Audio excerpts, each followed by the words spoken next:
And now, Jack and Jill. Prologue.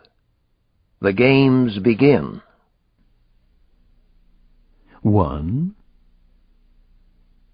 Sam Harrison swung his agile body out of the silver-blue Ford Aerostar, which he had parked on Q Street in the Georgetown section of Washington. Horror stories and games are popular for a good reason, he was thinking as he locked the vehicle and set its alarm. Not the comfortable sit-around-the-campfire horror tales and games we used to cherish as kids, but the real-life horror stories that are around us everywhere these days. Now I'm living one myself. I'm about to become part of the horror. How easy it is.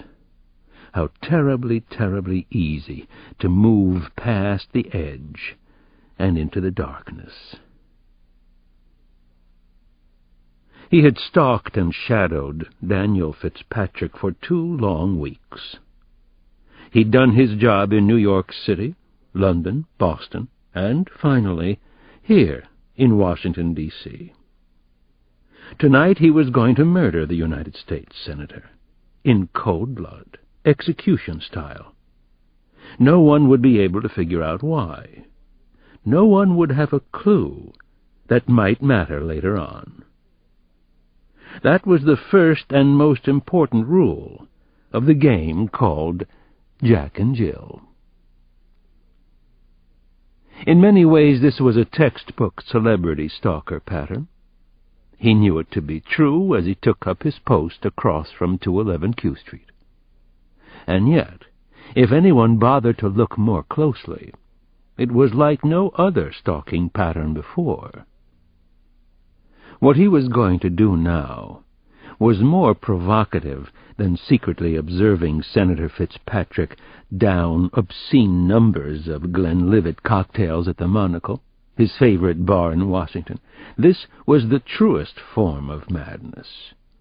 Sam Harrison knew it was pure madness. He didn't believe he was mad. He believed only in the validity of the game of chance. And then, less than 30 yards across the shiny wet street, there was Daniel Fitzpatrick himself, right on schedule. At least, close enough. He watched the senator stiffly climb out of a gleaming navy-blue Jaguar coupe, a 1996 model. He wore a gray topcoat with a paisley silk scarf. A sleek, slender woman in a black dress was with him. A Burberry's raincoat was casually thrown over her arm. She was laughing at something Fitzpatrick had said. She threw her head back like a beautiful, spirited horse. A wisp of her warm breath met the cool of the night. The woman was at least 20 years the senator's junior. She wasn't his wife, Sam knew. Danny Boy Fitzpatrick rarely, if ever, slept with his wife. The blonde woman walked with a slight limp, which made the two of them even more intriguing. Memorable, actually.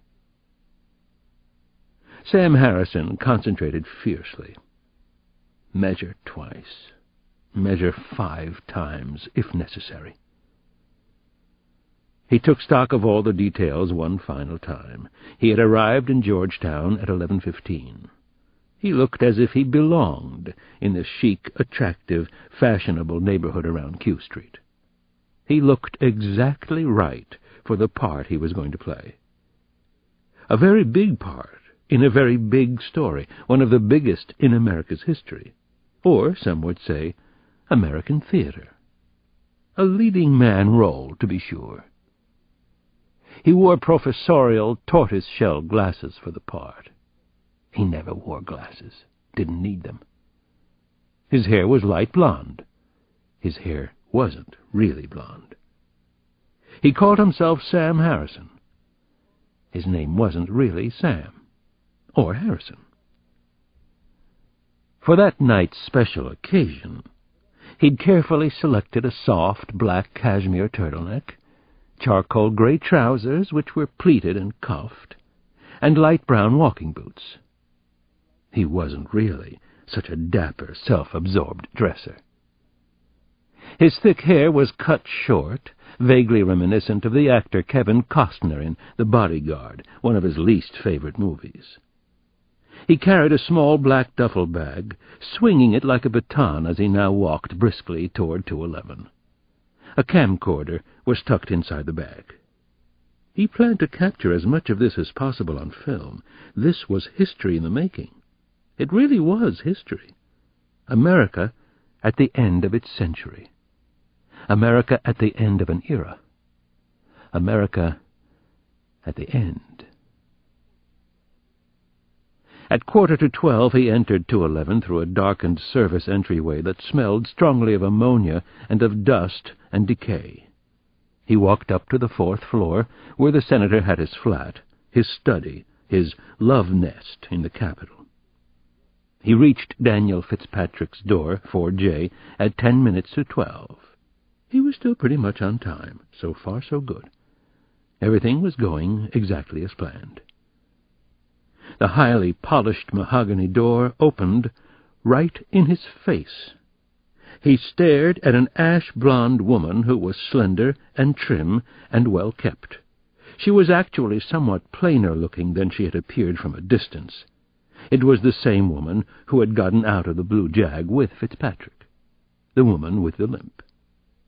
Except for a gold beret in her hair, a lioness from a trip to the Museum of Modern Art in New York, and a gold choker, she was gloriously naked. "Jack," she whispered. "Jill," he said, and smiled. 2. In a different part of Washington, in a different world, another would-be killer was playing an equally terrifying game. He had found an absolutely terrific hiding place among the thick pines and a few towering elderly oaks at the center of Garfield Park. He made himself comfortable inside a kind of tent formed by the overhanging tree limbs and a few sturdy overgrown shrubs. "Let's get busy," he whispered, though no one was in the hiding place with him. This was going to be a wonderful adventure, a great fantasy. He believed it with his whole heart, body, and what remained of his soul. He sat cross-legged on the damp grass and began to work on his face and hair. A tune from the rock band Hole was blasting from the speakers inside his head. This was really good stuff. He loved it to death. Disguises and costumes were a rush. They were about the only thing that let you truly escape, and goddamn did he ever need to escape. When he eventually finished with the costume, he emerged from the shadows of the trees. He had to laugh. He was cracking himself up today. This was the best yet. It was so goofy that it was great. Reminded him of a good joke. Roses are red, violets are blue. I'm schizophrenic, and so am I. Hardy-har. He definitely looked like an old, homeless fuck-bum now. He really did look like a hopeless old fart. Like the mangy character in the rock song Aqualung. He had put on a white fright wig and a salt and pepper beard from an actor's costume kit. Any slight failure of his imagination or skill as a makeup artist was covered by the floppy hood of his sweatshirt. The sweatshirt had Happy, Happy, Joy, Joy printed on it. What an incredible, mind-blowing adventure this was going to be, he kept thinking. Happy, happy, joy, joy. That was the ticket. That said it all. The irony just killed him. The killer-to-be crossed the park, walking quickly now, almost breaking into a run. He was headed in the general direction of the Anacostia River. He began to see people, strollers, muggers, lovers, whatever the hell they were. Most of them were black, but that was okay. That was good, actually. Nobody gave a damn about the blacks in D.C. That was a fact of life. Aqualung, oh, oh, oh, Aqualung. He sang the old rock and roll tune as he walked. It was from a really great old band called Jethro Tull. He listened to rock music incessantly, even in his sleep. Earphones on all the time. He just about memorized the entire history of rock and roll. If he could just force himself to listen to Hootie and the Blowfish, he'd have it all down cold. Hardy-har, he laughed at his Hootie joke. He was in a really fine mood today. This was such a cool, fucked-up, freaky blast of a head trip. It was the best of times. It was the worst of times. Best and worst. Worst and best. Worst and worse? He had already selected the spot for the murder. The thicket of spruce trees and evergreens up close to the southeast freeway. It was wild and overgrown and nearly perfect.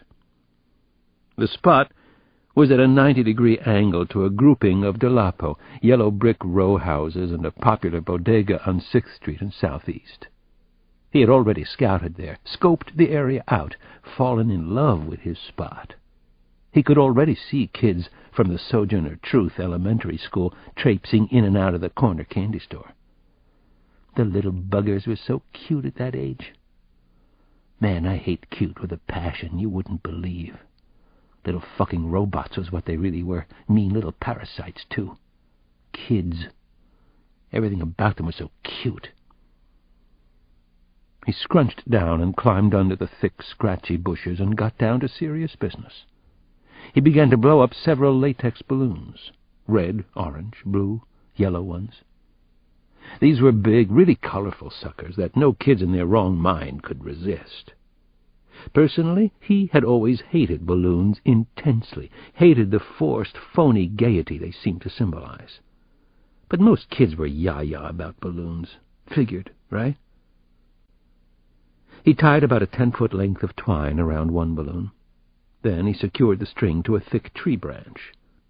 The balloon floated lazily above the old tree. It looked like a pretty, decapitated head. He waited in his tree hut. He hung out with himself, which he liked to do anyway. Got to waste somebody today. He hummed a little non-song to a non-melody. Got to, just gotta, he sang, and kind of liked the riff. He heard something move near his hiding place. Something cracked. A branch or something? Somebody come to visit? He listened closely. Tree branches were definitely being moved, stepped on, broken. Everything sounded amplified, like snap. His mind had slipped away, and the noise startled the hell out of him, if anybody really wanted to know the truth. His adrenaline was kicking in like crazy. He almost swallowed his Adam's apple. Suddenly, the top half of a face appeared, came into his view, just the forehead and the whites of someone's eyes. The whites of her eyes. Peeking through the tree branches at him, he saw the face of a tiny black girl, 5 or 6 years old, really cute. She saw him, too, fair and square. I see you, honey pie. Yes, I do. I see you. Hi, he said it real nice and polite, which he could be when he wanted to. He smiled, and she almost smiled back. He spoke softly. You want a big balloon? I've got plenty of extra balloons. Balloons aplenty. Balloons galore. Here's a cherry red balloon with your name on it. The little girl just stared at him. She didn't speak a syllable, didn't move. She was afraid of him. Imagine that. Probably confused, because he'd said her name was on one of the balloons. Okay, no balloon then. Fine. Forget about the free balloon offer. No balloon for you, little girl. That's okie dokie with me. No free balloon today. No, sir. Yes, please, she suddenly said. Her brown eyes widened like blossoming flowers. Beautiful little girl, right? Beautiful chestnut brown eyes. Stop being so shy, girl. Come over here. I'll give you a big, beautiful balloon. Let's see. I've got stop sign red, sky blue, popsicle orange, mellow yellow, every color in the rainbow, and then some. He mimicked somebody. Maybe it was that nutcase Kevin Bacon in the River Wild, which he'd rented a week or so back. 2 weeks back? Who knew? Who cared? As he was speaking, his hand tightened on the handle of a miniature baseball bat, which was reinforced with electrical tape. The bat was 18.5 inches long, the kind the local gangbangers used to keep law and order in the projects. He continued to speak to the little girl in a happy sing-song that was actually sarcastic and ironic as hell. "Red one," the girl finally chirped. Of course. She had a red ribbon in her hair. Red is the color of my true love's love. She lightly, very tentatively, stepped out into the clearing.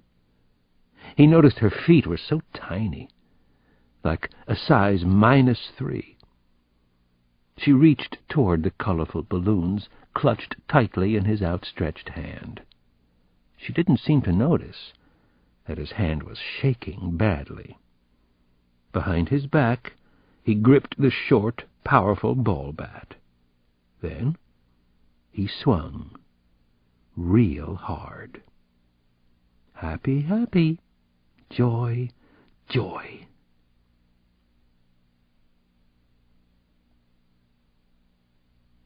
Three. Could they actually get away with murder? Especially a high-level, provocative murder like this? Jack was confident they could. It was easier than anyone knew to kill another human being, or several of them, and never get caught, never even be suspected. It happened all the time. Jill was scared and visibly tense, though. He couldn't blame her. In real life, she was a Washington careerist, well-bred, bright, certainly not the typical murderous kook you read about. Not a very likely Jill, and therefore perfect for her part in the game of games. Almost as perfect as he was for his. "He's drunk, completely out," she whispered as they stood in the dark foyer of the apartment. "It helps that he's such an absolutely repellent snake. You know what they say about our Danny boy? He's a very bad senator, but a much worse date." A hint of a smile, a nervous smile from her. "Bad joke, but I can vouch for that. Let's go, Jack." Jill turned on her bare heels, and he followed close behind. He watched the slight hitch in her step, bewitching in its way. He watched her slender figure retreat through a tiny sitting room that was dimly lit by the hallway lamp. This was the way to the flat's bedroom, he knew. They walked silently through a small living room. An American flag proudly stood beside the stone fireplace. The sight of the flag turned his stomach. Color photographs on the wall of a sailing regatta somewhere, probably Cape Cod. "Is it you, my dear?" A gruff, whiskey-soaked voice thundered from behind the living room walls. "Who else could it be?" Jill answered. Jack and Jill entered the bedroom together. "Surprise party," Jack announced. He had a Beretta semi-automatic out. It was aimed at the senator's head. His gun hand was steady, his head very clear now. History in the making. No chance to go back now. Daniel Fitzpatrick bolted up in his bed, surprised and burning mad. "What the bloody hell? Who the frig are you? How the shit did you get in here?" He slurred his words. His face and neck were bright red. Jack couldn't help it. He smiled in spite of everything that was going on. The senator looked like a beached whale, or perhaps an aging walrus in his fancy bed. "I guess you could say I'm your despicable past, finally catching up to you, Senator," he said. "Now, shut up, please. Let's make this as easy as we possibly can." He stared at Daniel Fitzpatrick and was reminded of something he'd read somewhere recently. Upon seeing the senator at a speaking engagement, a spectator had remarked, "My God, he's an old man now." Indeed he was. Fitzpatrick was a white-haired, jowly, graceless, sprawlingly fat, old white man. He was also the enemy. Jack opened the black duffel bag and handed Jill a pair of handcuffs. "One hand to each bedpost. Please and thank you." "It will be my pleasure," she said. There was a simple elegance in the way she spoke, acted, even the way she moved. 3. Could they actually get away with murder? Especially a high-level, provocative murder like this? Jack was confident they could. It was easier than anyone knew to kill another human being, or several of them, and never get caught, never even be suspected. It happened all the time. Jill was scared and visibly tense, though. He couldn't blame her. In real life, she was a Washington careerist, well-bred, bright, certainly not the typical murderous kook you read about. Not a very likely Jill, and therefore perfect for her part in the game of games. Almost as perfect as he was for his. "He's drunk, completely out," she whispered as they stood in the dark foyer of the apartment. "It helps that he's such an absolutely repellent snake. You know what they say about our Danny boy? He's a very bad senator, but a much worse date." A hint of a smile, a nervous smile from her. "Bad joke, but I can vouch for that. Let's go, Jack." Jill turned on her bare heels, and he followed close behind. He watched the slight hitch in her step, bewitching in its way. He watched her slender figure retreat through a tiny sitting room that was dimly lit by the hallway lamp. This was the way to the flat's bedroom, he knew. They walked silently through a small living room. An American flag proudly stood beside the stone fireplace. The sight of the flag turned his stomach. Color photographs on a wall of a sailing regatta somewhere, probably Cape Cod. "Is it you, my dear?" A gruff, whiskey-soaked voice thundered from behind the living-room walls. "Who else could it be?" Jill answered. Jack and Jill entered the bedroom together. "Surprise party," Jack announced. He had a Beretta semi-automatic out. It was aimed at the senator's head. His gun hand was steady, his head very clear now. History in the making. No chance to go back now. Daniel Fitzpatrick bolted up in his bed, surprised and burning mad. "What the bloody hell? Who the frig are you? How the shit did you get in here?" He slurred his words. His face and neck were bright red. Jack couldn't help it. He smiled in spite of everything that was going on. The senator looked like a beached whale, or perhaps an aging walrus in his fancy bed. "I guess you could say I'm your despicable past, finally catching up to you, Senator," he said. "Now, shut up, please. Let's make this as easy as we possibly can." He stared at Daniel Fitzpatrick and was reminded of something he'd read somewhere recently. Upon seeing the senator at a speaking engagement, a spectator had remarked, "My God, he's an old man now." Indeed he was. Fitzpatrick was a white-haired, jowly, graceless, sprawlingly fat, old white man. He was also the enemy. Jack opened the black duffel bag and handed Jill a pair of handcuffs. "One hand to each bedpost. Please and thank you." "It will be my pleasure," she said. There was a simple elegance in the way she spoke, acted, even the way she moved. "You're in on this?" Fitzpatrick gasped as he looked around at the blonde woman he'd picked up at the bar in La Colline. He seemed to be actually seeing her for the first time. Jill smiled. No, I was attracted by your vast, bloated belly, your alcoholic breath." Jack took out the camcorder, and handed it over to Jill. She immediately aimed it at Senator Fitzpatrick, focused, and started to film. She was good with the camera. "What in God's name are you doing?" Fitzpatrick asked. His washed-out blue eyes were wide with astonishment and then with genuine fear. "What the hell do you want? What's going on here? Damn it, I'm a United States Senator." Jill began with a shocked and surprised and hurt look on the senator's face. She pulled out to a wider shot. Oops, a little too wide. Grabbed focus again. Jack smiled at the inappropriate outburst of bravado. How very Fitzpatrick.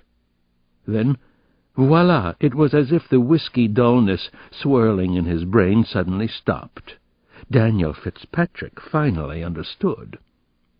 "I don't want to die," he whispered. Tears unexpectedly rolled from his eyes. It was strangely affecting. "Please don't do this. You don't have to hurt me," he said. "It doesn't have to be like this, please. I beg you, listen to me. Will you just listen to what I have to say?" This was incredibly important footage, Jill knew. Academy Award stuff. Perhaps the documentary film of the century. They needed this for the game of games, for one of the surprises later on.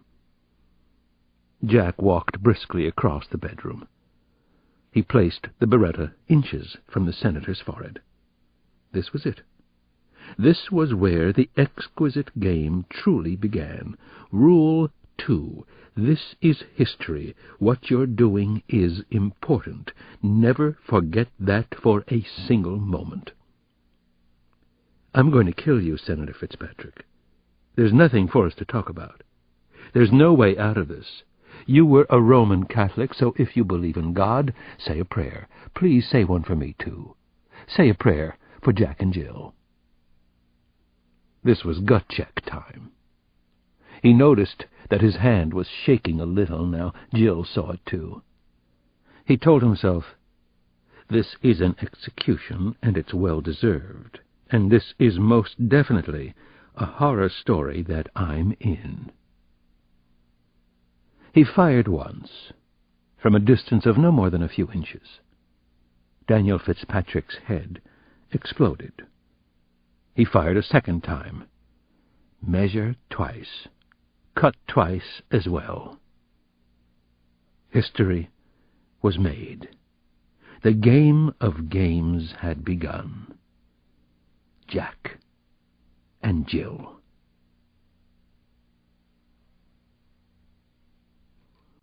Part 1. It's tomorrow again.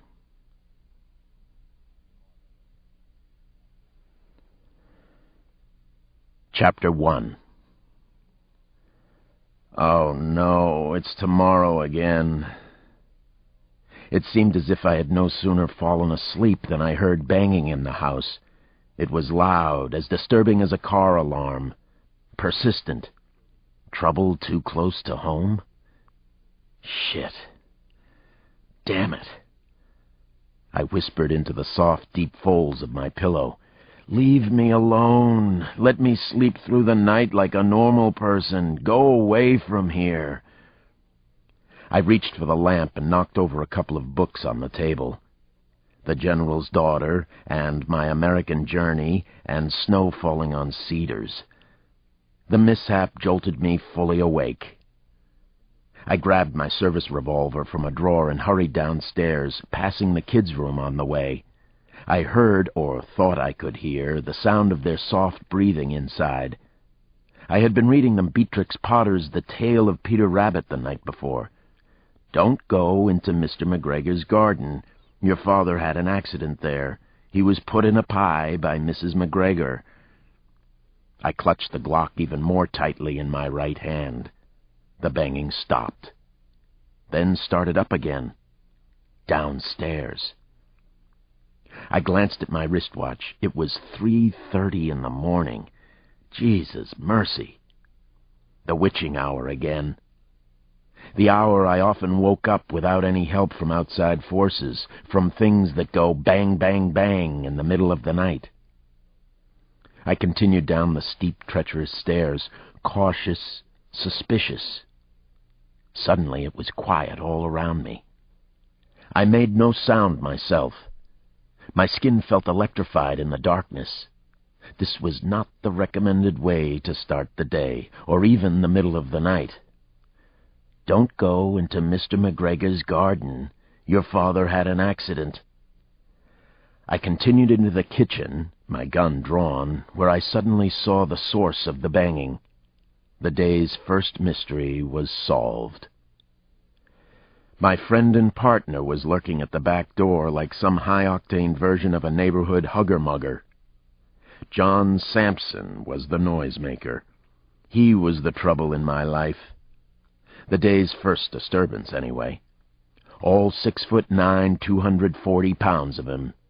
2 John, as he's sometimes called. Man Mountain. "There's been a murder," he said, as I unlocked, unchained, and opened up for him. "This one is a honey, Alex."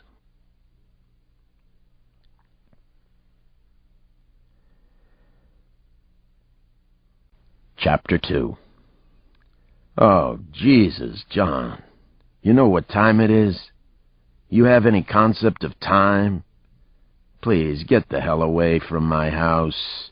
Go home to your own house, banging your own door in the middle of the night." I groaned and slowly shook my head back and forth, working nasty sleep kinks out of my neck and shoulders. I wasn't quite awake yet. Maybe this was all a bad dream that I was having. Maybe Sampson wasn't on the back porch.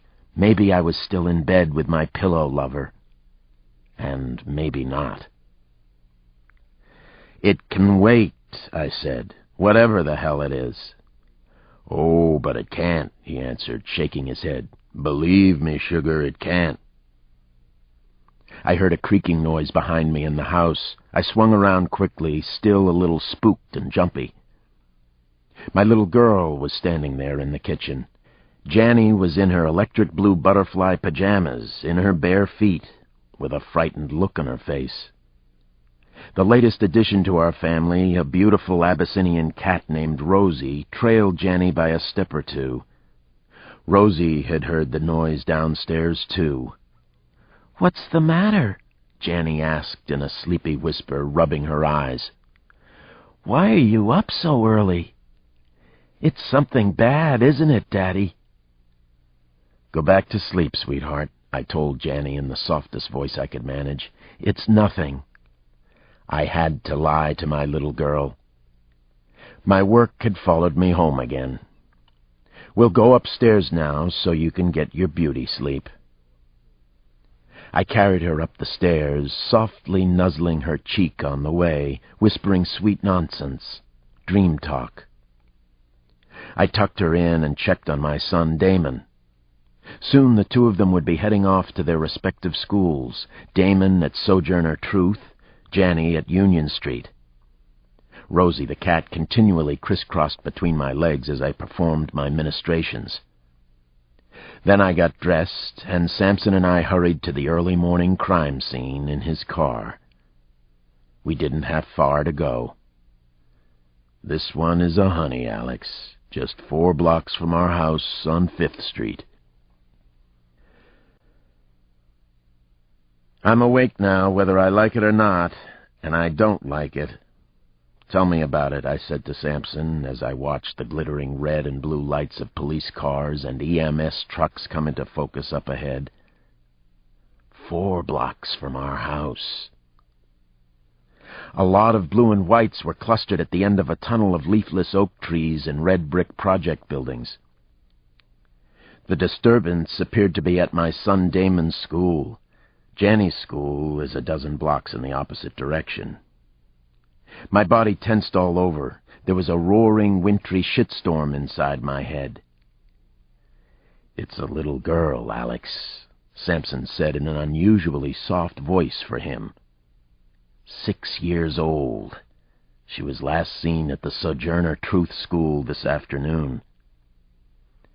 It was Damon's school. We both sighed. Samson is almost as close to Damon and Janny as I am. They feel the same way about him.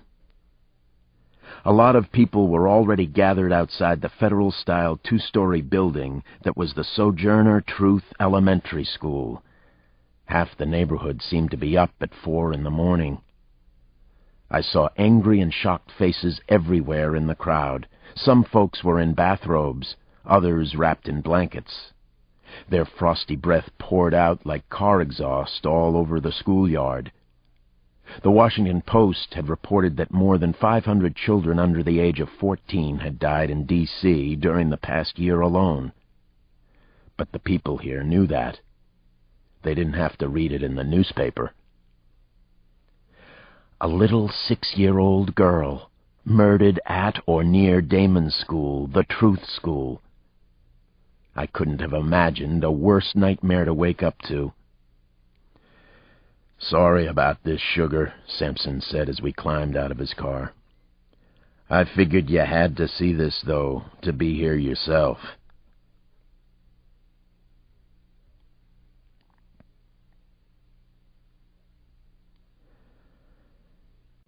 Chapter 3. My heart was hammering and felt as if it were suddenly too big for my chest.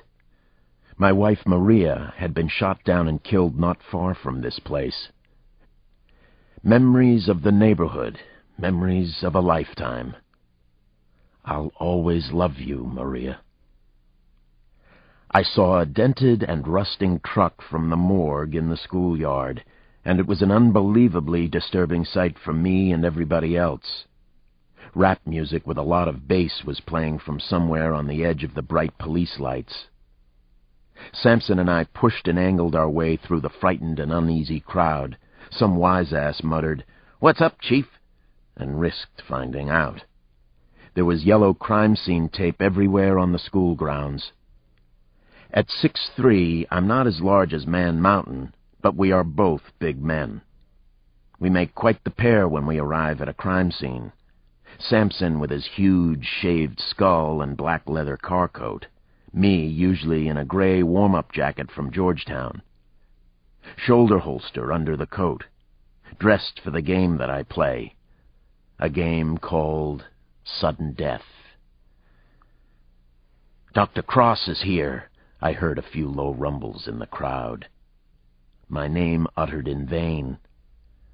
I tried to ignore the voices as best I could, block them out of my consciousness.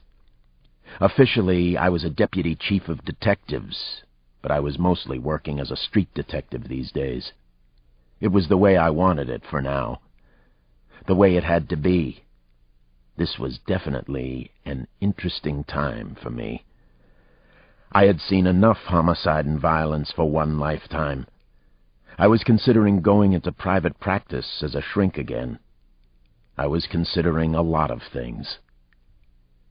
Samson lightly touched my shoulder. He sensed this was bad for me. He saw it was maybe too close to the bone. "You okay, Alex?" "I'm fine," I lied for the second time that morning. "Sure you are, Sugar. You're always fine, even when you're not. You're the Dragon Slayer, right?" Samson said and shook his head. Out of the corner of my eye, I saw a young woman wearing a black sweatshirt with "I'll always love you, Taishika" in white letters. Another dead child. Taishika. People in the neighborhood sometimes wore the dark shirts to funerals of murdered kids. My grandmother, Nana Mama, had quite a collection of them. Something else caught my eye. A woman standing back from the crowd under the spectral branches of a withering elm. She didn't seem to quite fit with the rest of the neighborhood group. She was tall and nice-looking. She wore a belted raincoat over jeans and flat shoes. Behind her I could see a blue sedan, a Mercedes. "She's the one. That's her. She's the one for you." The crazy thought just came out of nowhere, filled my head with sudden, inappropriate joy. I made a mental note to find out who she was.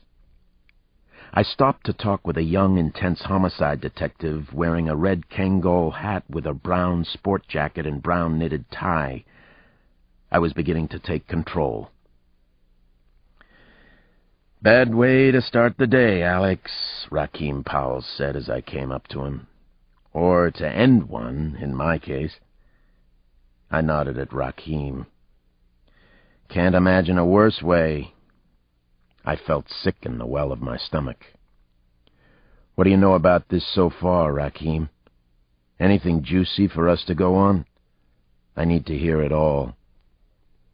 The detective glanced at his small black notepad. He flipped a few pages. "Little girl's name is Chanel Green, popular girl. A sweetheart from what I hear so far. She was in the first grade here at the Truth School. Lives 2 blocks from school in the Northfield Village projects. Parents both work. They let her walk home by herself. Not too goddamn smart, but what can you do, you know? They came home tonight. Chanel wasn't there. They reported her missing around 8. That's the parents over there." I glanced around. They were just a couple of kids themselves.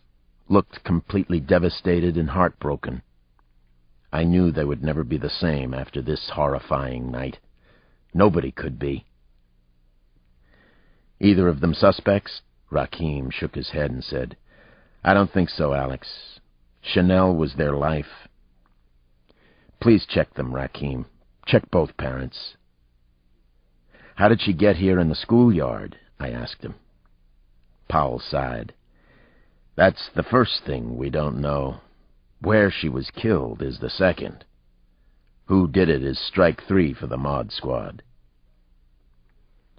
It was obvious from looking at Chanel that she had been dumped here, probably murdered someplace else. We were right at the beginning of this terrible case. Lots of work to do. My case now.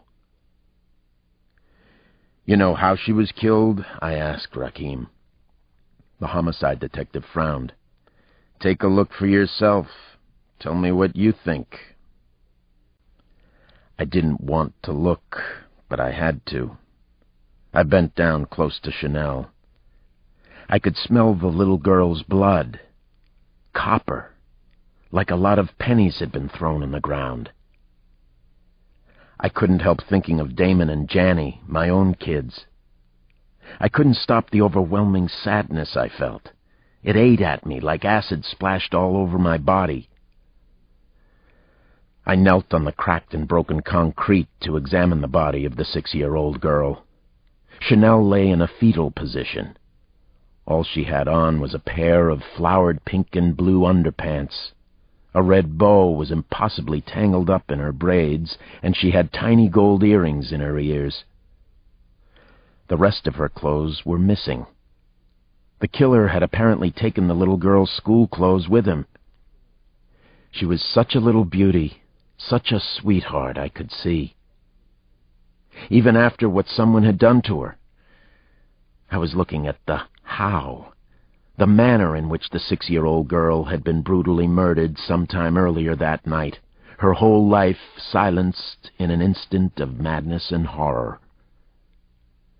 I gently turned the girl's body a few inches, her head lolled to one side, the neck probably broken. She weighed next to nothing. Just a baby. The right side of her little face was partly gone. Obliterated was a better description.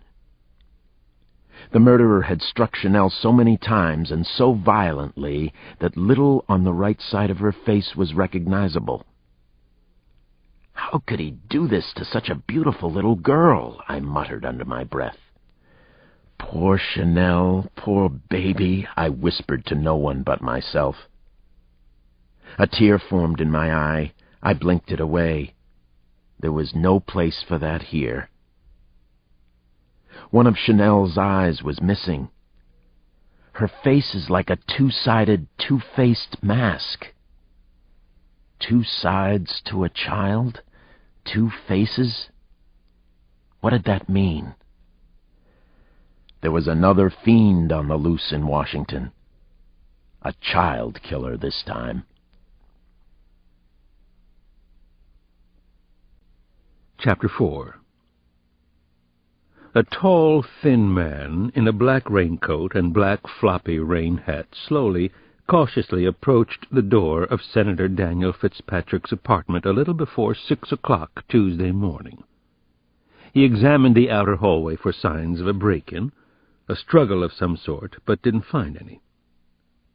He was thinking that he didn't want to be outside this apartment or anywhere near it. He wasn't sure what he expected to find inside, but he had the feeling it would be bad. Powerfully, overwhelmingly bad. This was so unreal. It was so odd for him to be here, a mystery inside a mystery, but here he was. The man noticed everything about the hallway, sprinkles of fallen plaster on the rug, 8 other doorways in sight.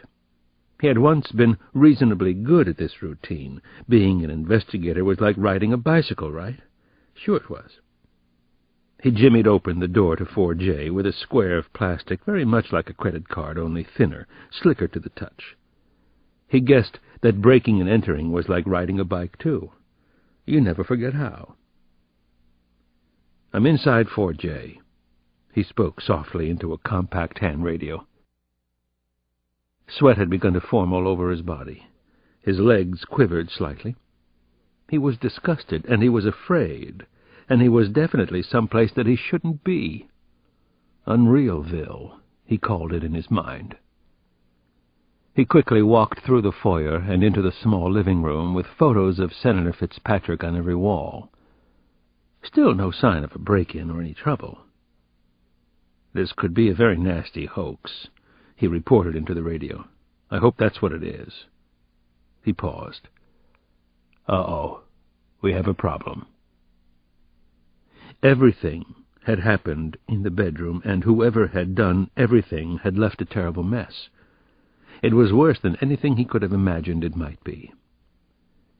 "This is real bad. Senator Fitzpatrick is dead. Daniel Fitzpatrick has been murdered. This is not a hoax. The body appears to be fully rigorous. Flesh has a waxy tone. There's a lot of blood. Jesus, there's a lot of blood." He bent over the senator's corpse. He could smell cordite, almost taste it on his tongue. Most likely from the gun that killed Fitzpatrick.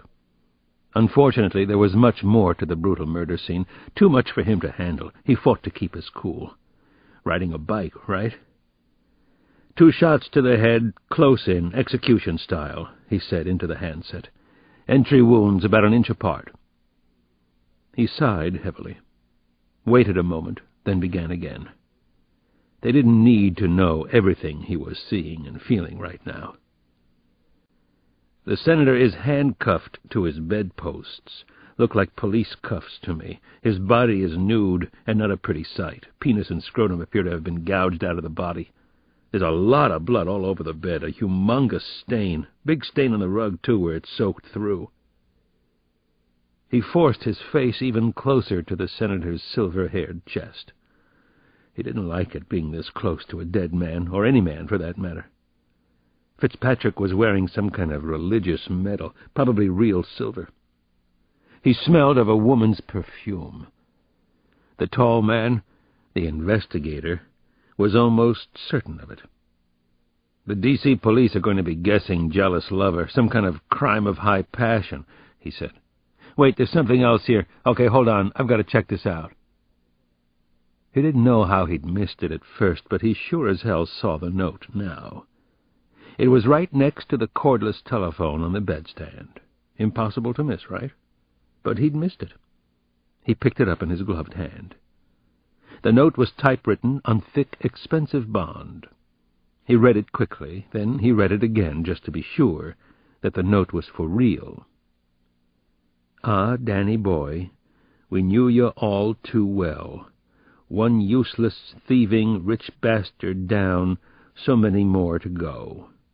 Jack and Jill came to the hill to hose down all the slime. Most imperiled was poor Fitzpatrick. Right schmuck, wrong place, wrong time. Truly, Jack and Jill." He read the note over the handphone. He took one more look around, then left the senator's apartment as it was, in a state of bedlam and horror and death. When he was safely down on Q Street, he called in the homicide to the Washington police. He made the call anonymously. No one could know that he'd been inside the senator's apartment, or especially how it came to happen, and who he was.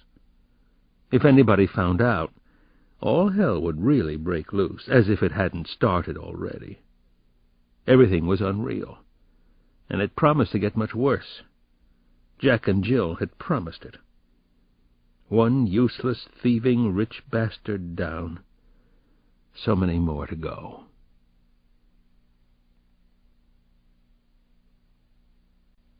Chapter 5. At every human tragedy like this one, there is always someone who points. A man stood outside the crime scene tape and pointed at the murdered child and also at me. I was remembering Janny's prophetic words to me earlier that morning. "It's something bad, isn't it, Daddy?" Yes, it was. The baddest of the bad. The murder scene at the Sojourner Truth School was heartbreaking to me, and I was sure to everyone else. The schoolyard was the saddest, most desolate place in the world. The chatter of portable police radios violated the air and made it hard to breathe. I could still smell the little girl's blood. It was thick in my nostrils and my throat, but mostly inside my head. Chanel Green's parents were weeping nearby, but so were other people from the neighborhood, even complete strangers to the little girl. In most cities, in most civilized countries, a child murdered so young would be a catastrophe. But not in Washington, where hundreds of children die violent deaths every single year. "I want as large a street canvas as we can manage on this one," I told Rakeem Powell. "Sampson and I will be part of the canvas ourselves." "I hear you. We're on it in a big way. Sleep is overrated anyway." "Let's go, John. We've got to move on this now," I finally said to Sampson. He didn't argue or object. A murder like this is usually solved in the first 24 hours, or it isn't solved. We both knew that. From 6 a.m. on, Sampson and I canvassed the neighborhood with the other detectives and patrolmen that cold, miserable morning. We had to do it our way, house by house, street by street, mostly on foot. We needed to be involved in this case, to do something, to solve the heinous murder quickly.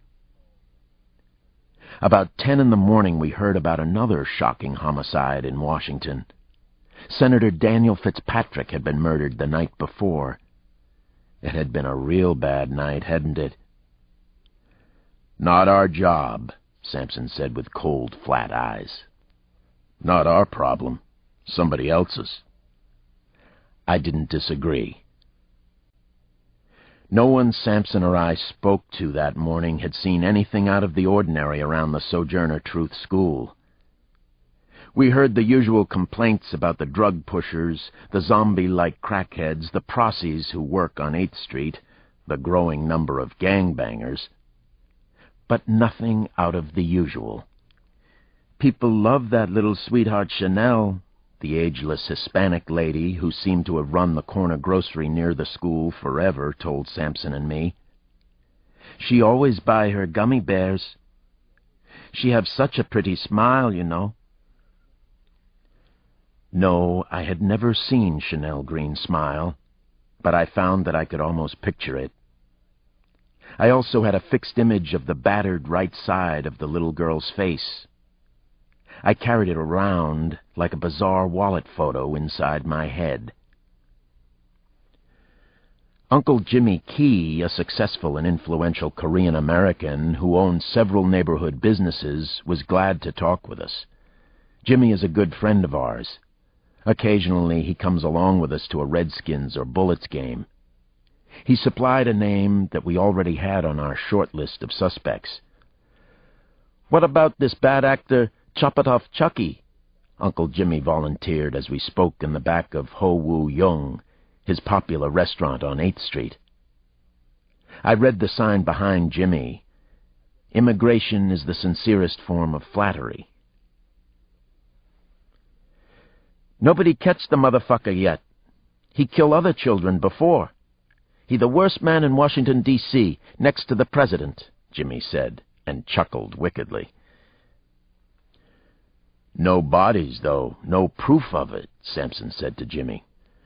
We don't even know if there really is a Chucky. That was true enough. For years there had been rumors about a horrifying child molester who worked the Northfield Village neighborhood, but there was nothing concrete. Nothing had ever been proved. Chucky real, Uncle Jimmy insisted. His dark eyes narrowed to even thinner slits. Chucky real as the devil. I see Chop-It-Off Chucky in my dreams sometimes, Alex. So do the children who live around here. You ever hear anything more specific about Chucky? Where he's been seen, who saw him? I asked. Help us out if you can, Jimmy. Oh, I'd gladly do that. He nodded his head and bunched his thick brown lips, his triple chin, his bulging throat. Jimmy habitually wore a chocolate-brown suit with a tan fedora that bobbed as he spoke. You meditating yet, Alex?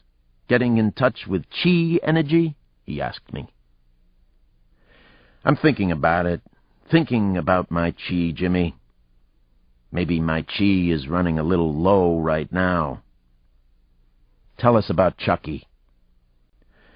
I know lots bad stories about Chop-It-Off Chucky. Scare kids all the time. Even the gangbangers scared of him. Young mothers, grandmothers, put up handbills in playgrounds. In my stores, too. Sad stories of missing children. I always permit it, detectives. Man who harms children is the worst. You agree, Alex? You see it differently? No, I agree with you. That's why Sampson and I are out here today. I knew a lot about the child molester who had been nicknamed Chop-It-Off Chucky. The unsubstantiated rumor was that he sliced off the genitalia of young kids who lived in the projects. Little boys and girls, no gender preference. Whether or not it was true, it seemed undeniable that someone had molested several children from the Northfield and Southview Terrace projects not far from here. Other children had simply disappeared. The police in the area didn't have the resources to create an effective crisis team to find Chucky, if Chucky existed. I had gone to the wall about it several times with the chief of detectives, but nothing had happened. Extra detectives never seemed available for duty in Southeast. The unfairness of the situation put me in a rage, made me as crazy as anything I can think of. Sounds like another Mission Impossible, Sampson said as we walked up G Street in the general direction of the Marine Barracks. We're on our own. We're supposed to catch a chimera. Nice image, I said, and had to smile at Man Mountain, his wild imagination, his mind. Thought you'd like it, man of culture and refinement that you are. We were sipping steaming herb tea from Jimmy's restaurant, patrolling the street. We looked like detectives, with our collars up and all. Big, bad detectives. I wanted people to see us out working the neighborhood. No real leads, no clues, no support, I said, agreeing with Sampson's judgment of the current state of affairs. We take the assignment anyway? We always do, he said. His eyes were suddenly hard and dull and almost scary to me. Watch out, Chucky. Watch your back. We're right on your sorry, mythical ass. Your chimera ass. Exactly so, sugar. Exactly so.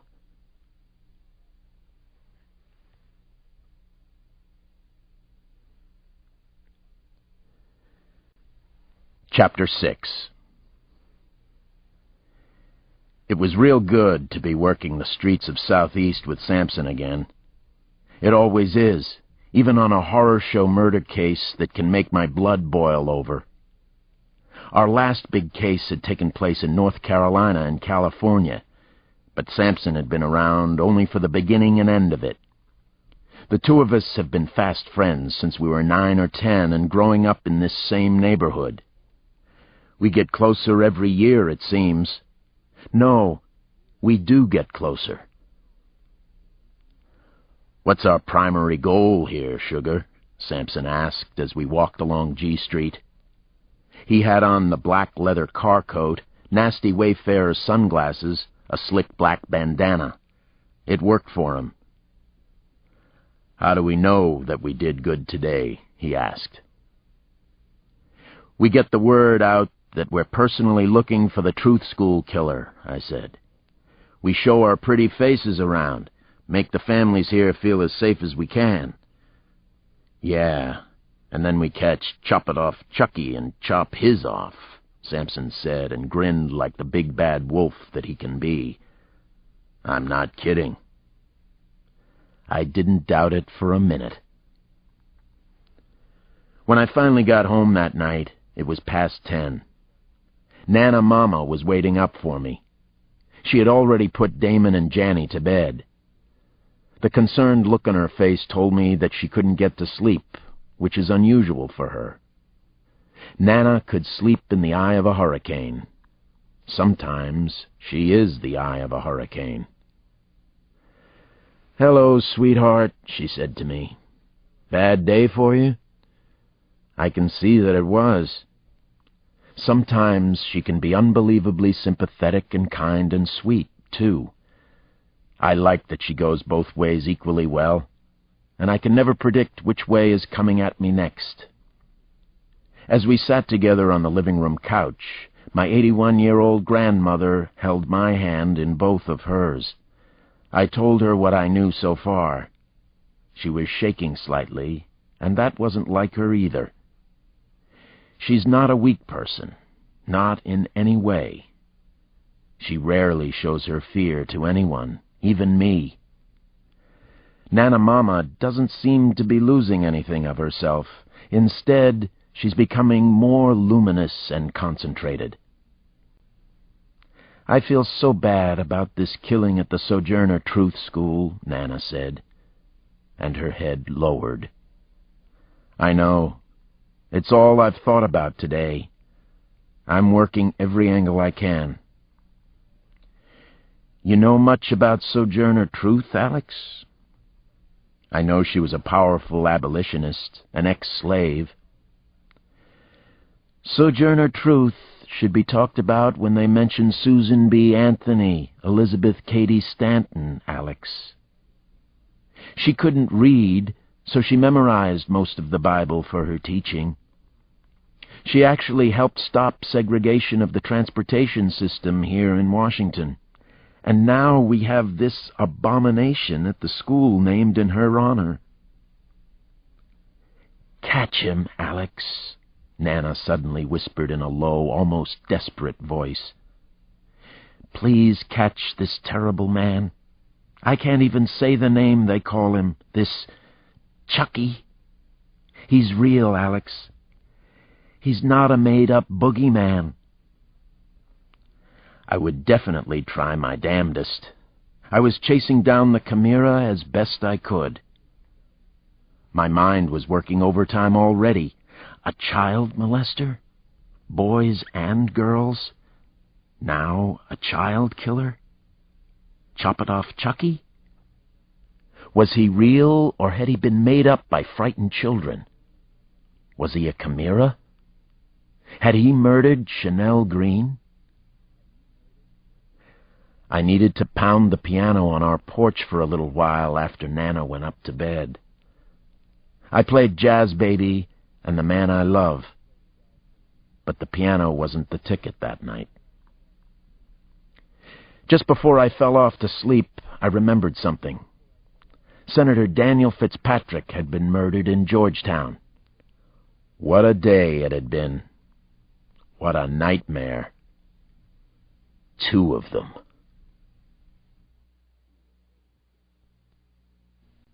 Chapter 7.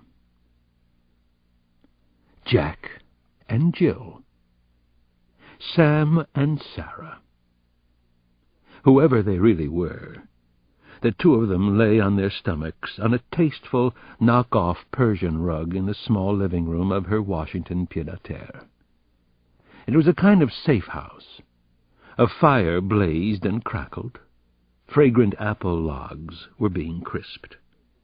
They were playing a board game on the rug which covered a hatched parquet floor. It was a special game, unique in every way. The game of life and death, they called it. "I feel like a damn Washington, D.C., Georgetown University white liberal yuppie," Sam Harrison said, and smiled at the unlikely image created in his mind. "Hey, I resemble that remark." Sarah Rosen made a pouting face. She was kidding. She and Sam weren't yuppies. Sam certainly wasn't. And yet a guinea hen was roasting in the kitchen, the aroma sweetening the air. They were playing a parlor game on the living-room rug. The game wasn't anything like Monopoly or Risk, though. Actually, they were playing a game to choose their next murder target. In turn, they calmly rolled the dice, then moved a marker around a rectangle of photos. The photos were of very famous people. The board game was important to Jack and Jill. It was a game of chance. It made it impossible for the police or FBI to predict their movements or their motive. If there was a motive. But, of course, there was a motive. Sam rolled the dice again. Then he moved the marker. Sarah watched him in the warm, flickering glow of the fire. Her eyes glazed over slightly. She was remembering their very first meeting, the initial contact between them, the beginning of everything that was happening now. This was how the complex and beautiful and very mysterious game had begun. They had agreed to meet at a coffee shop inside a bookstore in downtown D.C. Sarah had arrived first, her heart trapped in her throat. Everything about the meeting was insane, maybe dangerously insane, and insanely irresistible to her.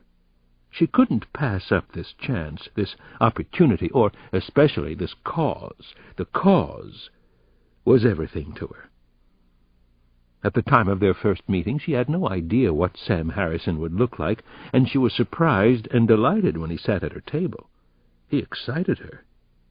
She had seen him enter the coffee-house area, watched him order espresso and a scone. She hadn't imagined that the dreamy-looking man at the counter would turn out to be Harrison, though. So this was the soldier. This was her potential partner. He kind of fit in at the bookstore. He would fit in anywhere. He didn't look like a killer, but then again, neither did she. He looks a little like an airline pilot, Sarah thought as she sized him up. A successful Washington lawyer? He was over 6 feet tall, trim and fit. He had a strong, confident face, and he also had the brightest, clearest blue eyes. He had a sensitive, gentle look about him, not at all what she had expected. She liked him immediately. She knew that they agreed on the important things in life, that they shared a vision. "You're looking at me as if I'm supposed to be a bad person, and you're surprised that I'm not," he'd said, as he sat across from her at the cafe. "I'm not a bad person, Sarah. You can call me Sam, by the way. I'm a pretty good guy, actually." No, Sam was much better than that.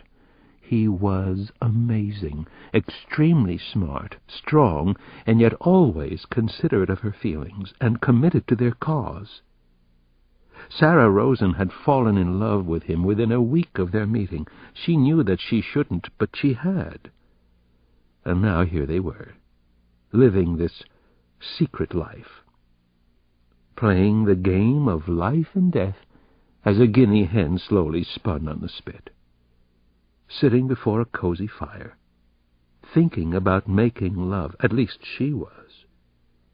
She thought about being with Sam, with Jack, all the time. She loved it when he was inside her. "This roll should do it," Sam said, and he handed her the dice. "Your turn. 6 rolls for each of us. You do the honors, Sarah." "Here we go, huh?" "Yes, here we go again." Sarah Rosen's heart began to thunder. She could feel it thump, thump under her blouse.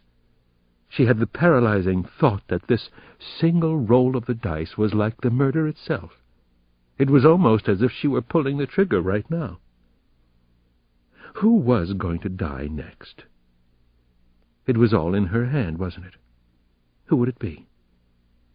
She squeezed the 3 dice incredibly tight. Then she shook them and let the dice go, watched them wobble and roll forward and then stop abruptly, as if someone had pulled an invisible string.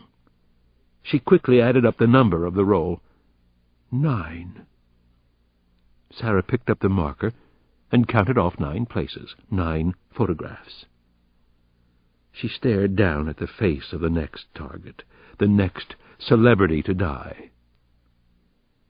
It was a woman. "It's for the cause," she told herself, but Sarah Rosen's heart continued to beat loudly all the same. The next victim was a very famous woman. Washington, the whole world, would be shocked and outraged for a second time. This ends Disc 1.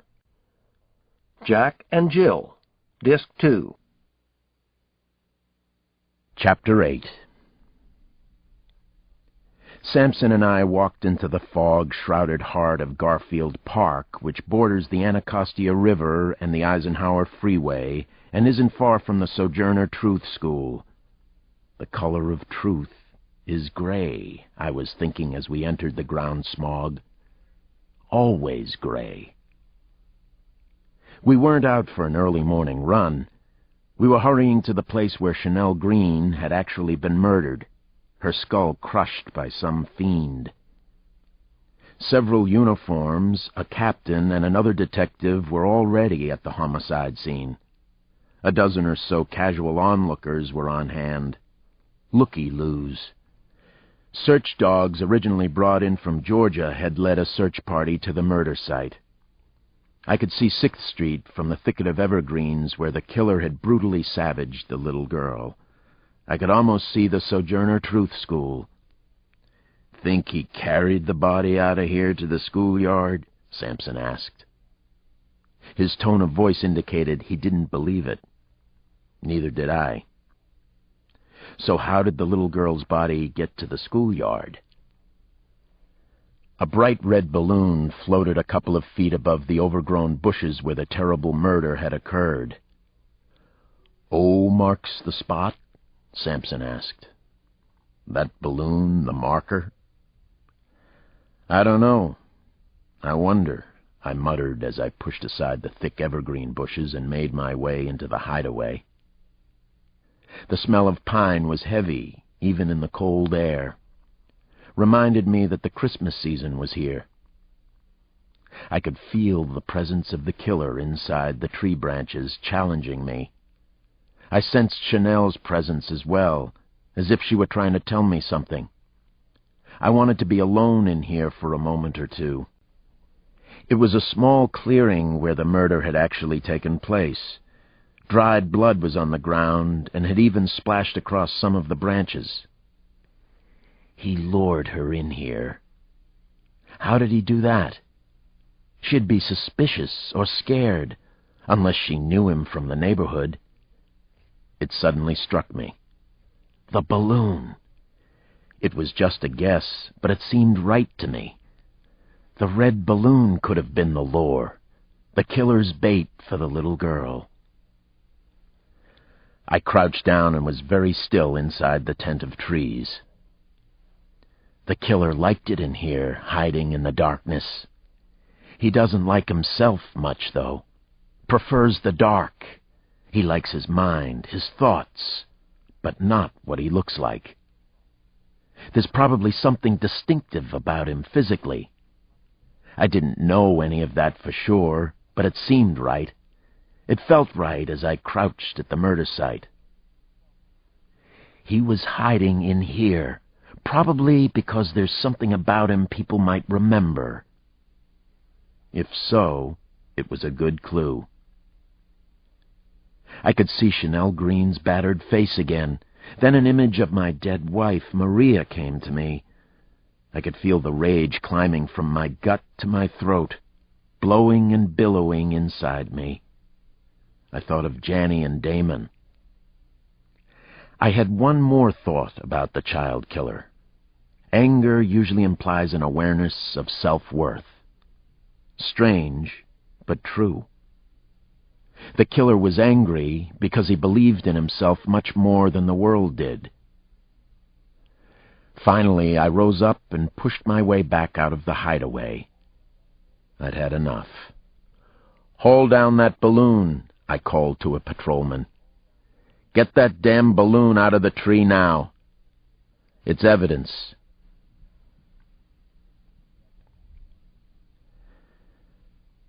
Chapter 9. There was something distinctive about him physically. I was almost certain of it. It was a place to start. That afternoon, Sampson and I were out on the street again, working near the Northfield Village projects. The Washington newspapers and TV hadn't bothered much about the murder of a little girl in Southeast. Instead, they were filled with stories about the killing of Senator Fitzpatrick by the so-called Jack and Jill stalkers. Chanel Green didn't seem to matter very much, except to Sampson and me. We had seen Chanel's broken body and met her heartbroken parents. Now we talked to our street sources, but also to our neighbors. We continued to let people see us working, walking the streets. "I sure do love a good homicide. Love walking the mean streets in the dead cold of winter," Sampson opined as we went past a local dealer's black-on-black Jeep. It was blaring rap, lots of bass. "Love the suffering, the stench, the funky sounds." His face was flat, beyond angry, philosophical. He was wearing a familiar sweatshirt under his open topcoat. The shirt had his message for the day. "I don't give a shit. I don't take any shit. I'm not in the shit business." Concise, accurate, very much John Sampson. Neither of us had felt much like talking for the past hour or so. It wasn't going all that well. That was the job, though. It was like this more often than it wasn't. Man Mountain and I arrived at the capital city market about 4 in the afternoon. The Cap is a popular gyp joint on 8th Street. It's just about the dingiest, most depressing bargain basement store in Washington, D.C. And that takes some doing. The featured products are usually written in pink chalk on a gray-blue cinder block wall in front. That day, the specials were cold beer and soda pop, plantains, pork rinds, Tampax, and Lotto. Your basic, complete and balanced breakfast. A young brother with tight wraparound Wayfarer sunglasses, a shaved head, and small goatee caught our immediate attention in front of the mini-mart. He was standing next to another man who had a chocolate bar hanging from his mouth like a cigar. The shaved head motioned to me that he wanted to talk to us, but not right there. "You trust that rowdy ass?" Sampson asked as we followed at a safe distance. "Alvin Jackson." "I trust everybody," I winked. No wink came back from Sampson. "You are badly fucked up, sugar," he said. His eyes were still seriously hooded. "Just trying to do the right thing?" "Ah, yeah. You're trying too hard, then." "That's why you love me?" "Yes, it is," Samson said, and finally grinned. "If loving you is wrong, I don't want to be right." He talked saying a familiar lyric. We met Roadrunner Alvin Jackson around the corner. Samson and I had occasionally used Alvin as a snitch. He wasn't a bad man, really, but he was living a dangerous life that could suddenly get much, much worse for him. He had been a decent high school track star who used to practice in the streets. Now he was running a little base and selling smoke as well. In many ways, Alvin Jackson was still a man-child. That was important to understand about a lot of these kids, even the most dangerous and powerful-looking ones. "That little Chanel," Alvin said, as if the three words were one. "You still looking for information on who Icer and all of that?" Alvin's car coat was unbuttoned. He was sporting the current fashion look that's called jailin', or baggin'. His red and white pinstriped underwear was visible above the waistband. The look is inspired by the fact that a prisoner's belt is taken away in jail, tending to make the trousers droop and the underwear be accentuated. Role models for our neighborhood. "Yeah. What have you heard about her, Alvin but no chipmunks?" Samson said. "Man, I'm trying to do you a solid," Alvin Jackson protested in my direction. His shaved head never stopped bobbing. His hoop earring jangled. His long, powerful arms twitched. He kept picking his Nike-sneakered feet up and putting them back down. "We appreciate it," I told him. "Smoke?" I offered Alvin a Camel. Joe Cool, right? He took it. "I don't smoke, but I always carry." Alvin had smoked like a chimney when he was a high school road and track man. Things you notice. "Lil Chanel, she live in my Annie's building, over in Northfield. I think I know about somebody may be responsible. You understand what I'm saying?" "So far," Samson nodded. He was trying to be nice, actually. A head of lettuce could follow Alvin Jackson's patter. "You want to show us what you got?" I asked him. "Help us out here?" "I'll show you Chucky myself. How's that?" He smiled and nodded at me. "But only 'cause it's you and Samson. I tried to tell some of them other detectives months back. They wouldn't have none of it, man. They wouldn't listen to jack shit. Didn't have the time of day for my airplay." I felt like his father or uncle or older brother. I felt responsible. I didn't like it so much. "Well, we're listening," I told him. "We've got the time for you." Samson and I went with Alvin Jackson to the Northfield Village projects. Northfield is one of the most dangerous crime areas in D.C. Nobody seems to care, though. The 1st District Police have given up. You visit Northfield once, it's hard to blame them completely. This didn't seem like a very promising lead to me, but Alvin Jackson was a man on a mission. I wondered why that was. What was I missing here? He pointed a long, accusatory finger at one of the yellow brick buildings. It was in the same shabby state of disrepair as most of the others.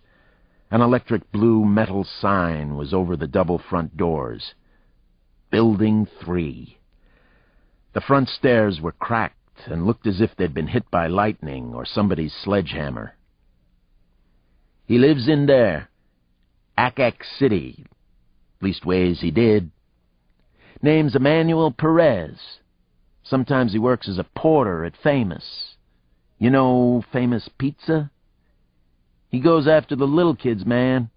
Real freakazoid. He's a nasty fucker. Scary fucker, too. Don't like it none when you call him Manny. He's Emmanuel. Insists on it. How do you know Emmanuel? Sampson asked. Alvin Jackson's eyes suddenly clouded over and looked hard as rocks. He took a few seconds before he spoke. I knew him. He was around when I was a little kid. Bugging back then, too. Emmanuel always been around, you understand? I got it. I understood now. Chop It Off Chucky wasn't a chimera anymore. There was an asphalt-topped playground across the quad. Young kids were playing hoops, but not very well. The basket had no net. The rim was bent this way and that. Nobody any good played on these particular courts. Suddenly something in the playground caught Alvin Jackson's eye. "That's him over there," he said in a high-pitched whine. Fearful. "That's him, man. That's Emmanuel Perez dogging those kids." He had no sooner said the words when Perez spotted us. It was as weird as a bad dream. I saw that he had a longish red beard that stuck out stiffly from his chin. It was something distinctive about him physically, something people would have remembered if he'd been seen in Garfield Park. He leveled Alvin Jackson with a dark, scary look. Then he took off in a dead run. Emmanuel Perez was a very fast runner, but so were we. At least, we were the last time I checked.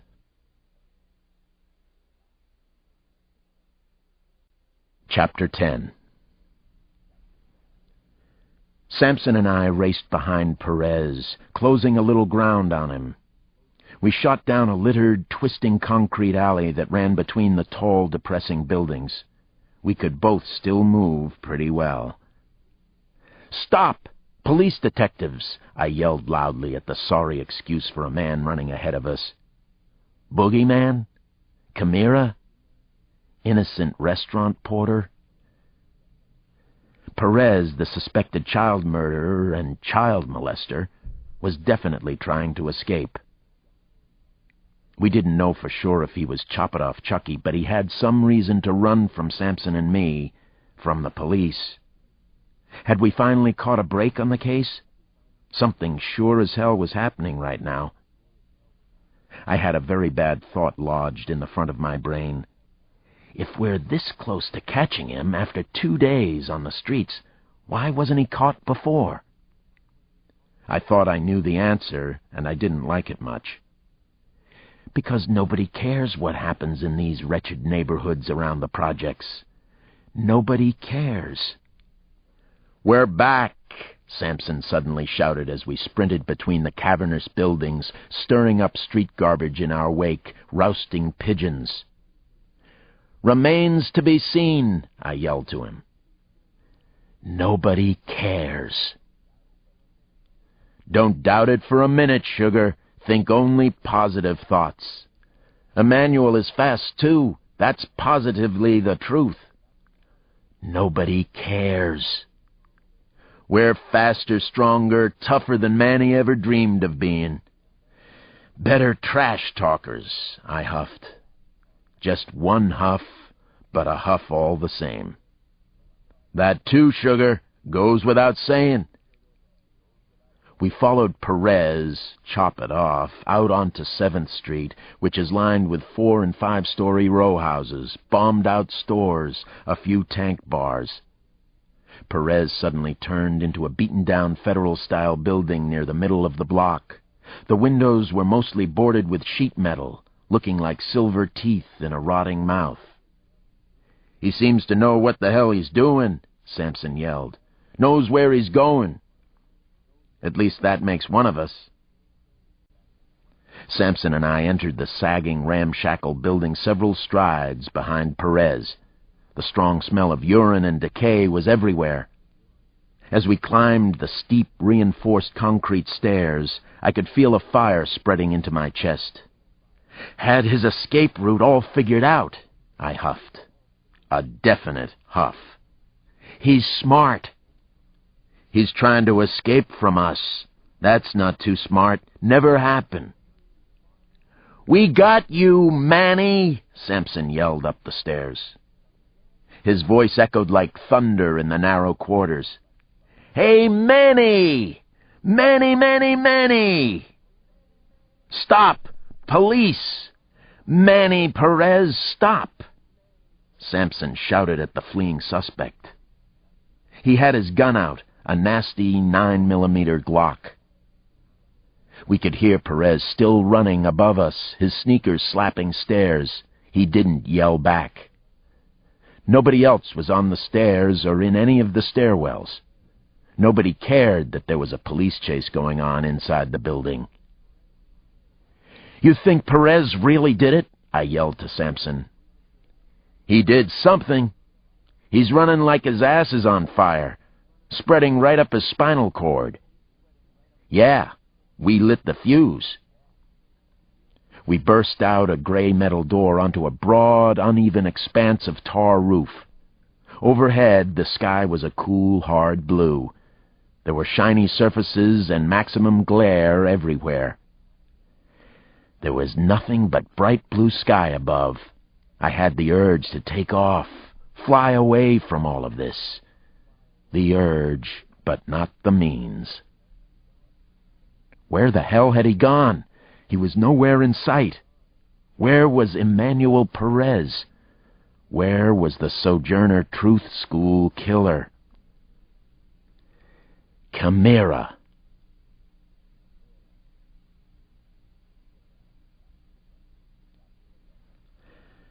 Chapter 11. "Fuck you, Peach Fuzz!" Perez suddenly yelled. "You hear me, Peach Fuzz?" "Peach Fuzz?" Sampson looked at me and made a face. I saw a quick flash of Chop-It-Off Chucky. He was off to our extreme right. He was sprinting across a connecting rooftop and was already about 30 yards away.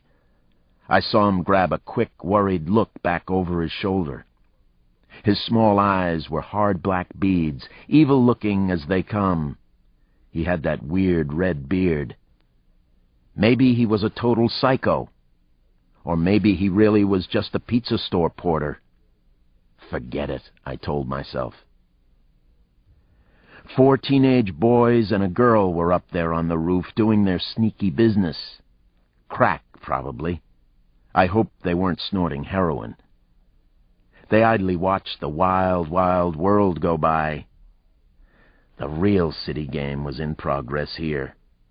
Cops and robbers, child molester killers. It made no difference to these kids. Sampson and I covered 3 more narrow rooftops in a powerful hurry. We were gaining on him a little, but only by a step or 2. Sweat was running down my forehead and cheeks, burning my eyes. "Stop! We'll shoot!" I yelled. "Stop, Emmanuel Perez!" Perez looked back again. He looked straight at me this time and grinned. Then he seemed to disappear over the far side of the brick-walled building. "Fire escape!" Sampson yelled. Seconds later, the 2 of us were rushing headlong down skinny, twisting, rusted metal stairs. Perez flew down the flimsy fire escape ahead of us. He was really moving. This was definitely his event, his home course. Sampson and I were both too big for the tight radius maneuvering. He gained a full flight on us, maybe a flight and a half. Chucky definitely had an escape route figured out, I was thinking. He'd practiced this. I was almost sure of it. He's a smart one. He's guilty. Those vicious eyes, mad dog eyes. What had Alvin Jackson said? That Emmanuel Perez had always been around? We saw him down on E Street. The red beard jutted out as if it were petrified wood. He was already a full block away. Lots of rush-hour traffic everywhere. He was getting into a gypsy cab, a dull red and orange hack that read, "Cappies, we go anywhere." "Stop, you fucking squirrel!" Sampson screamed at the top of his voice. "God damn you, Manny!" Perez gave us the finger in the crud-crusted rear window of the cab.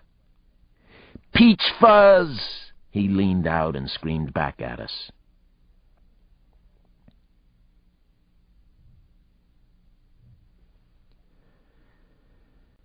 Chapter 12. Samson and I scrambled out onto E Street.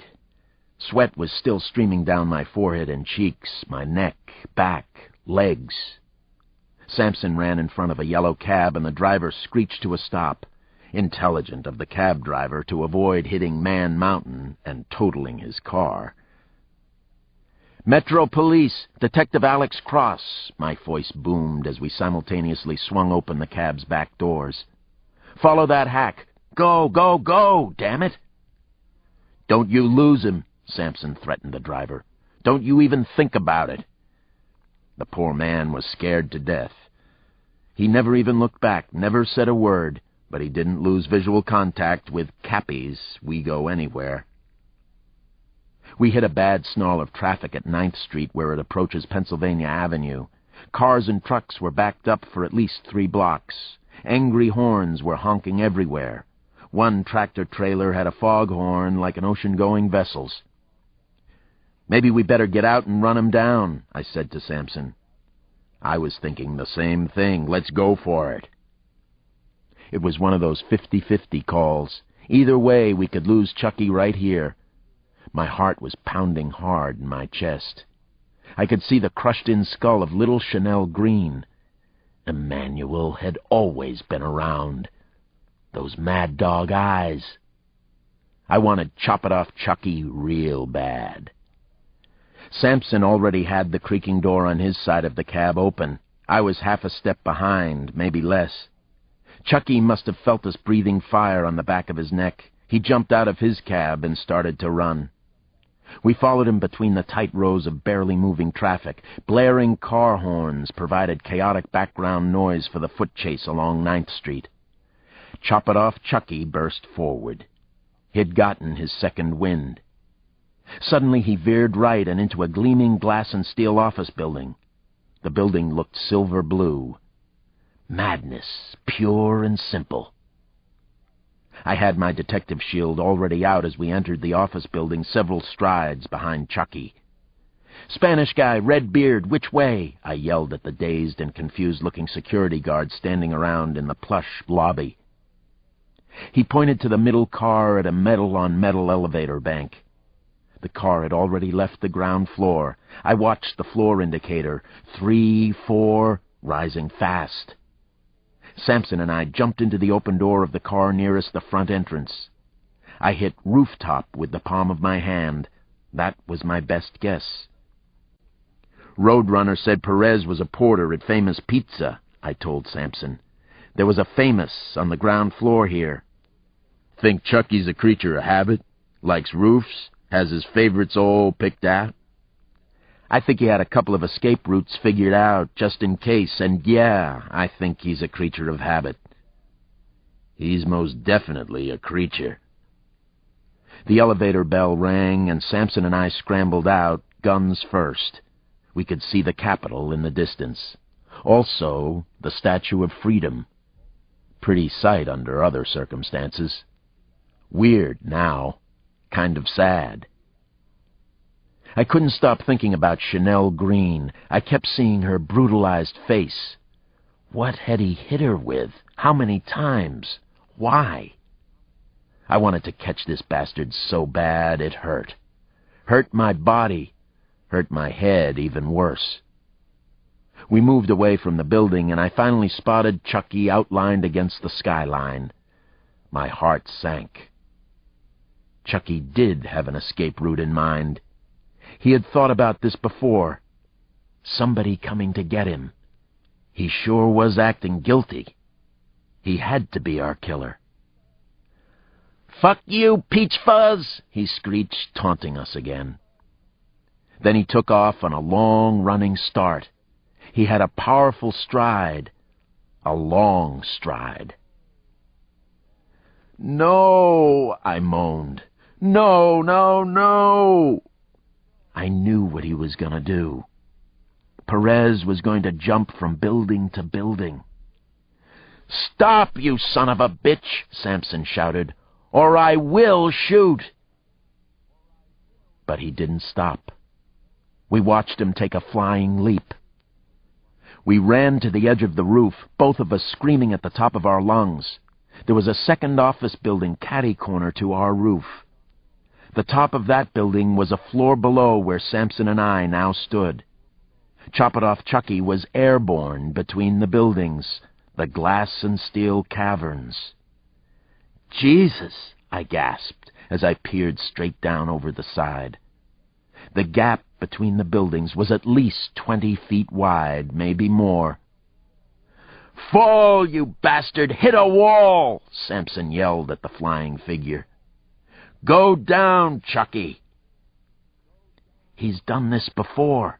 He's practiced his escape, I thought as I watched. No wonder he's never been caught. How many years on the loose?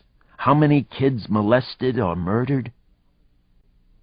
We had our guns out, but neither of us fired. We had no proof that he was the killer.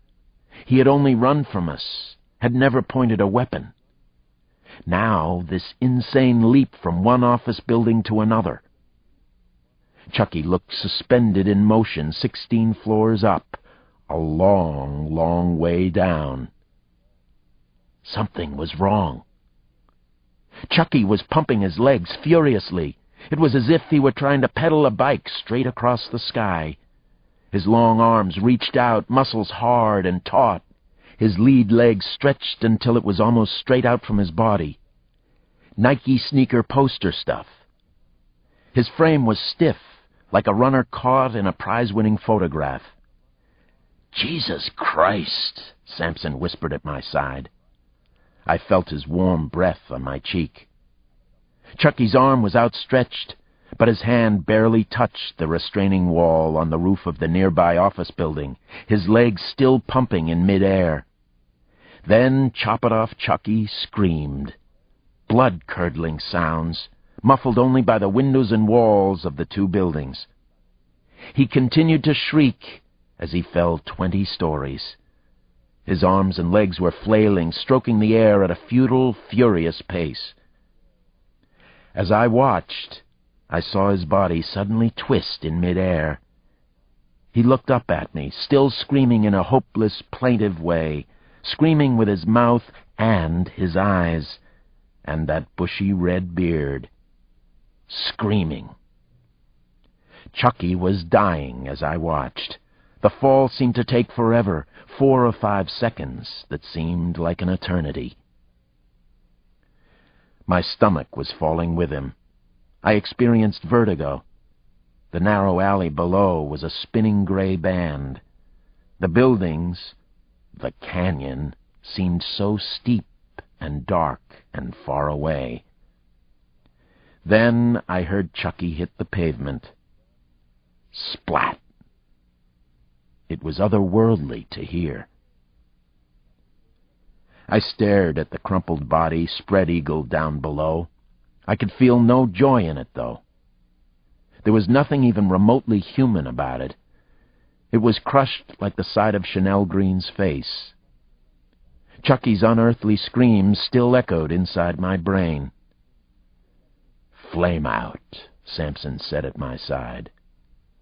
"Case closed. Score 1 for the Peach Fuzz." I holstered my semi-automatic. Emmanuel Perez had practiced his escape, but he hadn't practiced enough.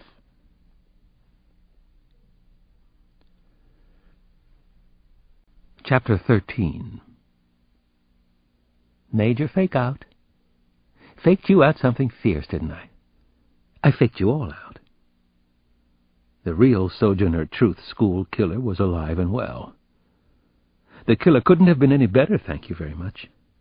He had just committed the perfect crime, hadn't he? He had just gotten away with murder. Yes, he sure as hell had. Scot-free. The crackerjack Washington police had caught and toasted the wrong twisted asshole. Somebody named Emmanuel Perez had paid for his sins, paid with his life, paid in full. All he had to do now was cool it, he knew. That was what he had to concentrate on. He had already decided to hide out for a while, inside his mind. He was cruising the Pentagon City Mall in Arlington. He was getting absolutely rabid as he strolled through the Gap and then Victoria's Secret. He was obsessing about how to get back at anybody and everybody, at tout le monde, pardon his French s'il vous plaît. A song, an oldie he'd heard that morning on MTV, was stuck in his head. The lyrics had been bouncing around in his skull like ping-pong balls for the last couple of hours. He could hear the singer, Beck, a hopeless geek from Los Angeles. I'm a loser, baby, so why don't you kill me? I'm a loser, baby, so why don't you kill me? He repeated the lyric in his head. I'm a loser, baby, so why don't you kill me? He loved the way the dumbass lyrics worked two ways for him. They were about him, and they were about his potential victims. Everything was an irritating circle, right? Life was beautiful in its screwy simplicity, right? Wrong! Life was not beautiful. Not at all. He was watching a little sucker now, a potential victim who looked way too good to pass up. The truth school killer loitered inside the Toys R Us at the mall. Since it was the holiday season, the store was jam-packed with idiots. The overhead speakers were playing the chain's irritating and moronic theme song, I don't want to grow up, I'm a Toys R Us kid. Over and over and over, the kind of mindless repetition that kids loved. The sheer number of insane toys, the spoiled, rotten little kids, the smug-looking mothers and fathers, the whole raw deal made him feel hot, thick-headed, and almost physically sick. I don't want to grow up either, he said to himself. I'm a Toys R Us kid killer. He watched his chosen little boy as the kid wandered alone down a wide aisle chock full of action games. The boy was 5 or so, a very manageable age.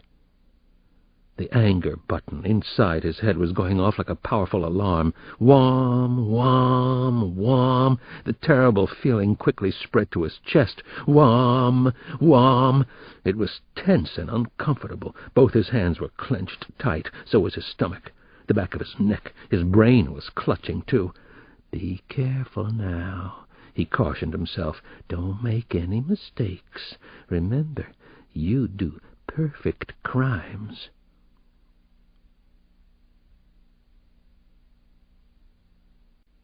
Chapter 14. This was going to be a mite tricky going, though, working in the crowded Toys R Us store. What if the boy's parents were close by? Which they definitely were. What if he were caught?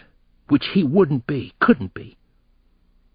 That was incredibly important to him, just watching the attractive, round-faced, sandy-haired boy. He could feel how badly this particular kid would be missed, and, even better, mourned.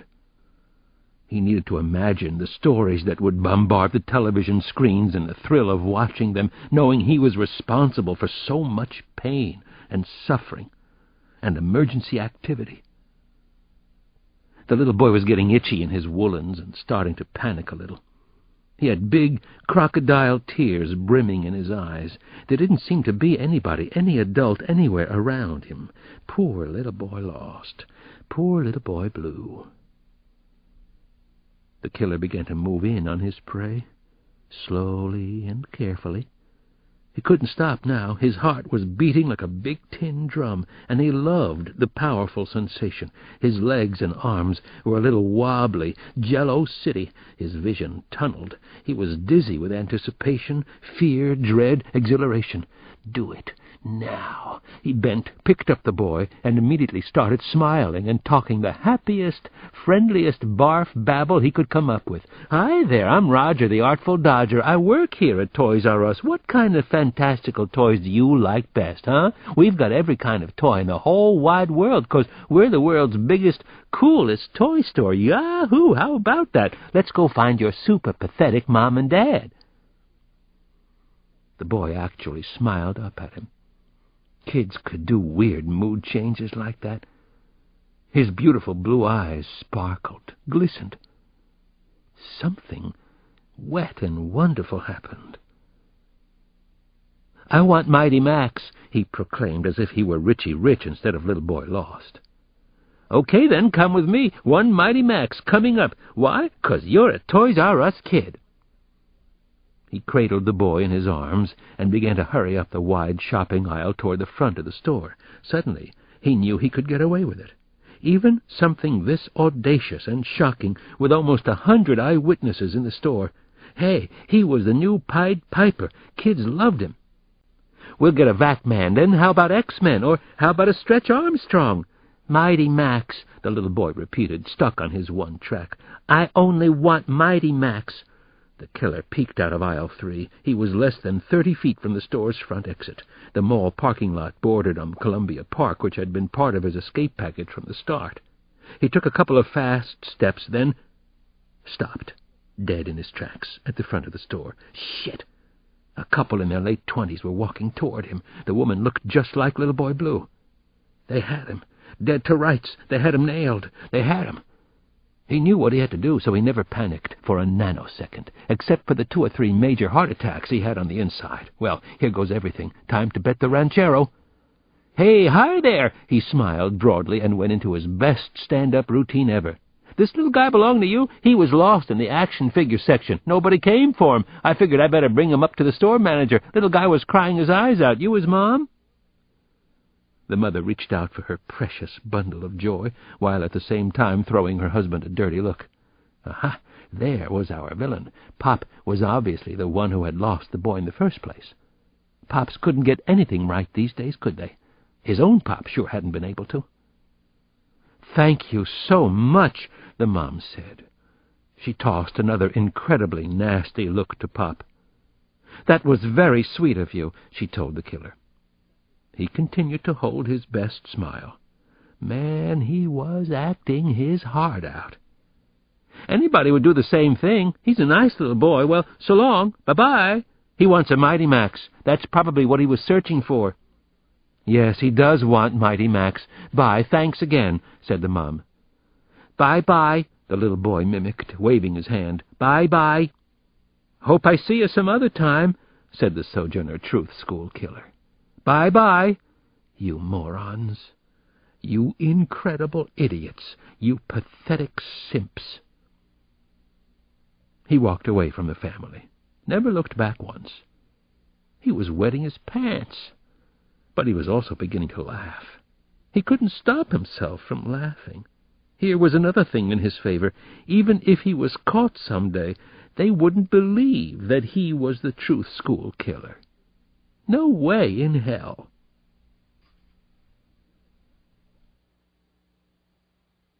Chapter 15.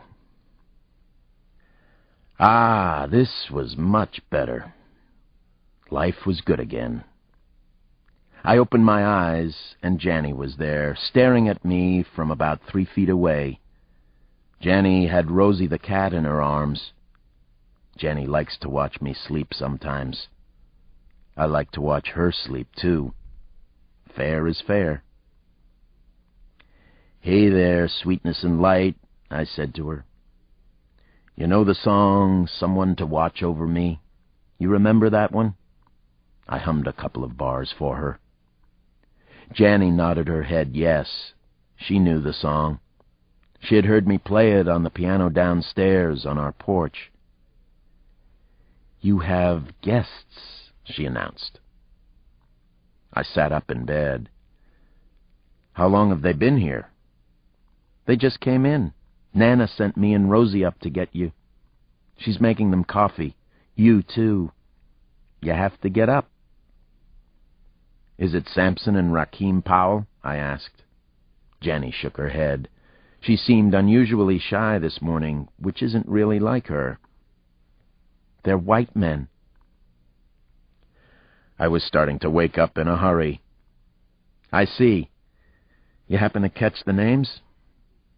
Suddenly I thought I knew the names. I solved the mystery myself. At least I thought I had. Janny said, "Mr. Pittman and Mr. Clouser."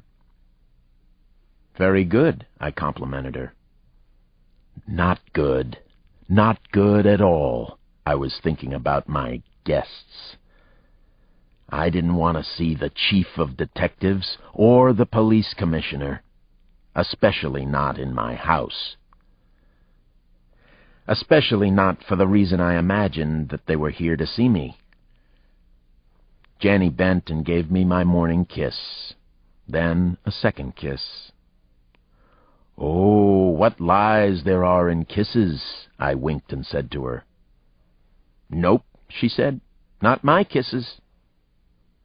It took me less than 5 minutes to get as ready as I was going to get for this. Nana was entertaining our visitors in the parlor. Commissioner Clouser had come to my house twice before. This was a first for the chief of detectives. The Jefe. I assumed that Clouser had forced him to come. Chief Pittman and Commissioner Clouser were sipping Nana's steaming coffee, smiling at a story she was spinning for them. I wondered what it was she had decided to get off her chest. This was a dangerous time for Pittman and Clouser. "I was just rebuking these gentlemen for allowing Emmanuel Perez to roam our streets for so long," she told me as I entered the parlor. "They promised not to let that sort of thing happen again. Should I believe them, Alex?"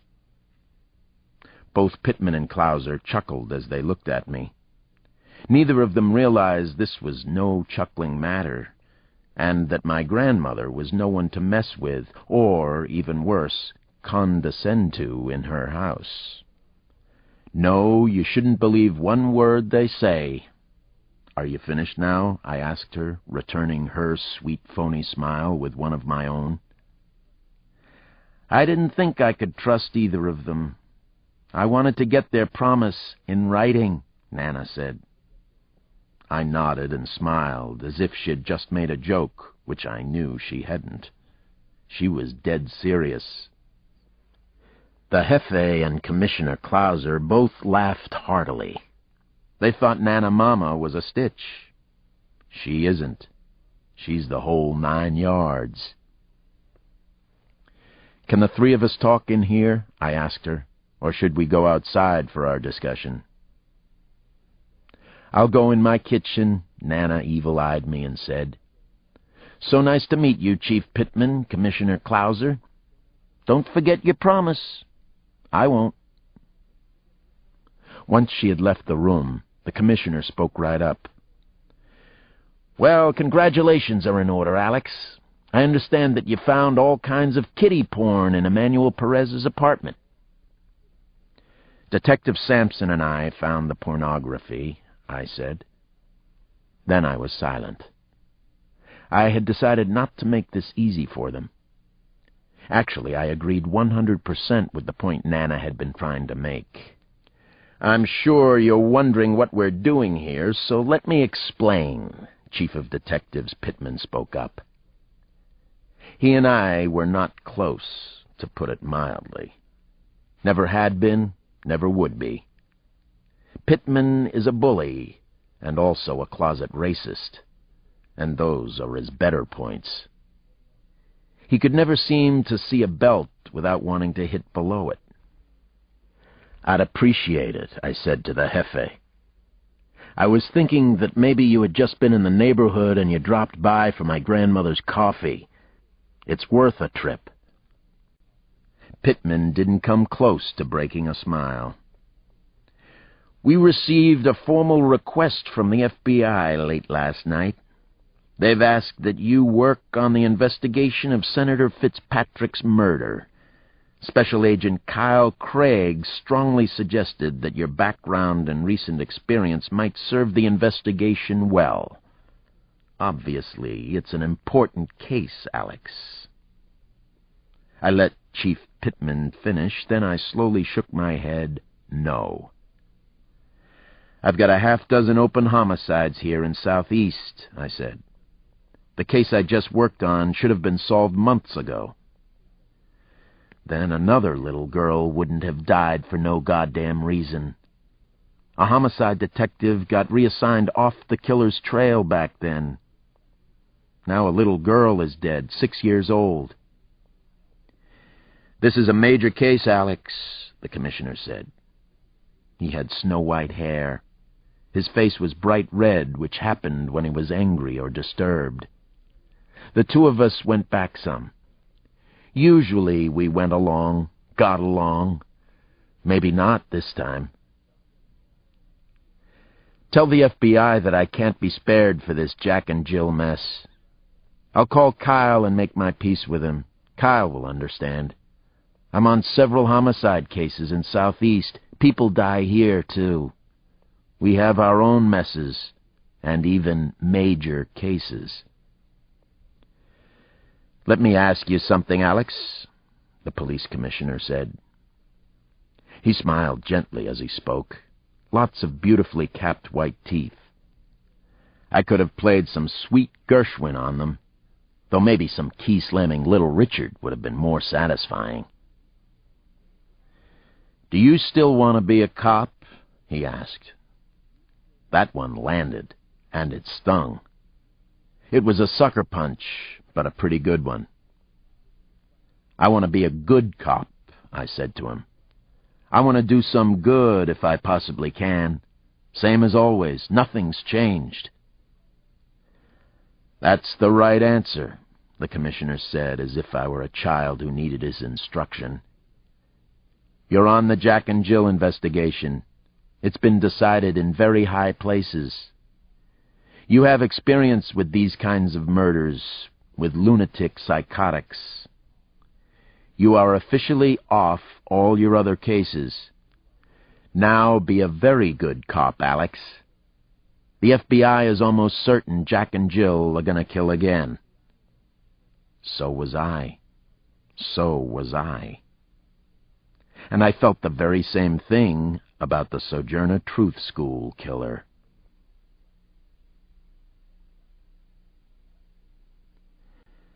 Chapter 16. I resisted the unique charms of the Jack and Jill case for one more day. Half a day, anyway. I tried to clear a few things on my watch in Southeast. I was furious about what had happened with Clouser and Pittman. Chanel Green had died because more detectives hadn't been assigned to find Chop-It-Off Chucky, hadn't given Alvin Jackson the time of day. The whole sorry affair was race-related, no way around it, and it made me both angry and sad. I came home early and spent the evening with Nana and the kids. I wanted to make sure they were okay after the murder at the Sojourner Truth School. At least that horror tale had been solved. But I still wasn't over the child killing. I couldn't get past it for a lot of reasons. For half an hour or so, I gave Damon and Janny their weekly boxing lesson in the basement. To Damon's credit, he's never complained that the sessions include his sister. He just puts on the gloves. They're becoming tough little pugs, but more important, they're learning when not to fight. Not many kids mess with them at school, but that's mainly because they're nice kids and know how to get along. "Watch that footwork, Damon," I told him. "You're not supposed to be putting out a fire with your feet." "You're supposed to be dancing," Janny threw a little verbal jab at her brother. "Step right back, step left." "I'll do a dance on you in a minute," Damon warned her off, and then they both laughed like hell. A little later, we were upstairs in front of the tube. Janny was crossing her small arms, squinting her brown eyes, and making a tough-as-nails face at me. It was her official, non-negotiable bedtime, but she had decided to lodge a protest. "No, Daddy, nope, nopey," she said. "Your watch is too fast." "Yes, Janny, yep, yeppy." I held my ground, held my own against my chief nemesis. "My watch is too slow." "No, sirree, no way," she said. "Yes, indeedy, no escaping it. You're busted." The long arm of the law finally reached out and corralled another repeat offender. I grabbed Janny off the couch and carried my little girl up to bed at 8:30 on the dot. Law and order reigns at the cross-house. "Where are we going, Daddy?" she giggled against my neck. "Are we going out for ice cream? I'll have pralines and cream." "In your dreams." As I tightly held Janny in my arms, I couldn't help thinking about little Chanel Green. When I had seen Chanel in that schoolyard, I was scared. I'd thought of Janny. It was a vicious circle that kept playing inside my head. I lived in fear of the human monsters coming to our house. One of them had come here a few years back. Gary Sonagy. That time no one had been hurt, and we had been very lucky. Jenny and I had worked out a prayer that we both liked.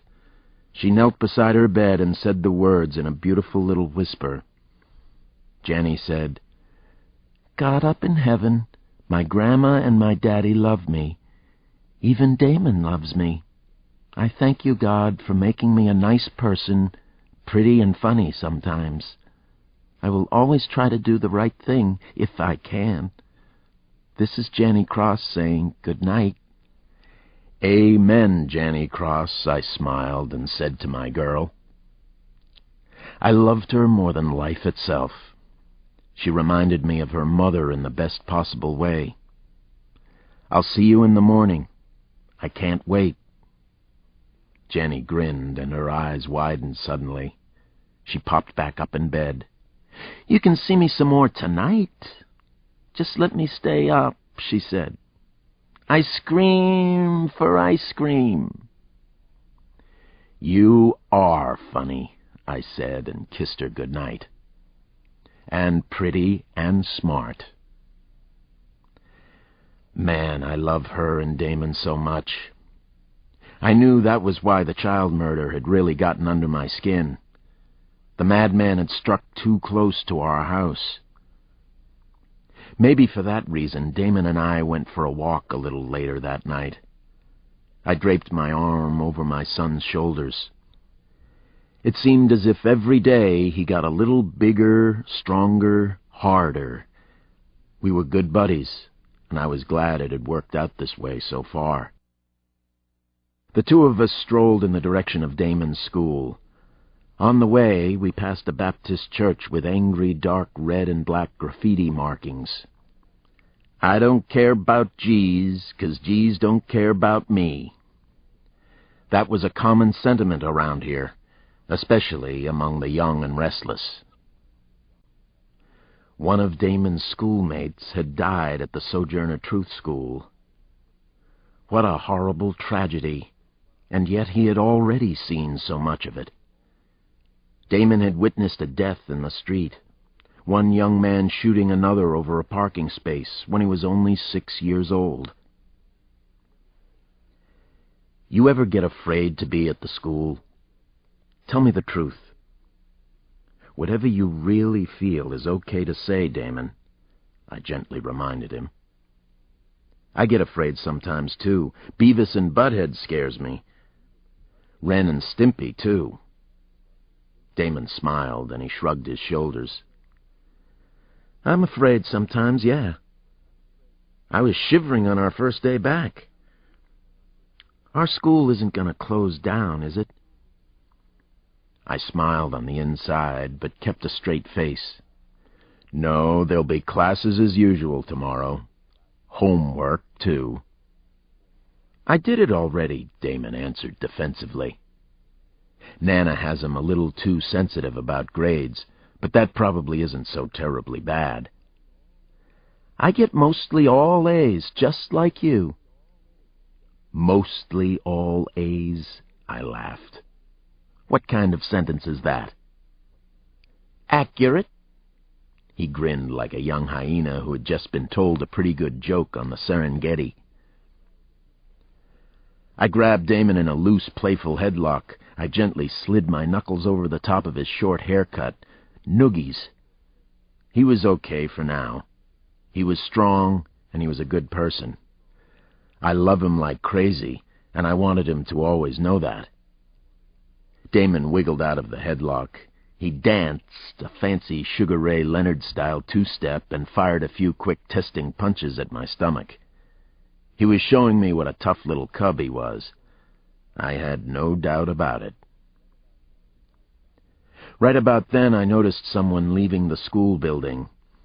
It was the same woman I'd seen in the early morning of Chanel Green's murder, the one who had blown me away then. She was watching Damon and me tussle on the sidewalk. She had stopped walking to watch us. She was tall and slender, almost 6 feet. I couldn't see her face very well in the shadows of the school building. I remembered her from the other morning, though. I remembered her self-confidence, a sense of mystery I'd felt about her. She waved, and Damon waved back. Then she headed down to the same dark blue Mercedes which was parked up against the wall of the building. "You know her?" I asked. "That's the new principal of our school," Damon informed me. "That's Mrs. Johnson." I nodded. Mrs. Johnson. "She works late. I'm impressed." "How do you like Mrs. Johnson?" I asked Damon as I watched her walk to her car. I remembered that Nana had talked about the principal and been very positive about her, calling her inspirational and saying she had a sweet disposition. She was certainly attractive, and seeing her made my heart ache just a little. The truth was, I missed not having someone in my life. I was getting over a complicated friendship I'd had with a woman, Kate McTiernan.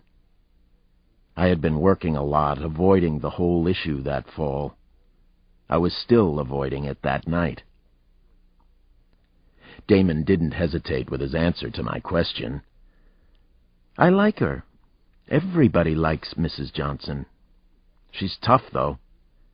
"She's even tougher than you are, Daddy," he said. She didn't look so tough with her Mercedes sedan, but I had no reason not to believe my son. She was definitely brave to be in the school alone at night. Maybe a little too brave. "Let's head on home," I finally said to Damon. "I just remembered this is a school night for you." "Let's stay up and watch the Bullets play the Orlando Magic," he coaxed and grabbed onto my elbow. "Oh, sure." "No, let's get Jenny up, and we'll all pull an all-nighter," I said and laughed loudly. We both laughed, sharing the jokey moment. I slept in with the kids that night. I was definitely not over the murder at the Truth School. Sometimes we'll throw blankets and pillows on the floor and sleep there as if we were homeless. It gives Nana fits, but I believe she thrives on her fits, so we make certain she has one every other week or so. As I lay there with my eyes open and both kids sleeping peacefully, I couldn't help thinking about Chanel Green. It was the last thing I needed to think about. Why had someone brought the body back to the schoolyard, I wondered. There are always loose ends on cases, but this one made no sense, so it concerned me. It was a piece that didn't fit in a puzzle that was supposed to be finished. Then I began thinking about Mrs. Johnson for a moment or two. That was a better place to be. "She's even tougher than you are, Daddy." What a glowing recommendation from my little man. It was almost a dare. "Everybody likes Mrs. Johnson," Damon had said. I wondered what her first name was. I made a wild guess. Christine. The name just came to me. Christine. I liked the sound of it in my head. I finally nodded off to sleep. I slept with the kids in the pile of blankets and pillows on the bedroom floor. No monsters visited us that night. I wouldn't let them. The Dragon Slayer was on guard, tired and sleepy and over-sentimental, but ever so watchful.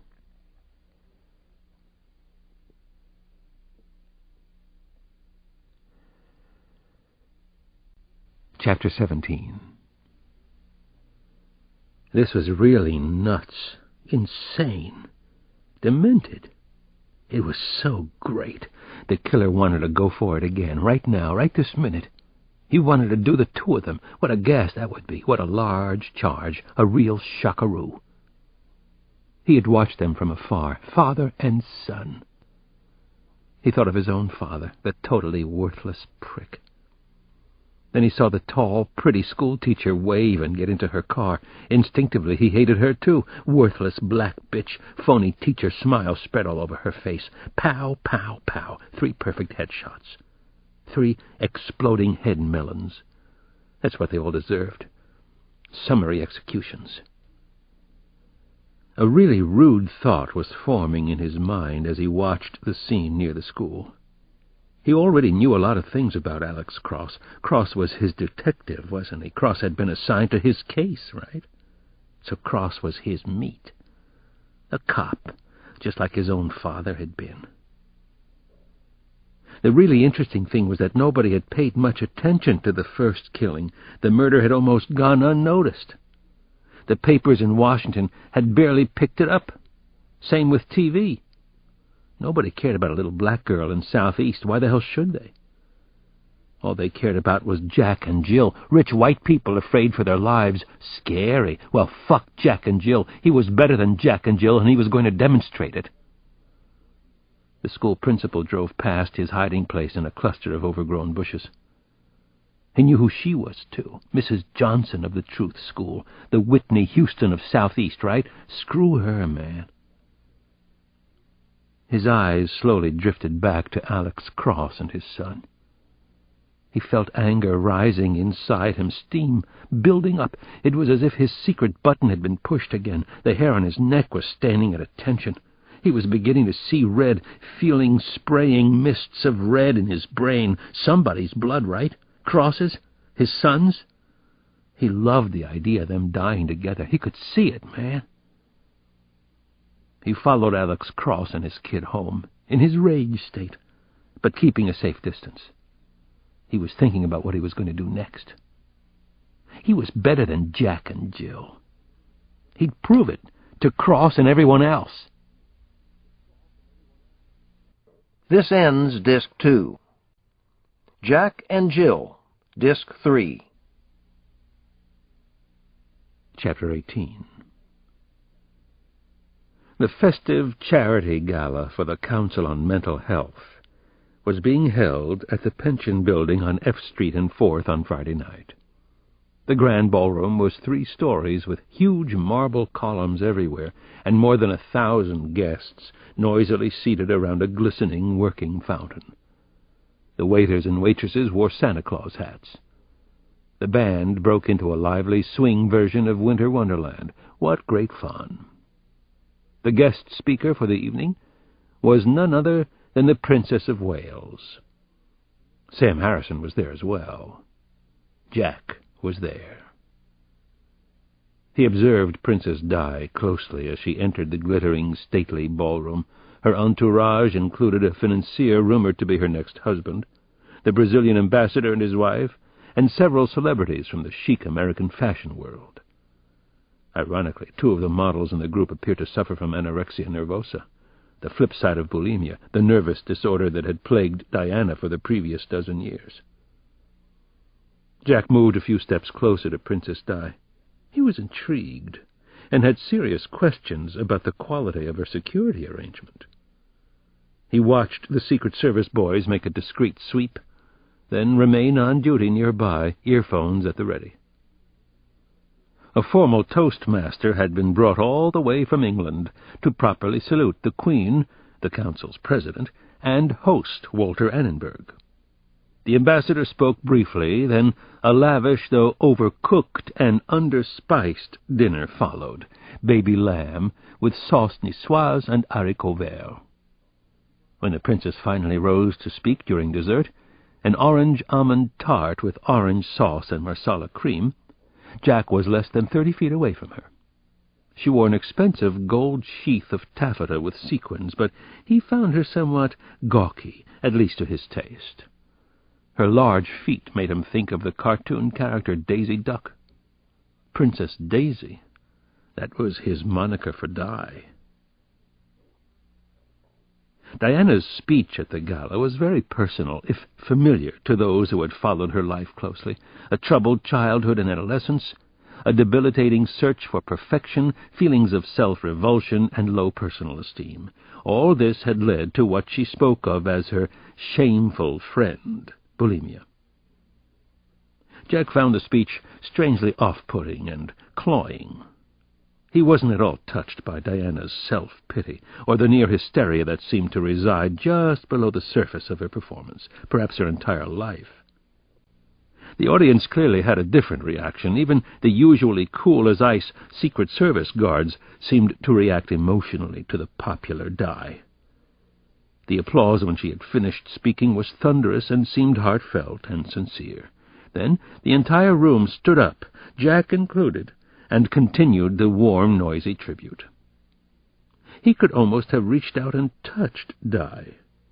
"Here's to bulimia," he wanted to call out. "Here's to worthwhile causes of all kinds." It was time for him to move into action again. It was time for number 2 in the Jack and Jill story. Time for a lot of things to begin. It was also his turn to be the star tonight, to solo, as it were.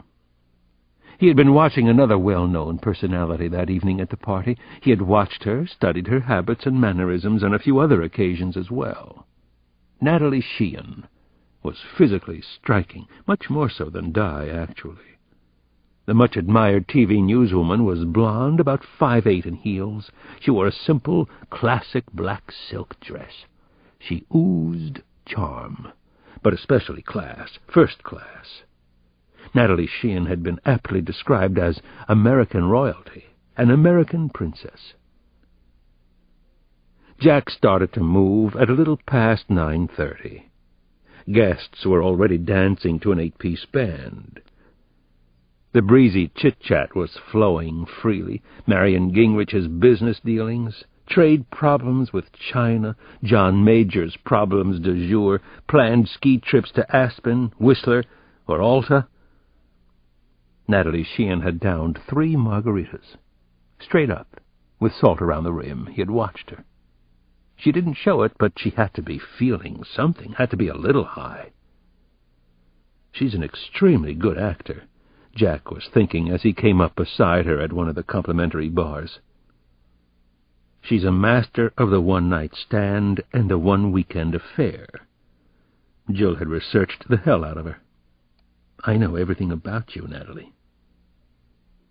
He took 2 sidelong steps, and suddenly they were face to face. They nearly collided, actually. He could smell her perfume. Flowers and spices, very nice. He even knew the delightful fragrance's name, Escada, Act 2. He'd read that it was Natalie's favorite. "I'm sorry, excuse me," he said, feeling his cheeks redden.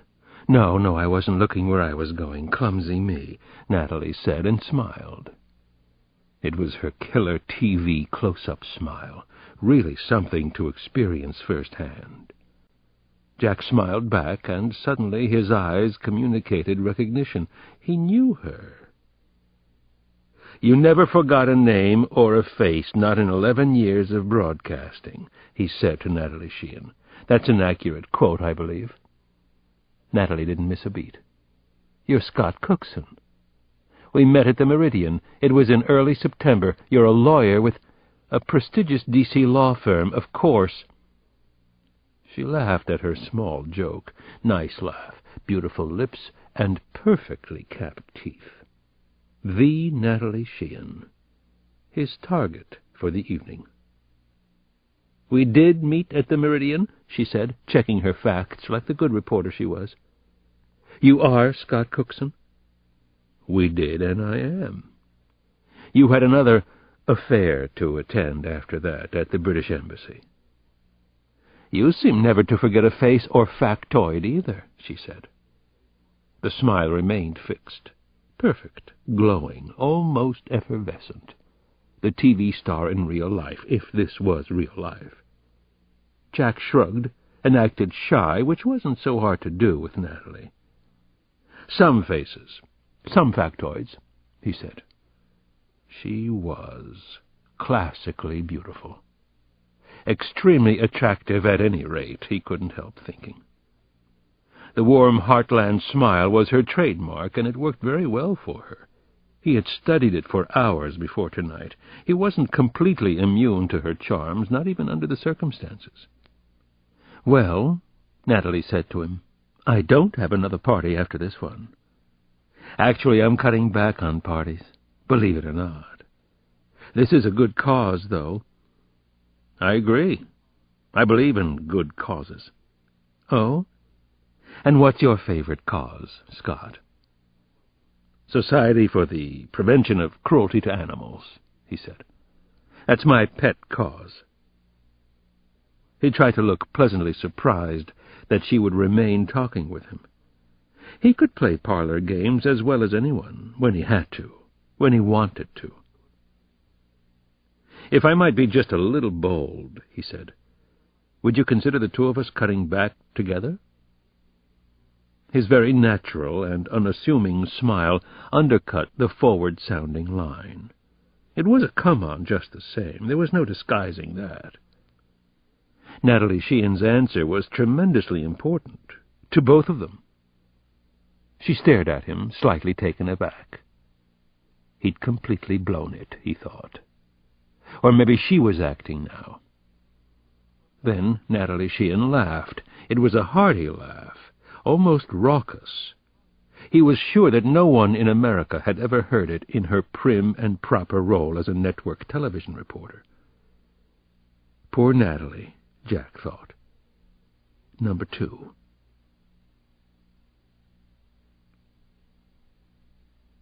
Chapter 19. Natalie took another margarita for the trip home. "A roadie," she told him, and laughed that deep, wonderful laugh of hers again. "I learned how to party a little bit at St. Catherine's Academy in Cleveland, then at Ohio State," she confided as they walked to the garage under the pension building. She was trying to show him that she was different from her television persona, looser, more fun. He got that much, got the message. He even liked her for it. He was noticing that her usually crisp and exact enunciation was just a little off now. She probably thought it was sexy, and she was right. She was actually very nice, very down-to-earth, which surprised him a little. They took her car, as Jill had accurately predicted. Natalie drove the silver-blue Dodge Stealth a little too fast. All the while she talked rapid-fire, too, but kept it interesting. Gat, Boris Yeltsin's drinking problems, D.C. real estate, campaign financing reform. She showed herself to be intelligent, informed, high-spirited, and only slightly neurotic about the ongoing struggle between men and women. "Where are we going?" he finally thought he should ask. He already knew the answer, of course. The Jefferson Hotel, Natalie's honey trap in D.C., her place. "Oh, to my laboratory," she said. "Why? Are you nervous?" "No. Well, maybe a little nervous," he said, and laughed. It was the truth. She brought him upstairs to her private office in the Jefferson Hotel on 16th Street. 2 beautiful rooms and a spacious bath overlooked downtown. He knew that she also had a house in Old Town Alexandria. Jill had visited there, just in case, just to be thorough. Measure twice, measure 5 times, if necessary. "This place is my treat for myself, a special spot where I can work right here in the city," she told him. "Isn't the view breathtaking? It makes you feel as if you own the whole city. It does for me, anyway." "I see what you mean. I love Washington myself," Jack said. For a moment he was lost, peering off into the distance. He did love this city, and what it was supposed to represent. At least, he had, once upon a time. He still remembered his very first visit here. He had been a Marine private, 20 years old. The soldier. He quietly surveyed her workspace. Laptop computer, Canon Bubblejet, 2 VCRs, Gold Emmy, Pocket OAG, fresh-cut flowers in a pink vase beside a black ceramic bowl filled with foreign pocket change. Natalie Sheehan, this is your life. Kind of impressive, kind of sad, kind of over. Natalie stopped and looked at him closely, almost as if she were seeing him for the first time. "You're very nice, aren't you? You strike me as being a very genuine person, the genuine article, as they say, or used to say. You're a nice guy, aren't you, Scott Cookson?" "Not really," he shrugged. He rolled his sparkling blue eyes, and an engaging little half-smile appeared. He was good at this, getting the girl, if it was necessary. Actually, though, under normal circumstances, he never ran around. He was at heart a one-woman guy. "Nobody's really nice in Washington, right? Not after you've lived here for a while," he said, and continued to smile. "I suppose that's true. I guess that's basically accurate." She snorted out a raucous laugh, then laughed again. At herself? He could see that Natalie was disappointed a little in his answer. She wanted, or maybe she needed, something genuine in her life. Well, so did he, and this was it. The game was exquisite, and it was definitely the genuine article. It was so important. It was history. And it was happening right now in this Jefferson Hotel suite. This irresistible, dangerous game he was playing, this was his life. It was something with meaning, and he felt fulfilled. No, he felt for the first time in years. "Hi there, Scott Cookson. Did we lose you for a sec?" No, I'm right here. I'm a here-and-now kind of person, just admiring the wonderful view you have here. Washington in the wee hours. It's our view for tonight. Yours and mine." Natalie made the first physical move, which was also as he had predicted and was therefore reassuring to him. She came up close to him from behind. She placed her long, slender arms around his chest, bracelets jangling. It was extremely nice. She was highly desirable, almost overpoweringly so, and she knew it. He felt himself become aroused, become extremely hard down the left side of his trousers. That kind of arousal was like a small itch compared to everything else he was feeling now. Besides, he could use it. Let her feel your excitement. Let her touch you. "Are you okay with this?" she asked. She actually was nice, wasn't she? Thoughtful, considerate. It was too bad, really. Too late to change the plan, to switch targets. Bad luck, Natalie. "I'm very okay with this, Natalie." "Can I take your tie off? Tasteful as it is?" she asked. "I think that ties should be done away with altogether," he answered. "No, ties definitely have a place. First communions, funerals, coronations." Natalie was standing very close to him. She could be so sweetly, gently seductive, and that was sad. He liked her more than he'd thought he would. Once upon a time she had probably been the simple Midwestern beauty she now half pretended to be. He had felt nothing but revulsion for Daniel Fitzpatrick, but he felt a great deal tonight. Guilt, regret, second thoughts, compassion. The hardest thing was killing up close like this. "How about white Pima cotton shirts? Are you a white shirt man?" Natalie asked. Don't like white shirts at all. White shirts are for funerals and coronations. And charity balls.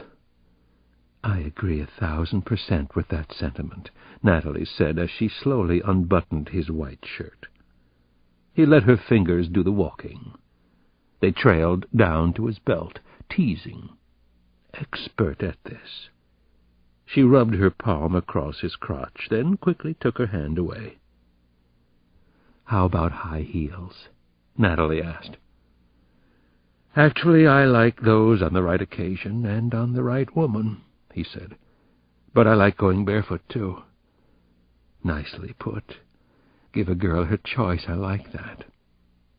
She kicked off just one black slingback, then laughed at her joke. A choice. One shoe on, one off. "Silk dresses?"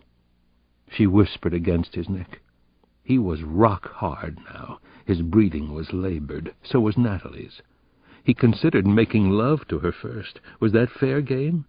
Or was it rape? Natalie had managed to confuse the issue for him. "I can do without those. Depending on the occasion, of course," he whispered back. We seem to agree on a lot of things."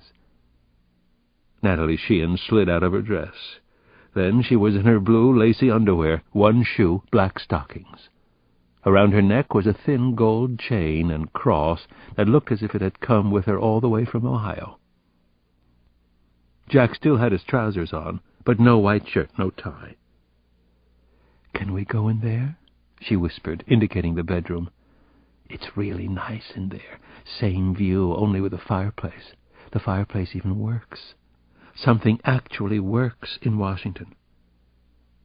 "Okay. Well, let's start a fire then." Jack picked her up as if she weighed nothing, as if they were both elegant dancers, which in a way they were. He didn't want to care about her, but he did. He forced the thought out of his mind. He couldn't think like that, like a schoolboy, a Pollyanna, a normal human being. Strong, too. She sighed, finally kicking off the other shoe. The picture window in the bedroom was astonishing to behold. The view was north up 16th Street. The streets and Scott's Circle below were like a lovely and expensive necklace, jewelry by Harry Winston or Tiffany, something Princess Di might wear. Jack had to remind himself that he was stalking Natalie. Nothing must stop this from happening now. The final decision had been made. The die was cast, literally. He forced himself not to be sentimental, just like that. He could be so cold and so good at this. He thought about throwing the high-spirited and beautiful newswoman through the plate-glass window of her bedroom. He wondered if she would crash through or just bounce back off the glass. Instead, he set Natalie down gently on a bed covered with an Amish quilt. He pulled out handcuffs from his jacket pocket. He let her see them. Natalie Sheehan frowned, her blue eyes widening in disbelief. She seemed to deflate, to depress right before his eyes. Is this some kind of sick joke? She was angry with him, but she was also hurt. She figured he was a freak, and she was right, beyond her wildest nightmares. His voice was very low. "No, this isn't a joke. This is very serious, Natalie. You might say that it's newsworthy." There was a sudden and very sharp knock at the door to the demi-apartment. He held up a finger for Natalie to be quiet, very quiet. Her eyes showed confusion, genuine fear, an uncustomary loss of her cool demeanor. His eyes were cold. They showed nothing at all. "That's Jill," he told Natalie Sheehan. "I'm Jack. I'm sorry. I really am." Chapter 20. I eased my way inside the Jefferson Hotel just before 8 in the morning. A little Gershwin was rolling through my head, trying to soothe the savage, trying to smooth out the jagged edges. Suddenly I was playing the bizarre game, too. Jack and Jill. I was part of it now. The cool dignity of the hotel was being scrupulously maintained. At least it was in the elegant front lobby. It was difficult to grasp the reality that a bizarre and unspeakable tragedy had struck here, or that it ever could. I passed a fancy grill room and a shop displaying couture fashion. A century-old clock gently chimed the hour. Otherwise, the room was hushed. There was no sign, not a hint, that the Jefferson, indeed the entire city of Washington, was in shock and chaos over a pair of grisly, high-profile murders and threats of still more to come. I'm continually fascinated by facades like the one I encountered at the Jefferson. Maybe that's why I love Washington so much. The hotel lobby reminded me that most things aren't what they appear to be. It was a perfect representation for so much that goes on in D.C. Clever facades fronting even more clever facades. Jack and Jill had committed their second murder in 5 days, in this serene and very posh hotel. They had threatened several more murders, and no one had a clue why, or how to stop the celebrity stalking. It was escalating. Clearly it was. But why? What did Jack and Jill want? What was their sick game all about? I had already been on the phone very early that morning, talking to my strange friends in abnormal psych at Quantico. One of the advantages I have is that they all know I have a doctorate in psych from Johns Hopkins, and they're willing to talk with me, even to share theories and insights. So far, they were stumped. Then I checked in with a contact of mine at the FBI's evidence analysis labs. The evidence hounds didn't have much of anything to go on either. They admitted as much to me. Jack and Jill had all of us chasing our tails in double time. Speaking of which, I had been ordered by the chief of detectives to work up one of your famous psych profiles on the homicidal couple, if that's what they really were. I felt the task was futile at this point, but I hadn't been given a choice. Working at home on my PC, I ran a wide swath through the available behavioral science unit and violent criminal apprehension program data. Nothing obvious or very useful popped up, as I suspected it wouldn't. It was too early in the chase, and Jack and Jill were too good. For now, at least, the correct steps were: 1. Gather as much information and data as possible. 2. Ask the right questions, and plenty of them. 3. Start collecting wild hunches on index cards that I'd carry around until the end of the case. I knew about several stalker cases, and I ran the information down in my head. One inescapable fact was the Bureau now had a database of more than 50,000 potential and actual stalkers. That was up from less than 1,000 in the 1980s. There didn't seem to be any single stalker profile, but many of them shared traits. First and foremost, obsession with the media, need for recognition, obsession with violence and religion, difficulty forming loving relationships of their own. I thought of Margaret Ray, the obsessed fan who had broken into David Letterman's home in Connecticut numerous times. She had called Letterman the dominant person in my life. I watch Letterman sometimes myself, but he's not that good. Then there was the Monica Seles stabbing in Hamburg, Germany. Katharina Witt had nearly suffered the same fate at the hand of a fan. Sylvester Stallone, Madonna, Michael Jackson, and Jodie Foster had all been seriously stalked and attacked by people who claimed to adore them. But who were Jack and Jill? Why had they chosen Washington, D.C. for the murders? Had someone in the government harmed one or both of them in some real or imagined way? What was the link between Senator Daniel Fitzpatrick and the murdered television newswoman Natalie Sheehan? What could Fitzpatrick and Sheehan possibly have in common? They were liberals. Could that be something? Or were the killings random and therefore nearly impossible to chart? Random was a nasty word that was sticking in my head more and more as I thought about the case. Random was a very bad word in homicide circles. Random murders were almost impossible to solve. Most celebrity stalkers didn't murder their prey. At least they didn't use extreme violence right away.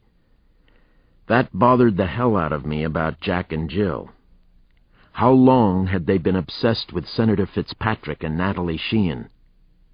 How had they ultimately chosen their victims? Don't let these be random selections and murders, anything but that. I was also intrigued by the fact that there were two of them working closely together. I had just come off a dizzying high-profile case in which two friends, two males, had been kidnapping and murdering women for more than 13 years. They had been cooperating, but also competing with each other. The psychological principle involved was known as twinning. So what about Jack and Jill? Were they freak friends? Were they romantically involved? Or was their bond something else? Was it a sexual thing for them? That seemed like a reasonable possibility. Power dominance? A really kinky parlor game, maybe the ultimate sex fantasy? Were they a husband and wife team? Or maybe spree killers like Bonnie and Clyde? Was this the beginning of a gruesome crime spree? A multiple murder spree in Washington? Would it spread elsewhere? To other large cities where celebrities tend to cluster? New York, Los Angeles, Paris, London? I stepped off the elevator on the 7th floor of the Jefferson Hotel and looked into a corridor of dazed and confused faces. Judging from the looks at the crime scene, I was pretty much up to speed. Jack and Jill came to the hill to kill, to kill, to kill. Chapter 21. The good Dr. Cross, the master of disaster. Well, I'll be. Alex! Hey, Alex, over here! I was lost in a bad jumble of thoughts and impressions about the murders when I heard my name. I recognized the voice immediately, and it brought a smile to my lips. I turned and saw Kyle Craig of the FBI, another dragon slayer, this one originally from Lexington, Massachusetts. Kyle was not your typical FBI agent. He was a totally straight shooter. He wasn't uptight, and he usually wasn't bureaucratic. Kyle and I had worked together on some very bad cases in the past. He was a specialist in high-profile crimes that were marked by extreme violence or multiple murders. Kyle was an expert in the nasty, scary stuff most bureau agents didn't want to be involved with on a regular basis. Beyond that, he was a friend.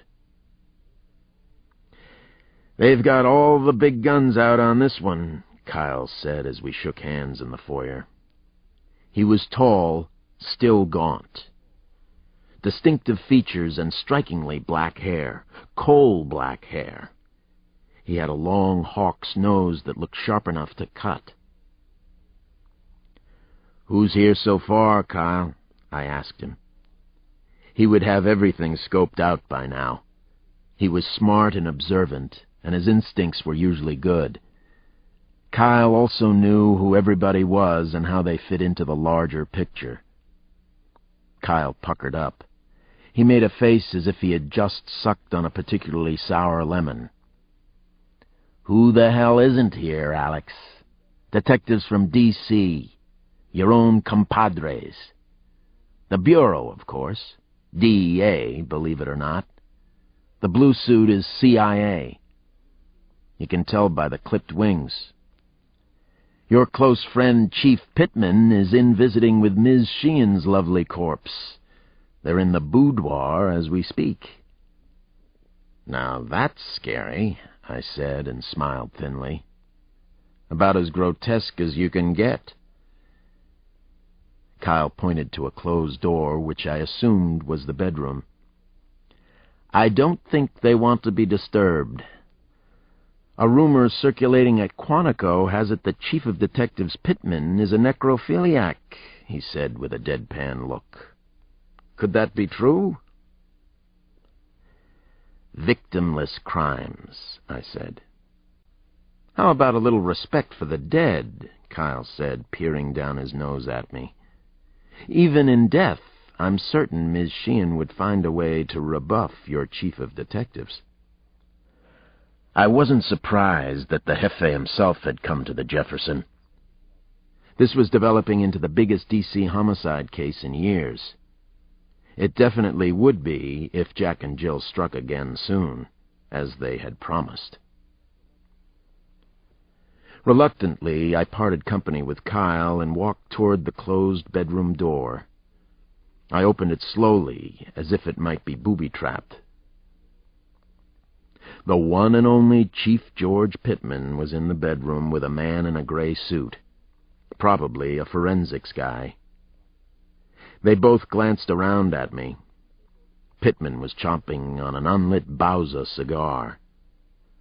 Pittman frowned and shook his head when he saw who it was. Nothing he could do about it. It was Commissioner Klaus's invitation order that I be on the case. It was obvious that the Jefe didn't want me here. He muttered, "The late Alex Cross," to the other suit. So much for polite introductions and light banter. The two of them turned back to the famous corpse on the bed. Chief Pittman had been abusive for no apparent reason. I didn't let it bother me too much. It was business pretty much as usual with the rude, bullying prick. What a useless bastard. A real horse's ass.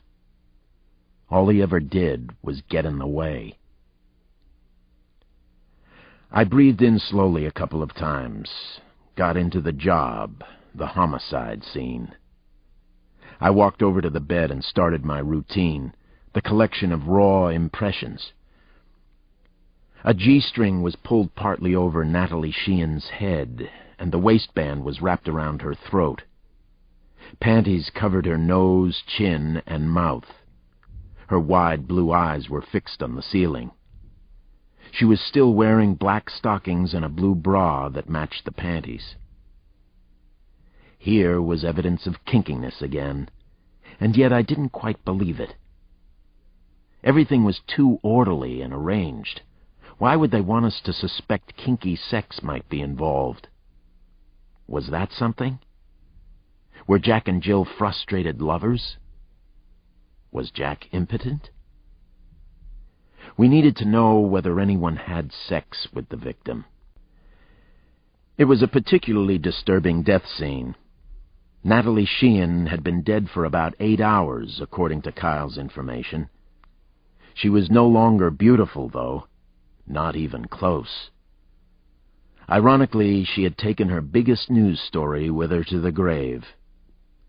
She knew Jack, and maybe Jill.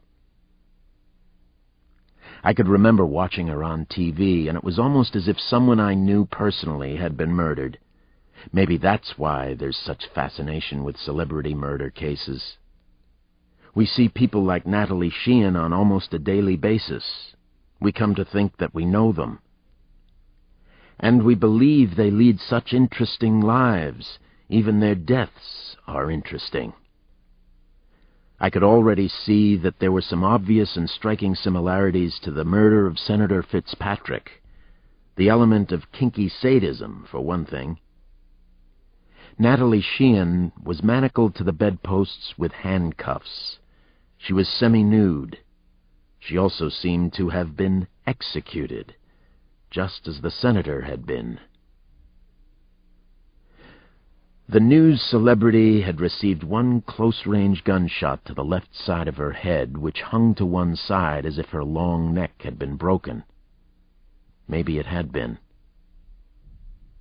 Was this the Jack and Jill pattern? Organized, efficient, and cold-blooded as hell. Kinky for some reason known only to them. Pseudo-kinky? Sexual obsession or a sign of impotence? What was the pattern telling us? What was it communicating? I was beginning to formulate a psychological personality print for the killers. The method and style of the killings were more important to me than any physical evidence. Always. Both murders had been carefully planned, methodical, very structured, and leisurely. Jack and Jill were playing a cold-blooded game. So far, there had been no significant slip-ups that I knew of. The only physical evidence left at the scenes was intentional. The notes. Sexual fantasy was obvious, both in exhibiting the female on her bed and, in the senator's case, male mutilation. Did Jack and Jill have trouble with sex? My initial impression was that both killers were white, somewhere between the ages of 30 and 45, probably closer to the latter, based on the high level of organization in both murders. I suspected well above average intelligence, but also persuasiveness and physical attractiveness. That was particularly telling and bizarre to me, since the killers had managed to get inside the celebrities' apartments. It was the best clue we had. There was much more for me to take in, and I did, madly scribbling away in my notepad. Occasionally, the Jefe looked my way and glared at me, checking up on me. I wanted to go at him. He represented so many things that were wrong with the department, the Washington PD. He was such a controlling, macho asshole, and not half as bright as he thought he was. "Anything, Cross?" He finally turned and asked in his usual clipped manner. "Not so far," I said. That wasn't the truth. What definitely occurred to me was that Daniel Fitzpatrick and Natalie Sheehan might both have been promiscuous in the old-fashioned sense of the word. Maybe Jack and Jill disapproved of them. Both bodies had been left exposed, in compromising and very embarrassing positions. The killers seemed preoccupied with sex, or at least the sex lives of famous people. Exposed, or to expose, I wondered. Exposed for what reason? "I'd like to look at the note," I told Pittman, trying to be civil and professional. Pittman waved a hand in the direction of an end table on the far side of the bed. His gesture was dismissive and rude. I wouldn't treat the rawest rookie patrolman that way. I had shown more respect to Chop-It-Off Chucky. I walked over and read the note for myself. It was another poem. 5 lines. Jack and Jill came to the hill to right another error. To make it short, her news report was filled with her own terror. I shook my head back and forth a few times, but didn't say anything about the note to Pittman. To hell with him. The rhyme didn't tell me much of anything yet. I hoped it would eventually. Actually, the rhymes were clever, but without emotion. What had made these two killers so clever and cold? I continued to search the bedroom. I was infamous in homicide circles for spending a lot of time at crime scenes. Sometimes I'd spend a whole day. I planned to do the same thing here. Most of the dead woman's effects seemed to tie in with her career, almost as if she had no other life. Videocassettes, expense sheets from her network, a pilfered stapler with CBS engraved on it. I observed the murder scene and the dead woman from several angles. I wondered if the killers had taken anything with them. I couldn't concentrate the way I wanted to, though. Chief Pittman had gotten on my nerves. I had let him get to me. Why had both victims been left exposed? What was it that connected them in death, at least in the minds of the murderers? The killers felt compelled to graphically point out certain things to us. In fact, everything about Fitzpatrick and Sheehan was in public view now, thanks to Jack and Jill. This is so bad, I thought, and had to reach down deep for a breath. Worst of all, I was completely hooked on the case. I was definitely hooked. Then everything took a turn for the worse in the bedroom, a bad and unexpected turn. I was standing near George Pittman when he spoke again without looking at me. "You come back after we're finished, Cross. Come back later." The Hefe's words hung like stale smoke in the air. I had trouble believing that he'd actually said them. I have always tried to act with some respect toward Pittman. It's been hard, nearly impossible most of the time, but I've done it anyway. "I'm talking to you, Cross." Pittman raised his voice a notch. "You hear what I said? Do you hear me?" Then the chief of detectives did something he shouldn't have. Something so bad. Something I couldn't look past. He reached out and pushed me with the heel of his hand, pushed me hard. I stumbled back a half step, caught my balance. Both my fists slowly rose to my chest. I didn't stop to think. Maybe some stored-up venom and powerful dislike made me act. That was part of it. I reached out and grabbed Pittman with both hands.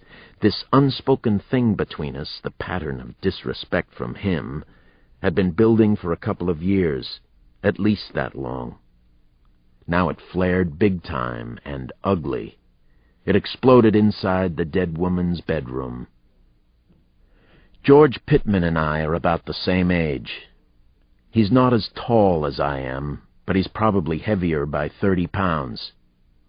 He has the squat, block-like build and look of a football linebacker from the early 60s. He's bad at his job, and he shouldn't have it. He resents the hell out of me because I'm decent at what I do. Fucker. I grabbed and picked him up right off the floor. I looked fairly strong, but I'm actually a lot stronger. Pittman's eyes widened in disbelief and sudden fear. I slammed him hard against the bedroom wall. Then I banged him into the wall a second time. Nothing lethal or too damaging, but definitely a bell ringer, an attention grabber.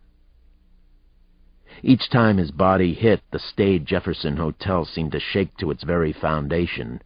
He didn't fight back. He couldn't believe what I'd just done.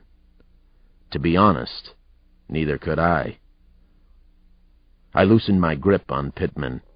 I finally let him go, and he wobbled on his feet. I knew I hadn't hurt him much physically, but I had hurt his pride. I had also made a big mistake. I didn't say a word. Neither did the other gray suit in the room. I took some solace in the fact that Pittman had pushed first. He had started this, and for no reason.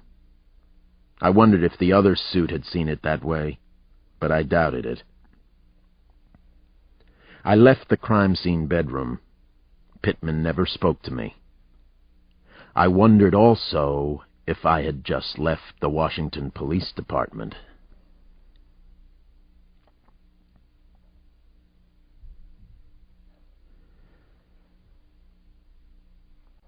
Chapter 22. This is an alert. Something is going down at Crown. Up and at 'em, everybody. We've got trouble at Crown. This is a real alert. This is not a drill. This is for real. Half a dozen Secret Service agents took the sudden alert very seriously. They watched Jack through Rangemaster binoculars, 3 sets of them. Jack was on the move. They couldn't believe what they were witnessing. Not one of the agents could believe this very bad scene playing out before them. The alert was definitely for real, though. "It's Jack, all right. What, is he crazy?" "We have full visual contact with Jack. Where the hell is he going? God damn him, what's going on?" The 6 watchers comprised 3 highly professional teams. They were all first-teamers, among the best and brightest of more than 2,000 Secret Service agents working around the world. They sat inside dark-colored Ford sedans parked on 15th Street Northwest. This was getting very serious, and very scary, in a hurry. This is a real alert. This is not a drill. "Jack is definitely leaving Crown now. It's 2340. At this moment we have Jack in our crosshairs," one of the agents spoke into the car mic. "Yeah, Jack can be a real tricky fellow, though. He's proven it before. Keep him right in your sights. Where's the lovely Jill, home base?" "This is home base." A female agent's voice came onto the line immediately. "Jill is nice and comfy up on the 3rd floor of Crown. She's reading Barbara Bush on Barbara Bush. She's in her jammies. Not to worry about Jill." "We're absolutely sure about that?" "Home base is sure about Jill. Jill's in bed. Jill is being a good girl for tonight anyway." "Good for Jill. How the hell did Jack get out?" "He used that old tunnel between the basement of Crown and the Treasury building. That's how he got out." "This is an alert. This is not a drill. Jack is on the move." "Jack is approaching Pennsylvania Avenue now. He's near the Willard Hotel. He just glanced back over his shoulder.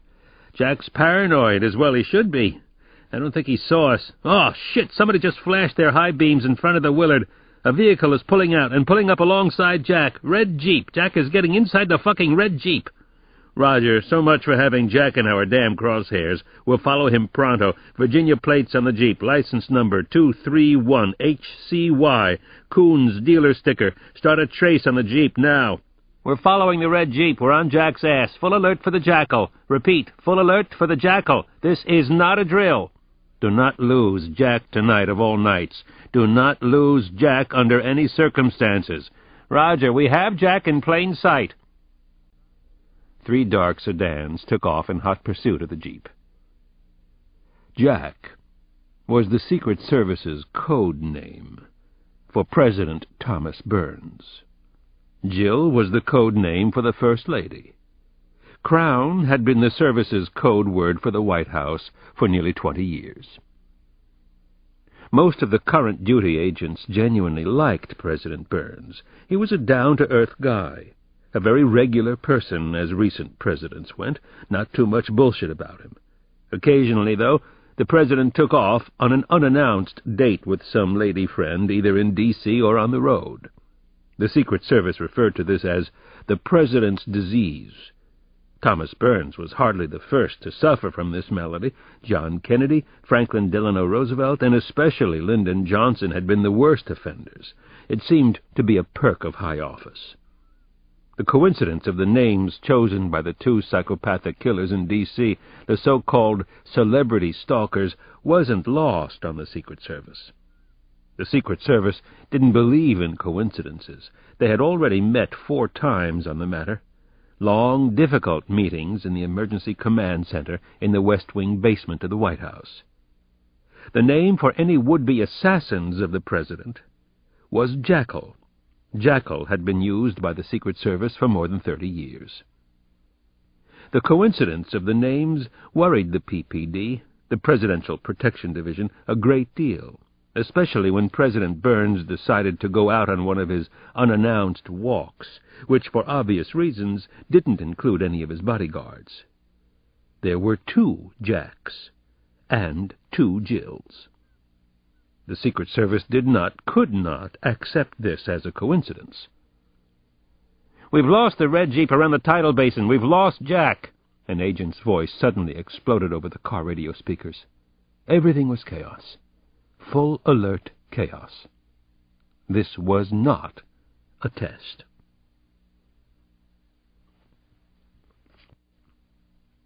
Part 2. The Dragon Slayer.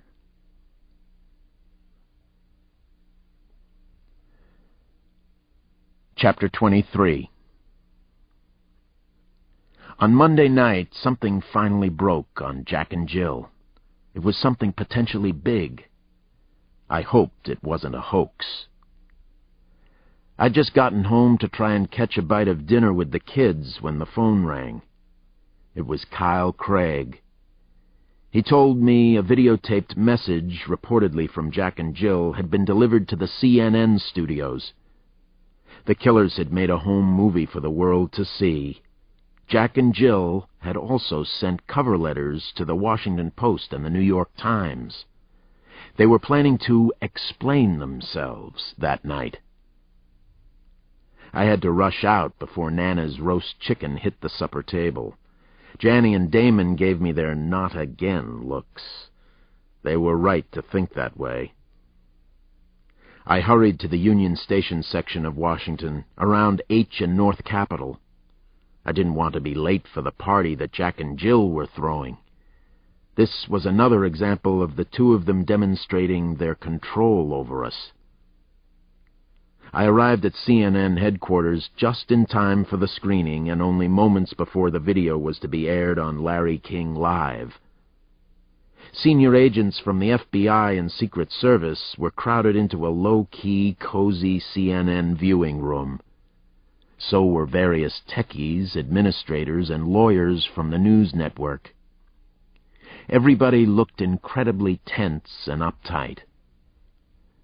The room was completely silent as the filmed message from Jack and Jill began. I was afraid to blink. We all were. "You believe this shit?" somebody finally muttered. Jack and Jill had been filming us. That was the first shock of the night. They had actually filmed the police outside Senator Fitzpatrick's apartment building a few days earlier. They had been right there in the crowd of onlookers, the ambulance chasers.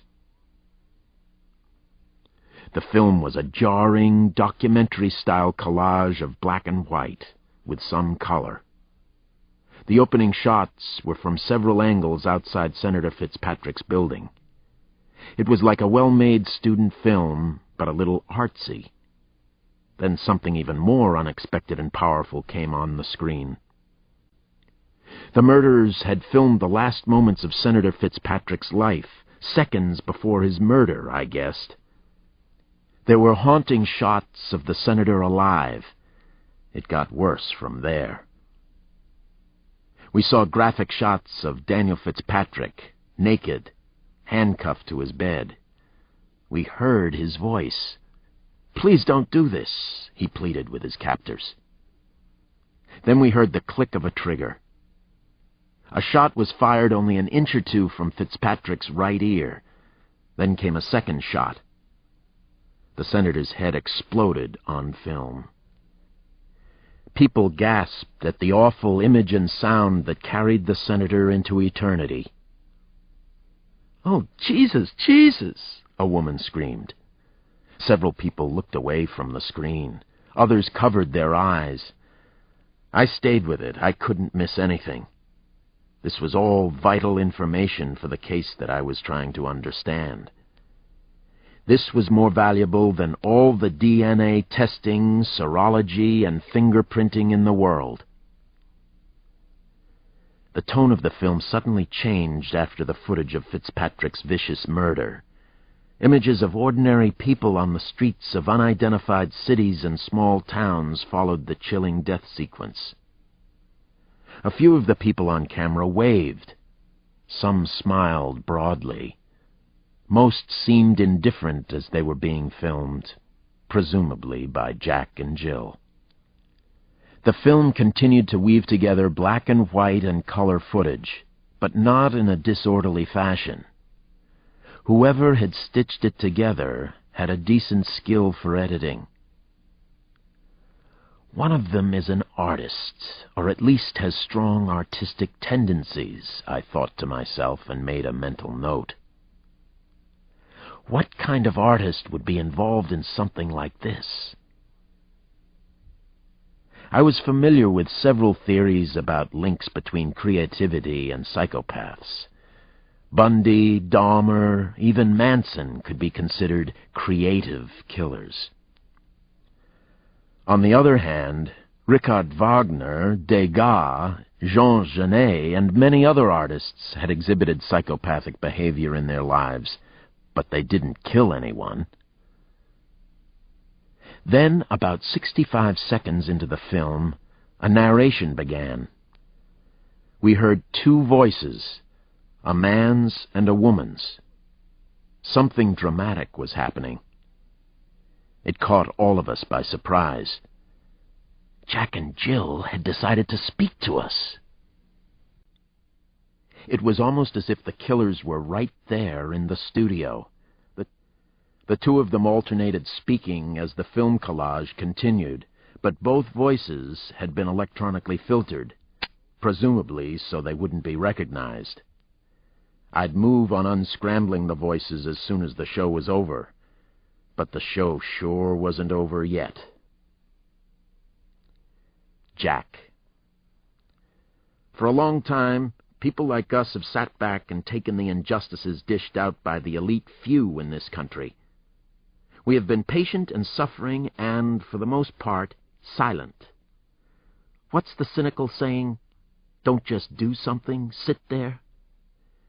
We have waited for the American system of checks and balances to take hold and work for us.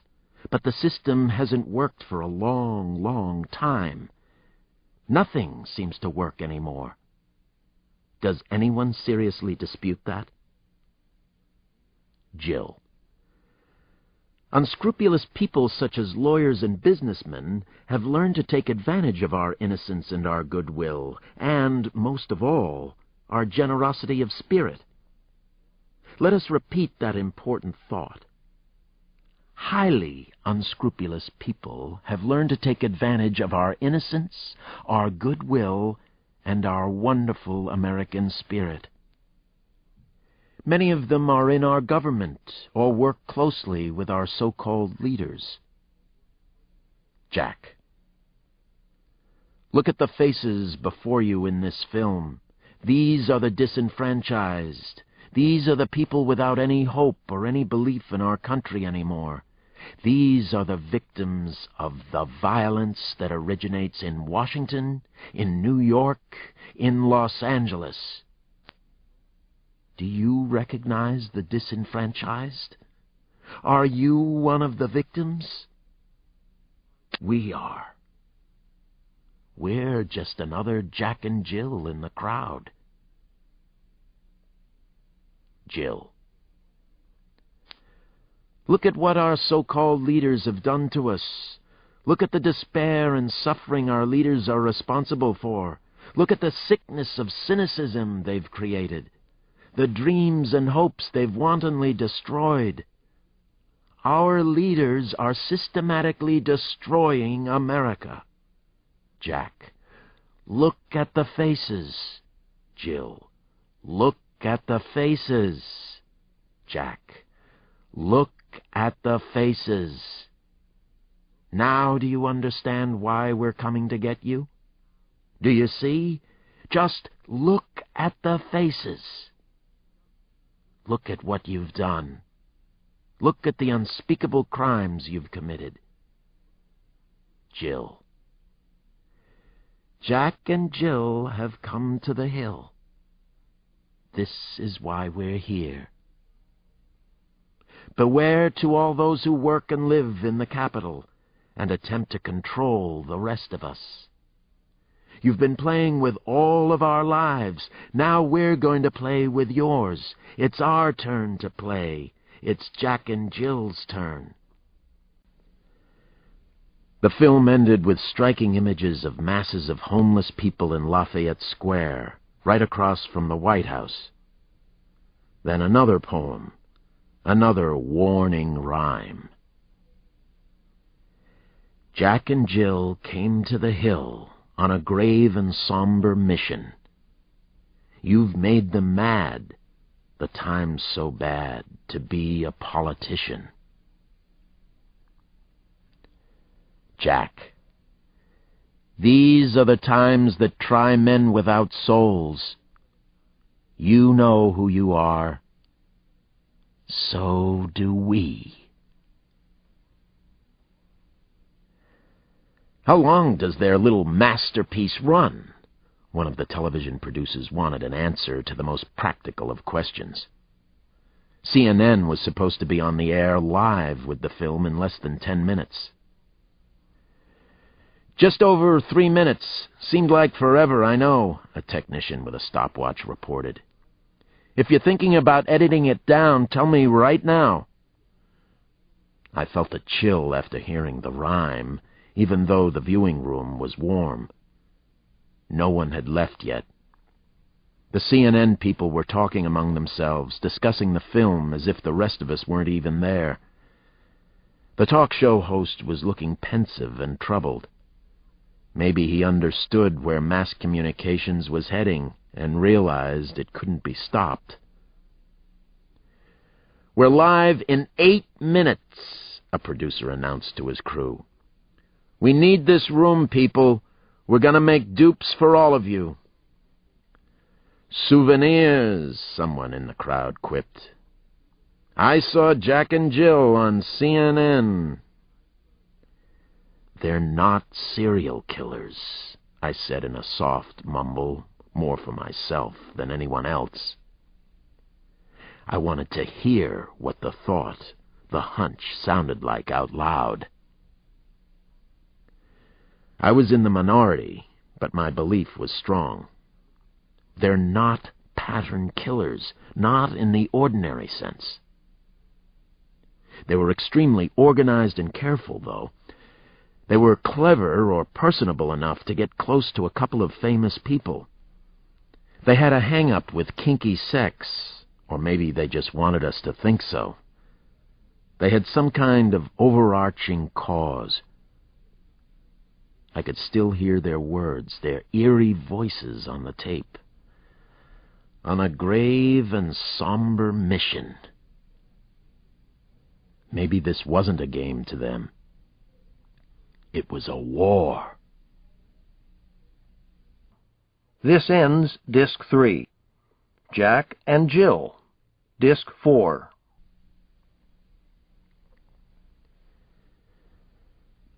Chapter 24. It was the worst of times. It was the worst of times. On Wednesday morning, just 2 days after Chanel Green's murder, a second murdered child was found in Garfield Park, not far from the Sojourner Truth School. This time the victim was a 7-year-old boy. The crime was similar. The child's face had been crushed, possibly with a metal club or pipe. I could walk from my house on 5th Street to the horrifying murder scene. I did just that, but I dragged my feet. It was the 4th of December, and children were already thinking of Christmas. This shouldn't have been happening. Not ever, but especially not then. I felt bad for another reason, besides the murder of another innocent child. Unless someone was copycatting the first murder, and that seemed highly unlikely to me, the killer couldn't have been Emmanuel Perez, couldn't have been Chop-It-Off Chucky. Samson and I had made a mistake. We had run down the wrong child molester. We were partly responsible for his death. The wind swirled and howled across the small park as I entered across from the bodega. It was a miserable morning, terribly cold and darkly overcast. 2 ambulances and a half-dozen police cruisers were parked on the grounds inside the rim of the park. There were at least 100 people from the neighborhood at the crime scene. It was eerie, ghastly, completely unreal.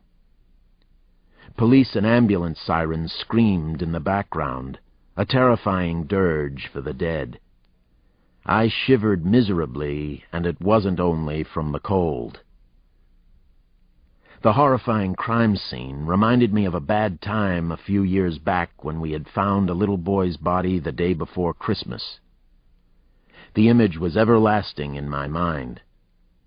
The boy's name was Michael Goldberg, but everybody had called him Shrimpy. He was only 9 years old. The murderer's name was Gary Sonergy, and he had escaped from prison after I caught him. He had escaped, and he had disappeared off the face of the earth. I had come to think of Sonergy as my Dr. Moriarty, evil incarnate, if there was such a thing, and I had begun to believe that there was. I couldn't help thinking and wondering about Sonergy. Gary Sonergy had a perfect reason to commit murders near my home. He had vowed to pay me back for his time spent in prison, every day, every hour, every minute. Payback time, Dr. Cross. As I ducked under the crisscrossing yellow crime scene tapes, a woman in a white rain poncho yelled out to me.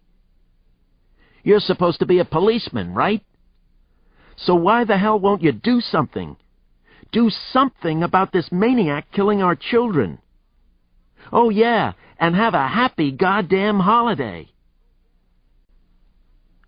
What could I possibly say to the angry woman? That real police work wasn't like NYPD Blue on television? We had no leads on the 2 child killings so far. We had no Chop-It-Off Chucky to blame anymore. There was no getting around a simple fact. Sampson and I had made a mistake. A bad hombre was dead, but probably for the wrong reason.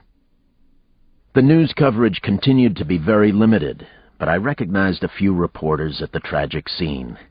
Inez Gomez from El Diario and Fern Galperin from CNN. They seemed to cover everything in Washington, occasionally even murders in Southeast. "Does this have anything to do with the child murder last week, Detective? Did you get the real murderer? Is this a serial killer of little kids?" Inez Gomez shot off a clipped barrage of questions at me. She was very good at her job, smart and tough and fair most of the time.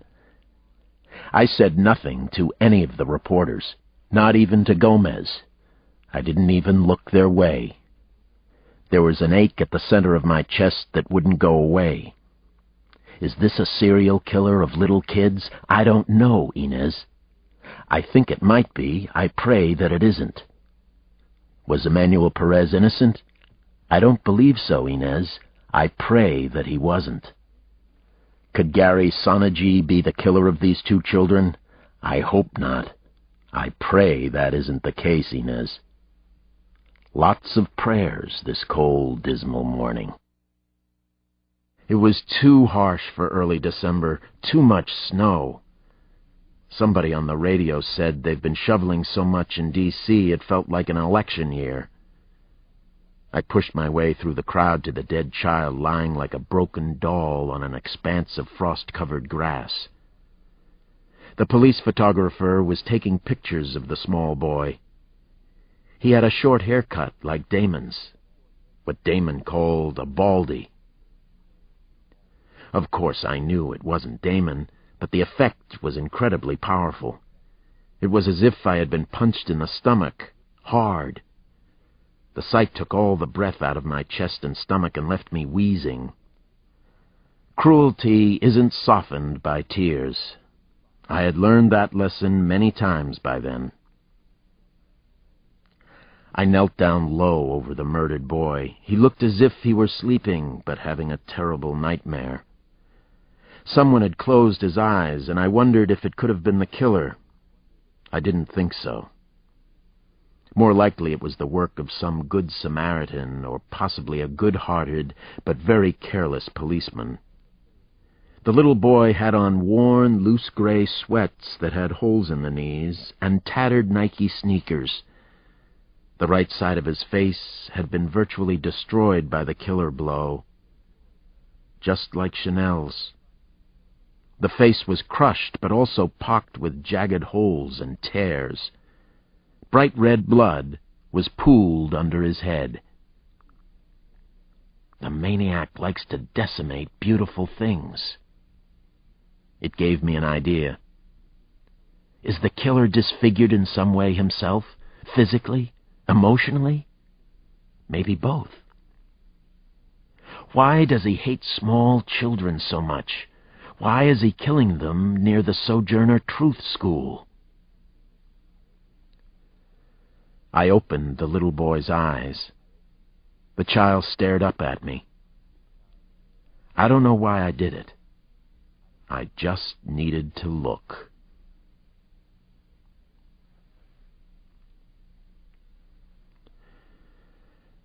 Chapter 25. Dr. Cross, Dr. Cross, I know this boy, said a shaky voice. He's in our lower school. His name is Vernon Wheatley. I looked up and saw Mrs. Johnson, the principal at Damon's school. She held back a sob. She grabbed the sob back hard. "She's even tougher than you are, Daddy." That's what Damon had said to me. Maybe he was right about that. The school principal wouldn't cry, wouldn't allow herself to. The medical examiner was standing next to Mrs. Johnson. I knew her, too. She was a white woman, Janine Prestigard. She looked to be about the same age as Mrs. Johnson, mid-30s, give or take a few years. They had been talking, consulting, probably consoling each other. What was there about the Sojourner Truth School? Why this school? Why Damon's school? Chanel Green and now Vernon Wheatley. What did the principal know, if anything? Did the school principal believe she could help solve these terrifying murders? She had known both victims. The medical examiner was arranging for an autopsy to determine the cause of death. She looked shaken by the savage attack the child had suffered. The autopsy of a murdered child is as bad as it gets. 2 detectives from the local precinct waited nearby. So did the morgue team. Everything was so quiet, so sad, so horribly bad at the scene. There's nothing any worse than the murder of a child. Nothing I've seen, anyway. I remember every one that I've been to. Sampson sometimes tells me I'm too sensitive to be a homicide detective. I counter that every detective should be as sensitive and human as possible. I rose to my full height. At 6'3", I was only a few inches taller than Mrs. Johnson. "You've been at both murder scenes," I said to her. "You live around here? You live nearby?" She shook her head. She looked straight up into my eyes. Her eyes were so intense, so large and round.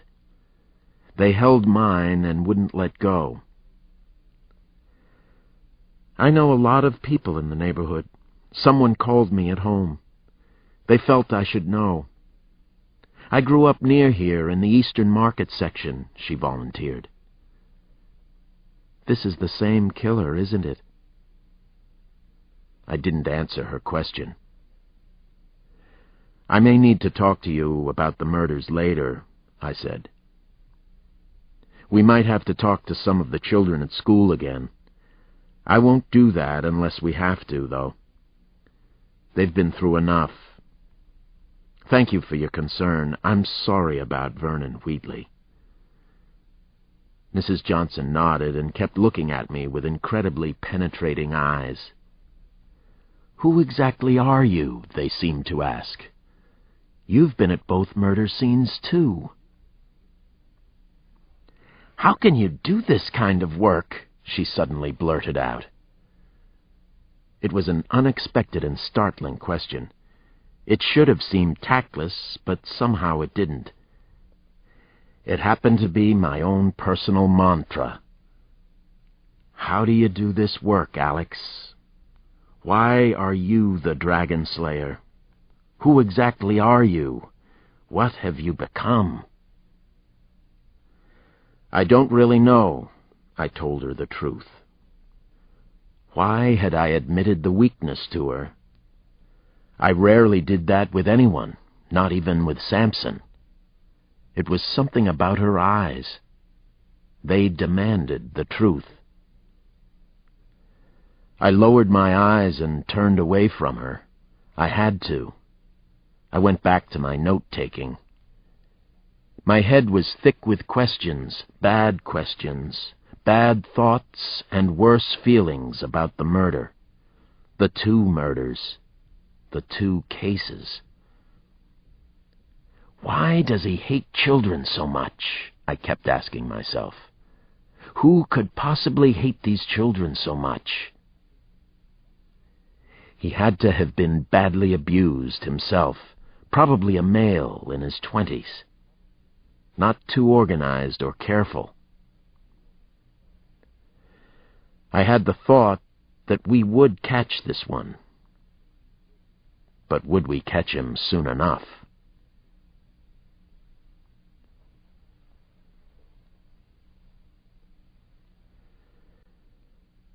Chapter 26.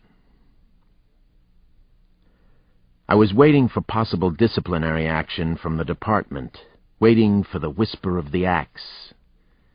It didn't come right away. Chief Pittman was holding his sharp knife over my head, playing with me. Cat and mouse. Maybe the higher powers wouldn't let him act on account of Jack and Jill. That was it. It had to be. They felt that they needed me on the celebrity stalkings and murders.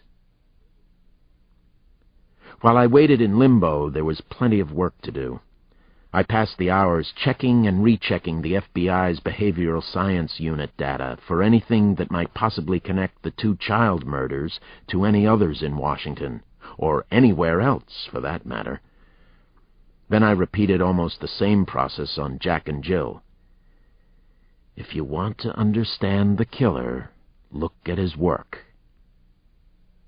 Jack and Jill were organized. The child killer was disorganized and sloppy. The cases couldn't have been more different.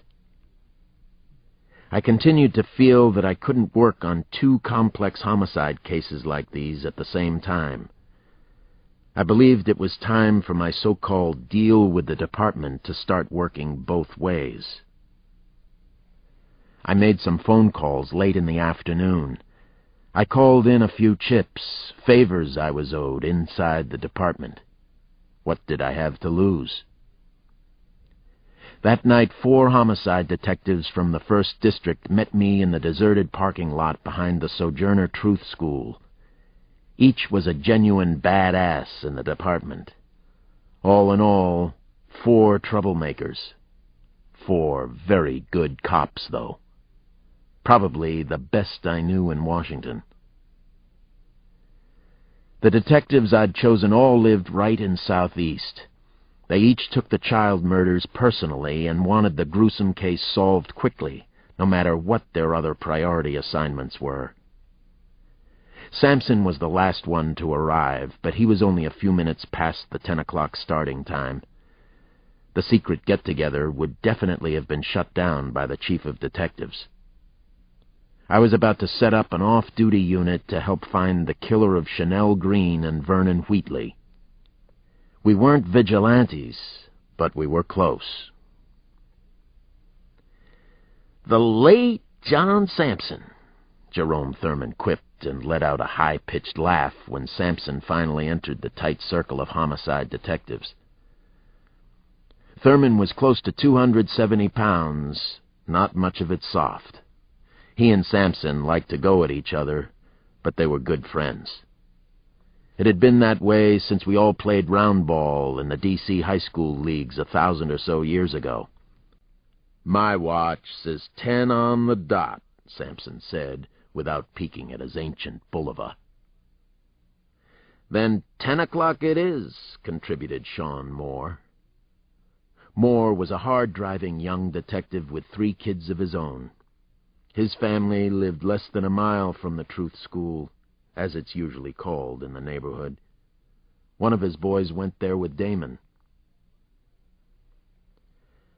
"I'm glad you all could come out to play on this chilly night," I said after the ribbing and small talk had settled down. I knew that these detectives got along and had respect for one another. I also knew this meeting would never get back to the Jefe through any of them. "Sorry to get you out here so late. Best we don't be seen together. Thanks for coming, though.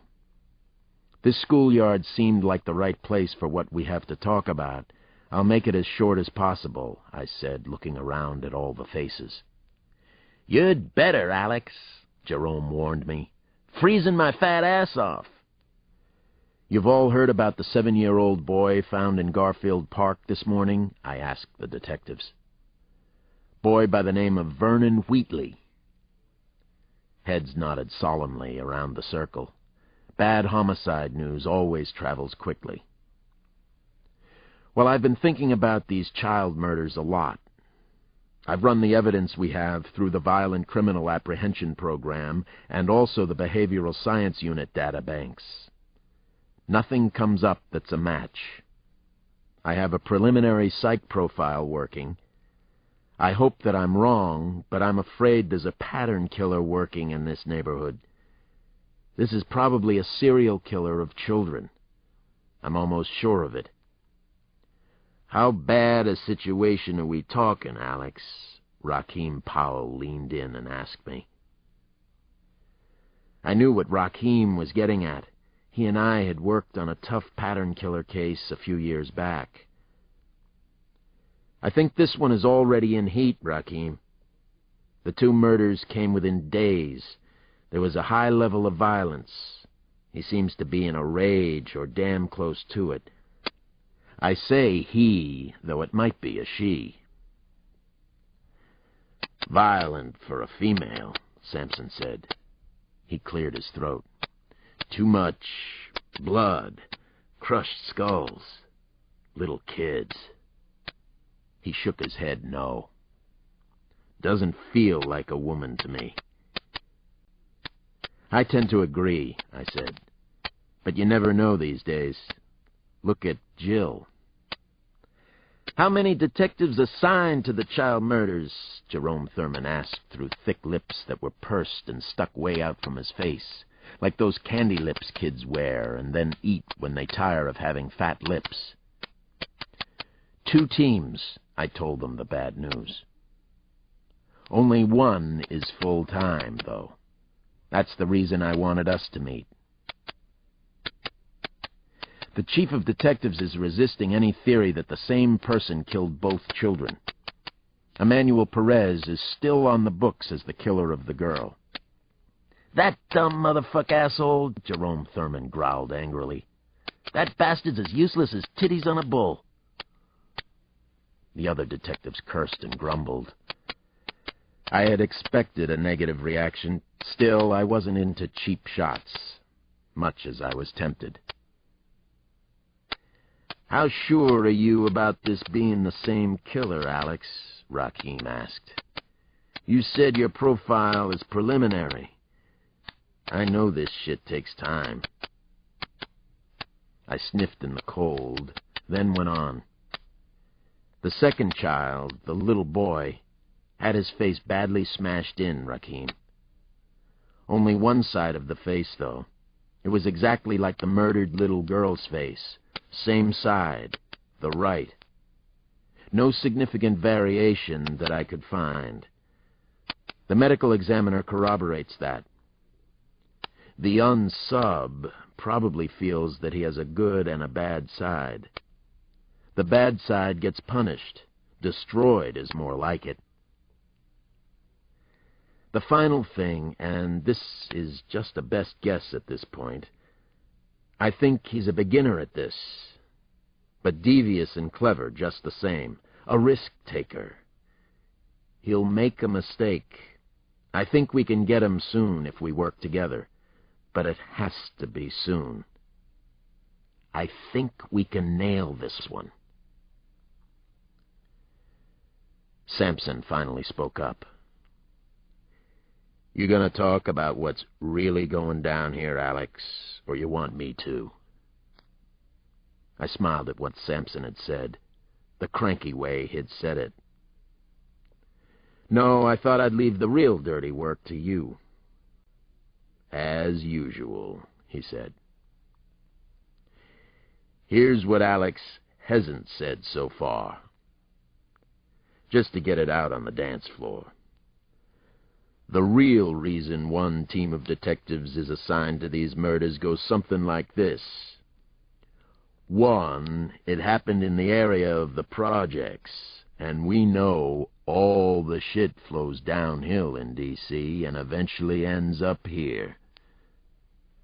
2, Jack and Jill is sucking up everybody's time in the department. Rich white people are being killed. They're scared shitless up on Capitol Hill and such. So, of course, we drop everything else. 2 little black kids don't matter much, not in the greater scheme, not in the big picture. Sampson and I have been working on the Truth School murders. I picked up his thread, just lowered the volume a touch. Strictly off the books. We have to do our own surveillance, I added, so that everybody knew the deal. We need some help now. This is a major homicide case. Unfortunately, there are 2 major cases in Washington at this time. Only one case on my mind, Rakeem Powell said. One guess which case it is. You know, you've got the fat man on board. Jerome Thurman raised his high-pitched voice and punched his stubby club of an arm into the air. I'm in. I'm on your non-payroll with all its non-benefits and risks for forced early retirement. Sounds great. My boy goes to the Sojourner Truth School, Alex, Sean Moore said. I'll make time for this. Hope I can fit in Jack and Jill. We laughed at the jokes. It was our hard-ass approach to the difficult problems at hand. The 5 of us were in. We just didn't have any idea what we were in for. There were definitely 2 major murder cases in Washington, and now there were 2 task forces to try and solve them. 1.5 task forces, anyway.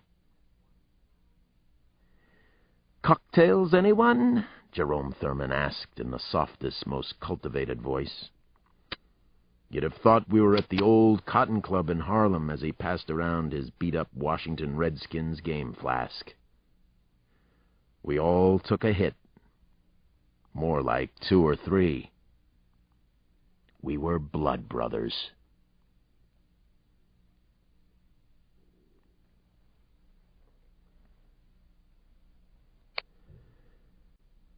Chapter 27.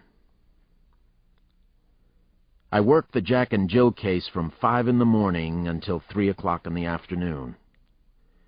Me and about 10,000 other harried law officers around D.C. I was checking for a possible link between Senator Fitzpatrick and Natalie Sheehan. We even looked at news photos taken of them in the past months. Maybe somebody interesting would show up in the background of a shot. Or even better, show up twice. I had a detective visiting all of the kinky sex shops around D.C. He called the assignment the ultimate jack-off. I met Sampson at the Boston Market restaurant on Pennsylvania Avenue at 3:30.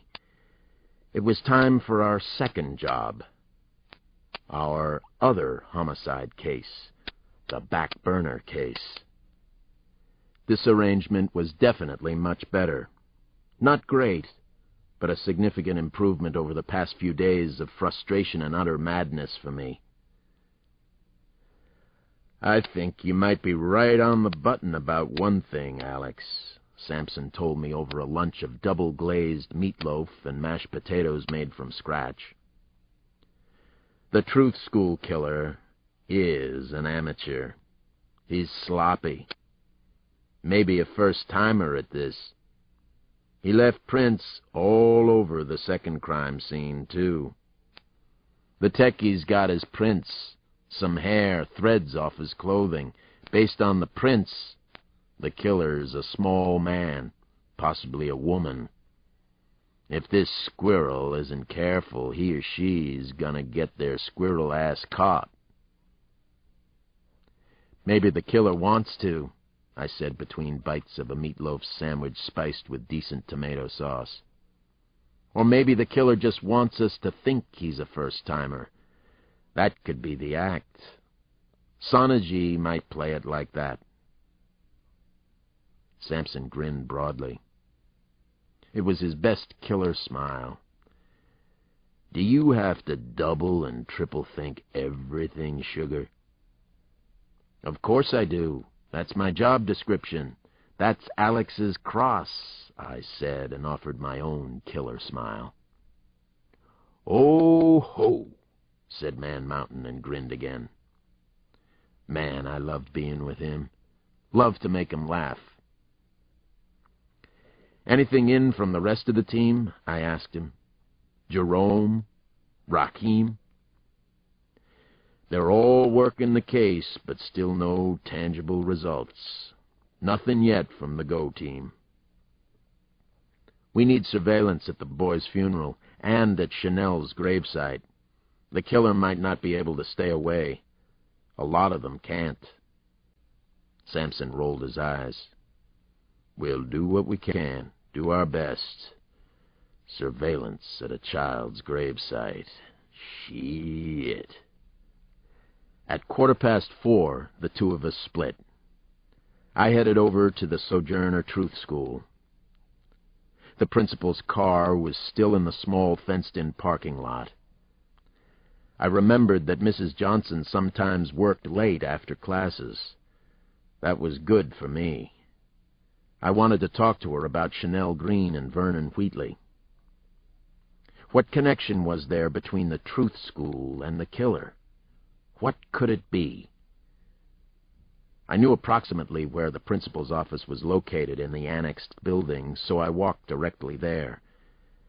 It was a very nice school for just about any area of the city.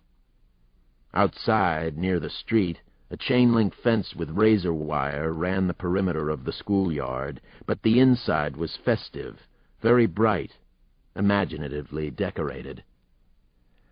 I read several hand-lettered posters and banners as I walked. "Children first. Grow where you are planted. Success comes in cans, not cannots." Cornball, but nice.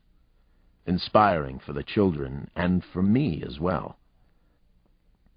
That particular week, the hallway display cases were filled with animal shelters, which were dioramas made by the kids, each one illustrating an animal and its habitat. It struck me that the Sojourner Truth School was a terrific habitat itself. Under normal circumstances, it was a sweet place for Damon to grow and learn. Unfortunately, 2 little babies from this school had been murdered in the last week. That made me furiously angry, and it also frightened me more than I wanted to admit. When I was growing up, tough as it was supposed to have been in D.C., kids seldom if ever died at our school. Now, for a lot of reasons, it happened all the time in schools. Not only in Washington, but in L.A.'s schools, New York's, Chicago's, maybe even Sioux City's. What the hell was going on from sea to shining sea? The heavy wooden door to the inner administrative office was open, but the assistant appeared to have left. On her desk was a collection of Caucasian, African American, and Asian play dolls. A sign read, "Barbara Breckenridge, I Can Really Tap Dance."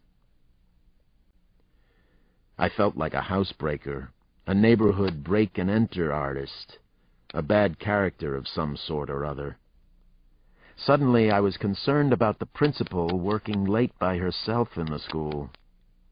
Anyone could walk in here, just as I had done. The Sojourner Truth School killer could walk in here some night. It would be so easy. This easy. I turned the corner into the main office and was about to announce my presence when I saw Mrs. Johnson. I thought of my made-up name for her. Christine. She was busy at work at an old-fashioned roll-top desk that looked at least 100 years old. She was lost in her work, actually. I watched her for a couple of seconds. She wore gold-wire glasses to do her paperwork. She was humming the Shoop Shoop song from Waiting to Exhale. Sounded nice. There was something enormously right, even touching about the scene. The dedicated teacher, the educator, at work. A smile passed across my lips. "She's even tougher than you are, Daddy." I still wondered about that. She didn't look tough at the moment. She looked serene, happy in her work. She looked at peace, and I envied her that. I finally felt a little awkward standing in the doorway unannounced. "Hi there. It's Detective Alex Cross," I said. "Hello, Mrs. Johnson." She stopped humming and looked up. There was the slightest glint of fear in her eyes. Then she smiled. Her smile was warm and welcoming. Very nice to be on the receiving end of one of her easy smiles. "Ah, it is Detective Cross," she said. "And what brings you to the principal's office?" she said in a put-on voice of authority. "I guess I need some help from the principal. Extra help with my homework." That was true enough, I suppose. "I need to talk with you a little about Vernon Wheatley, if that's possible. I also wanted to get your okay to speak with some of the teachers again, to see if any of them heard anything from the kids after Vernon's murder. Somebody might have seen something that would help us, even if they don't think they did. Maybe something the kids heard their parents say." "Yes, I figured the same thing," Mrs. Johnson said. "Somebody here at the school could have a clue, something useful, and might not know it." I liked everything I saw about Mrs. Johnson, but as soon as I saw it, I pushed it out of my mind. Wrong time, wrong place, and wrong woman.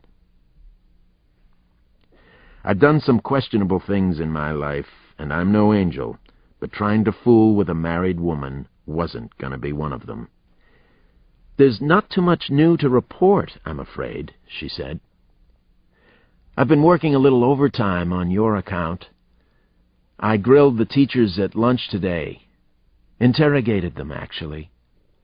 I told them that they should tell me if they heard or saw anything suspicious. They talked to me about most things. We have a pretty close-knit group here." "Are any of the teachers still here? I could talk to them now if they are. I don't know this for sure, but I suspect the killer might have watched the school at some point," I said to her. I didn't want to frighten Mrs. Johnson or the other teachers, but I did want them on the alert and cautious. I believed that the killer probably had scouted the school. She shook her head slowly back and forth, then she cocked it softly to the left. She seemed to be looking at me in a new way. "Almost all of them are long gone by 4. They like to leave together if possible. Safety in numbers." That makes a lot of sense to me. It isn't a great neighborhood. Well, it is, and it isn't. And being here at 5 or so with a lot of unlocked doors doesn't make any kind of sense, she said. It was what I had been thinking ever since I arrived at her office door. I didn't say anything, didn't comment on the unlocked doors. Mrs. Johnson was certainly free to live her life in whatever way she chose. "Thanks for checking with the teachers for us," I said to her. "Thanks for the overtime work." "No, thank you for coming by," she said. "I'm sure this must be very hard for you and for Damon, for your whole family. It certainly is for all of us at the school." She finally took off the wire-rimmed glasses and slid them into the pocket of her work smock. She looked good with or without glasses. Intelligent, nice, pretty. Off limits, out of bounds, off your radar charts, I reminded myself. I could almost feel a ruler rap across my knuckles. Faster than I would have thought possible, she slid a snub-nosed .38 Special out of an open drawer on the right side of the desk. She didn't point it in my direction, but she easily could have. Easily. "I lived in this neighborhood for a lot of years," she explained. Then she smiled and put the gun away. "I try to be prepared for whatever might happen," she said calmly. "And shit does happen around here. I knew you were there in the doorway, Detective. The kids claim I have eyes in the back of my head. Actually, I do." She laughed again. I did like her laugh. Anyone with a pulse would. "Say good night, Alex." I had mixed feelings about civilians owning guns, but I was sure hers was registered and legal. "You learned to use that revolver in the neighborhood?" I asked. "No, actually, I learned at the Remington Gun Club out in Fairfax. My husband is worried about my coming to work here, too. You men seem to think alike." Sorry, she said, and smiled again. "I try to catch myself when even I say outrageous sexist things like that. I don't like it. No how, no way. Sorry." She stood up and flicked off the Mac laptop on her desk. "I'll walk you to the front door," she said. "Make sure you get out safely, since it's well after 4. "That's a good idea." I went along with her little joke. She had me smiling some, anyway. That was pretty good under the circumstances of the past few days. "Are you always this funny? This loose?" She tilted her head again. It was something she did often. Then she nodded confidently. "Always. At least this funny. Those were my 2 vocational choices, comedienne or educator. Obviously, I chose comedienne. More laughs here, honest laughs, most days anyway."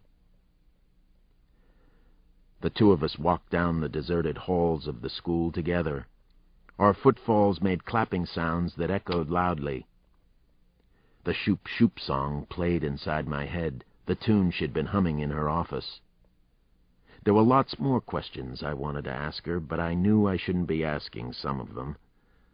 They had nothing to do with the murder case. When we got to the school's front door, a husky, middle-aged security guard was there to let me out. He surprised me. I hadn't seen him on my way in. He had a thick wooden nightstick and a walkie-talkie. It was the look and feel of D.C. schools that I knew all too well.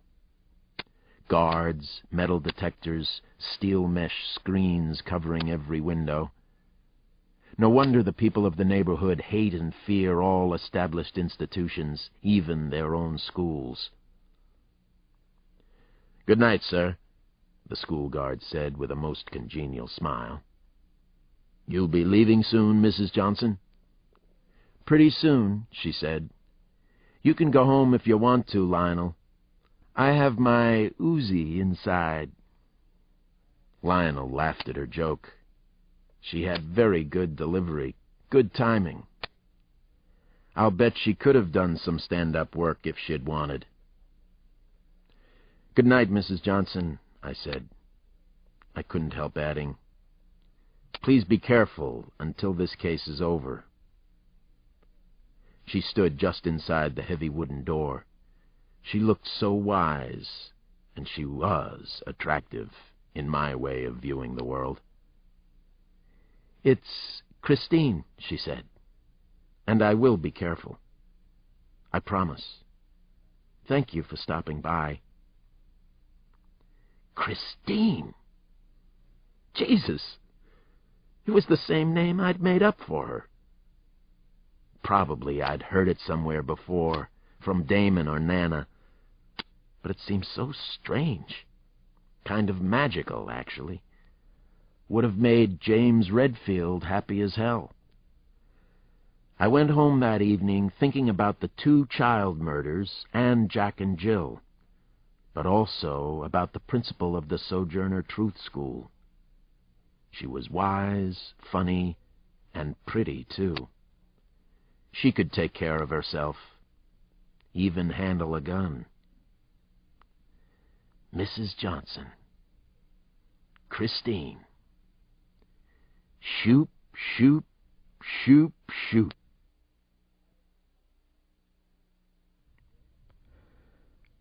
Chapter 28.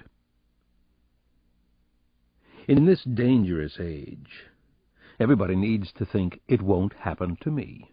Not to me. What are the odds of it actually happening to me? The motion picture actor Michael Robinson thought it was absurd and more than a little self-absorbed for him to be concerned or afraid of the maniac killers on the loose in Washington. What did the malicious Jack and Jill threats have to do with him, anyway? The answer, it seemed clear to him, was nothing at all. Still, he was a trifle skittish and jumpy, so he tried to enjoy the adrenaline rush, to go with the nasty flow of the moment, of the times we live in. A little before midnight, the Hollywood star finally got up his nerve and called for a date from the VIP escort service. A snack before bedtime. He had used the service many times before while visiting D.C. The discreet, tony, very expensive sex-for-hire service had his requirements down pat. M.R. was in its file, compliments of the star's full-service business agent in Los Angeles. After he made the phone call, the 49-year-old actor tried to read an expensive adventure romance script he'd commissioned, but then got up and walked to the window of his penthouse suite at the Willard Hotel on Pennsylvania Avenue. He knew his fans would find it scandalous that he was paying for a lover, but that was their hang-up, not his. The truth was, he found it far less complicated, and far easier on the psyche, to pay $1,000 or $1,500 than to get involved in wooing and then painfully separating from lovers while on the road. Actually, he was in a good mood tonight, feeling very level and grounded, he thought as he stared out on the street. He just needed some company, a little TLC, and some uncomplicated sex. All 3 of his requirements would be met shortly, he hoped. In a way, he was still time-warped back in his hometown of Wichita, circa 1963, when he was a high school senior. The fantasies and desires he'd had then were still unresolved and operating full-tilt boogie inside him. There was one difference. He knew what he wanted tonight, and he would get it without much trouble, guilt, or the gnashing of teeth. He glanced around the hotel suite and decided to tidy it up before the escort arrived. The neurotic tidying up made him smile. How incredibly bourgeois he still was. You can take the boy out of Kansas, Michael Robinson thought. He heard 2 quick raps on the door, and the noise caught him by surprise. The service had said the escort would be there within the hour, which usually meant at least that long, sometimes longer. "Just a minute," he called out. "Be right there, 1 minute." Michael Robinson glanced at his watch. The date had arrived in about 30 minutes. Well, fine. He was ready for some quick nookie and then a night of blessed sleep. He was having breakfast with the chairman of the Democratic National Committee early the next morning. He'd been asked to do a fundraiser for the Democrats. The chairman was a star-fucker of another variety. They all were, really. Everybody wanted what he thought he couldn't have, and everybody couldn't have Michael Robinson. Well, almost everybody. He peeked through the hotel door spy-hole. Well, well, well. He definitely liked what he saw in the hallway. Even through a fisheye lens, the escort looked good. He felt a spike of adrenaline kick in. He opened the door, and his $15 million picture smile was automatically engaged. "Hi, I'm Jasper," the handsome escort said. "It's very nice to meet you, sir." Michael Robinson doubted that the escort was Jasper. He thought that a name like Jake or Cliff would fit the escort better. He was a tad older than Robinson had expected, possibly in his mid-30s, but he was more than acceptable. He was near perfect, actually. Michael Robinson was already hard, and he was lubricated. Armed and dangerous, he called the ready state. "How are you doing tonight?" The actor put out his hand and lightly touched the other man's arm. He wanted Jasper to know that he was down to earth, unaffected, and most of all, a warm person. He truly was all of that. USA Today had recently published a list of the nicest stars in Hollywood. He was on it, courtesy of his business agent and lawyer, who spoke exceedingly well of him. Jack unleashed his best smile as he entered Michael Robinson's Lifestyles of the Rich and Famous hotel suite. He shut the door behind him. He figured he had about half an hour before the real escort arrived from the service. That would be enough time. At any rate, Jill was watching the lobby of the Willard just in case the male prostitute arrived early. She would take care of things downstairs. Jill was excellent with the details, all the loose ends. Jill was excellent, period.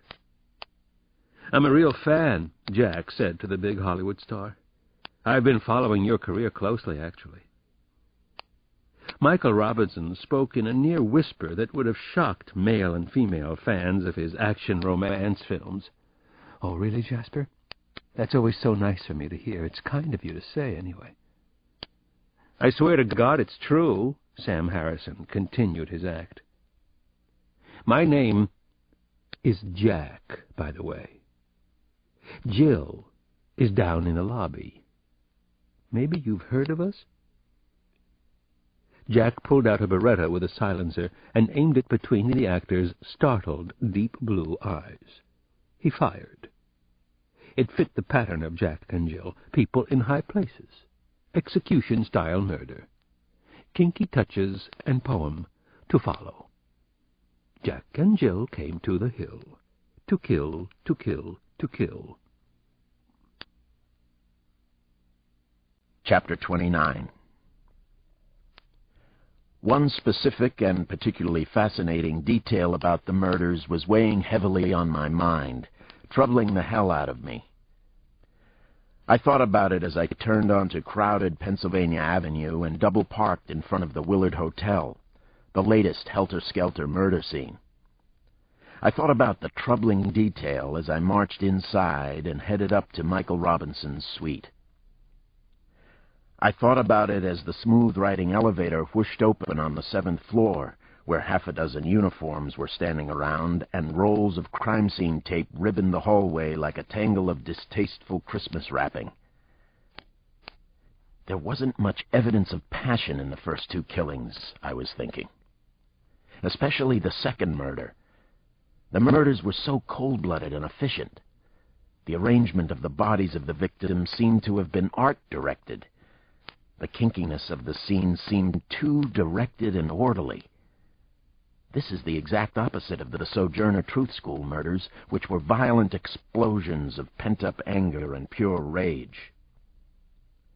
I didn't get the full significance yet, and neither did anyone else I spoke to about the murder case. Not inside the D.C. police, and not at the Federal Bureau in Quantico. If, as a detective, I had one basic rule about premeditated murders, it was this: they were almost always based on passion. They usually had to be extreme love, or hate, or greed, but these killings seemed to have none of that. It kept bugging me. Why Michael Robinson? I wondered as I walked toward the hotel room where he had been murdered.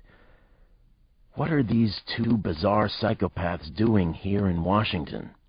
What sick and cruel game are they playing? And why do they crave millions of spectators for their sensational blood sport? I spotted Kyle Craig once again. The FBI senior agent and I talked for several moments outside the suite. All around us, usually sang-froid DC cops appeared in mild shock. A lot of them were probably disappointed Michael Robinson fans.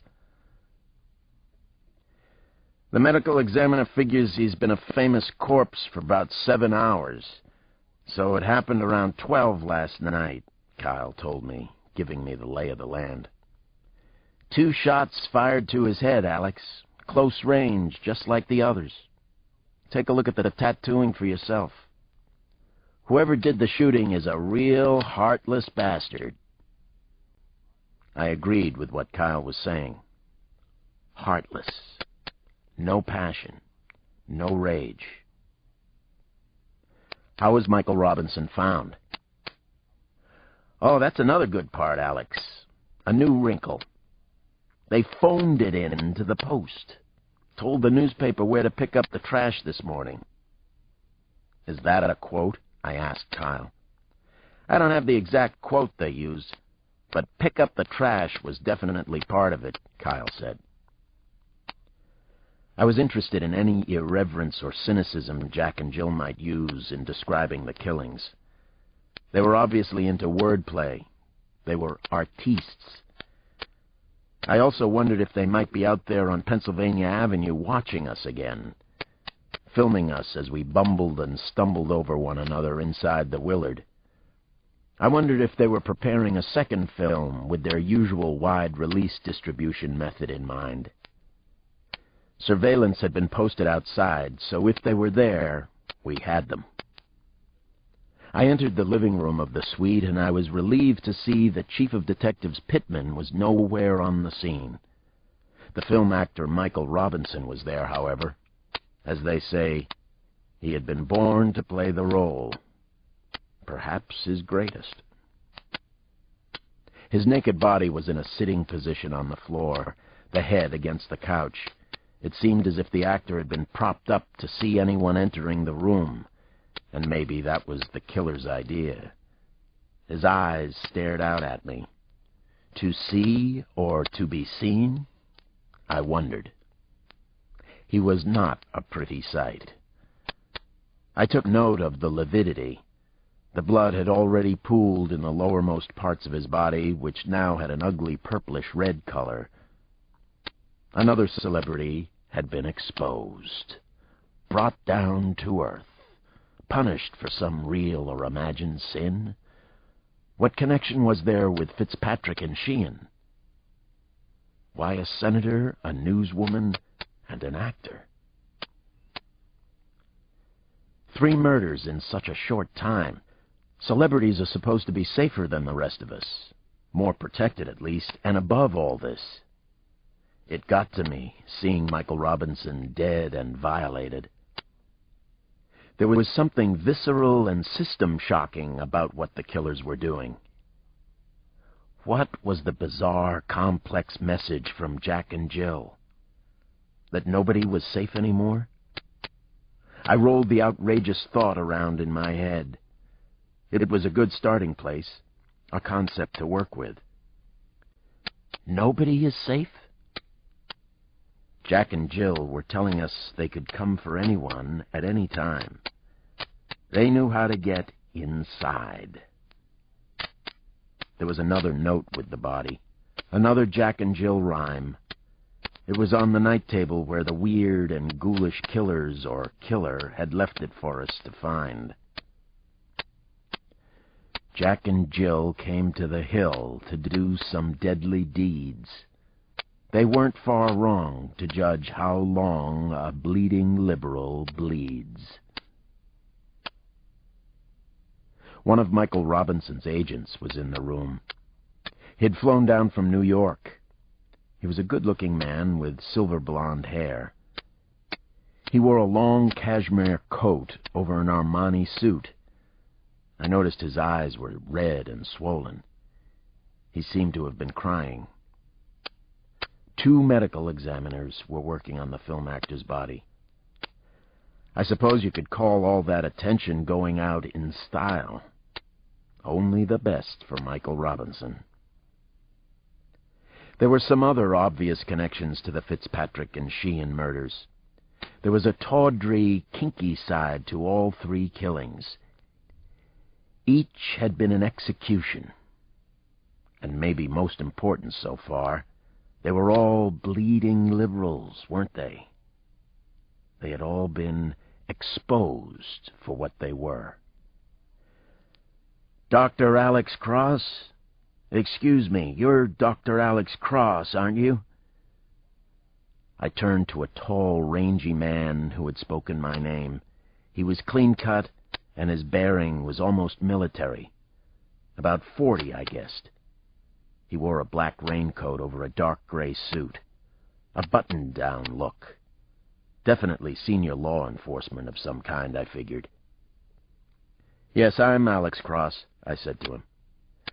I'm Jay Grayer from the Secret Service, he introduced himself formally. There was something about the very erect way that he held himself, extreme confidence, or was it moral certitude? A stiff pole up his behind?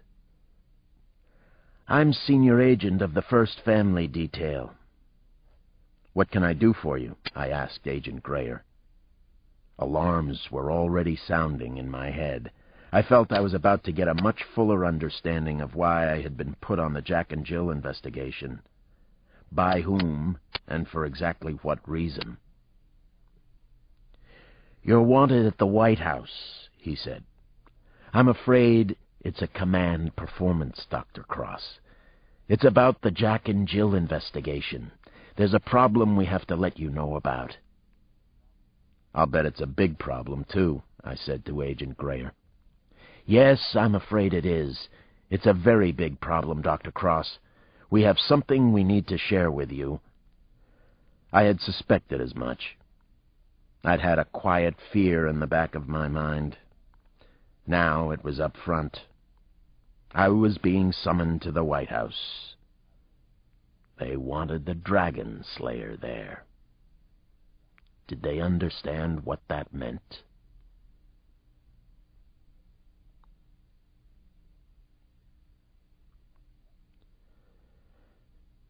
Chapter 30. The only thing anybody seems to share very readily in Washington these days is trouble. I could hardly argue with the command from on high, though. I dutifully accompanied Jay Grayer up the street to 1600 Pennsylvania Avenue. Ask not what I can do for my country. The White House was only a short jaunt from the Willard Hotel. Despite the relative performance of some of the recent occupants, the White House continues to cast its spell over a lot of people, including me. I had been inside only twice, on canned guided tours with my kids, but even they had been larger than life and moving. I almost wished Damon and Janny could be with me. We were quickly passed through the blue-canopied guardhouse on West Executive Drive. Agent Grayer was allowed to park his car in the garage under the White House. He seemed modestly proud of the perk. He explained that the garage was still considered a primary bomb shelter, but also an escape route in case of an attack. Good to know, I said, and smiled. Grayer smiled back. It was forced conviviality, but at least we were both making an effort. I'm sure you're curious as to why you've been asked to come. I would be. "I don't think I've been invited to tea," I said stiffly. "But yes, I'm very curious." "The reason is the Sonergy and Casanova cases," Grayer explained to me as we took an elevator one flight up from the garage. "Your reputation precedes you here. You're aware that the FBI has never captured a single serial killer for all their expertise. We want you on the team." "What team is that?" I asked. "You'll see in a few seconds. This is definitely the A-team, though. Be ready for some crazy shit. The Bureau has staked out the hotel room where John Hinckley stayed, just in case the killers might decide to stay there. Pay homage or something like that." "Not such a terrible idea," I told Grayer. He looked at me as if I were crazy, too. "Not a particularly good idea, either," I said. He cracked a grin. Half a dozen men and 2 women in business attire were gathered in the West Wing office of the White House Chief of Staff. I sensed a lot of tension in the room, but everyone was working hard to hide it. I was introduced as the representative of the Washington police. "Welcome to the team. Say hello to the Dragon Slayer." The others at the table cordially introduced themselves. 2 more senior agents from the Secret Service, a woman named Ann Roper, and a youngish, good-looking man named Michael Fesco. The Director of Intelligence from the FBI, Robert Hatfield. General Aidan Cornwall from the Joint Chiefs of Staff and the U.S. Army. The National Security Advisor, Michael Caine. The White House Chief of Staff, Don Hamerman. The other woman turned out to be a senior officer in the CIA, the Inspector General. Her name was Jean Sterling. Her presence meant that a foreign power's involvement in Jack and Jill was being considered. There was a twist I hadn't considered before. It was fast company for a homicide detective from Southeast D.C., even for a deputy chief. But I figured I was pretty fast company, too. I had seen nasty things that none of them had, or would ever want to. Let the sharing begin. Glistening sweet rolls, butter in ice, and coffee in silver pots had been put out for our unusual breakfast club. It was obvious that some of the others had worked together before. I had learned a long time ago that if you can't spot the pigeon in a poker game, then you're probably it. The National Security Advisor called the gathering to order a minute or so past 10. Don Hamerman was a wiry, blond man in his mid-30s who appeared to be tightly strung. That definitely fit the White House staff profile in recent years. Very young and very uptight. On the move, on the make. Get set. Go. "I'm going to use overheads for this presentation, folks. That's the way we do it here in the big house," Hamerman said, and managed a thin, forced smile. He had an unsettling kinetic energy. He reminded me of high-flying D.C. public relations types, and even of Michael Robinson's overwrought agent back at the Willard. I gathered from his remark that White House meetings were usually bureaucratic and somewhat formal, rather than loosey-goosey. Everyone seemed to enjoy the small joke, anyway. Actually, the forced cordiality disturbed me. I was still flashing on the death mask expression of Michael Robinson. It wasn't an image I liked bringing with me into the White House.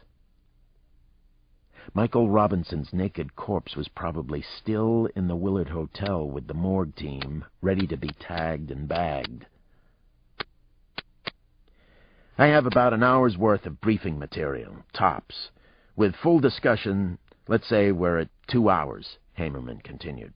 That will take us close to noon, but I believe the unfortunate circumstances warrant a tight briefing up front." "What unfortunate circumstances exactly?" I wanted to interrupt Hamerman, but I kept my cool. It was neither the time nor the place. Cups of coffee and several cigarette packs were already laid out on the work table. Everyone was prepared for a tough siege. I guessed that was the way it was done at the big house. This ends Disc 4. Jack and Jill, Disc 5. Hamerman placed his first overhead on the gently purring machine. The display screen said, Jack and Jill Investigation. Not much to argue about so far. As you know, there have been 3 brutal celebrity murders in Washington in the past week. The latest was the shooting sometime last night of the actor Michael Robinson at the Willard. The stalkers call themselves Jack and Jill. They leave artsy mash notes at their murder scenes. They like to play games with the media. They seem to relish the spotlight a lot. They also seem to know what they're doing. They've successfully committed 3 high-profile murders and haven't left a squat to work with. They appear to be signature or serial killers, though of a particularly high order. That's debatable, or so I'm led to understand, but it's one theory. Here's the first kicker, Hamerman said, and arched his thin blonde eyebrows. What some of you don't know is that Jack and Jill is also the Secret Service code name used for President and Mrs. Burns. It has been since the President took office. We're not comfortable accepting this fact as mere coincidence. The blonde woman from the CIA lit a cigarette.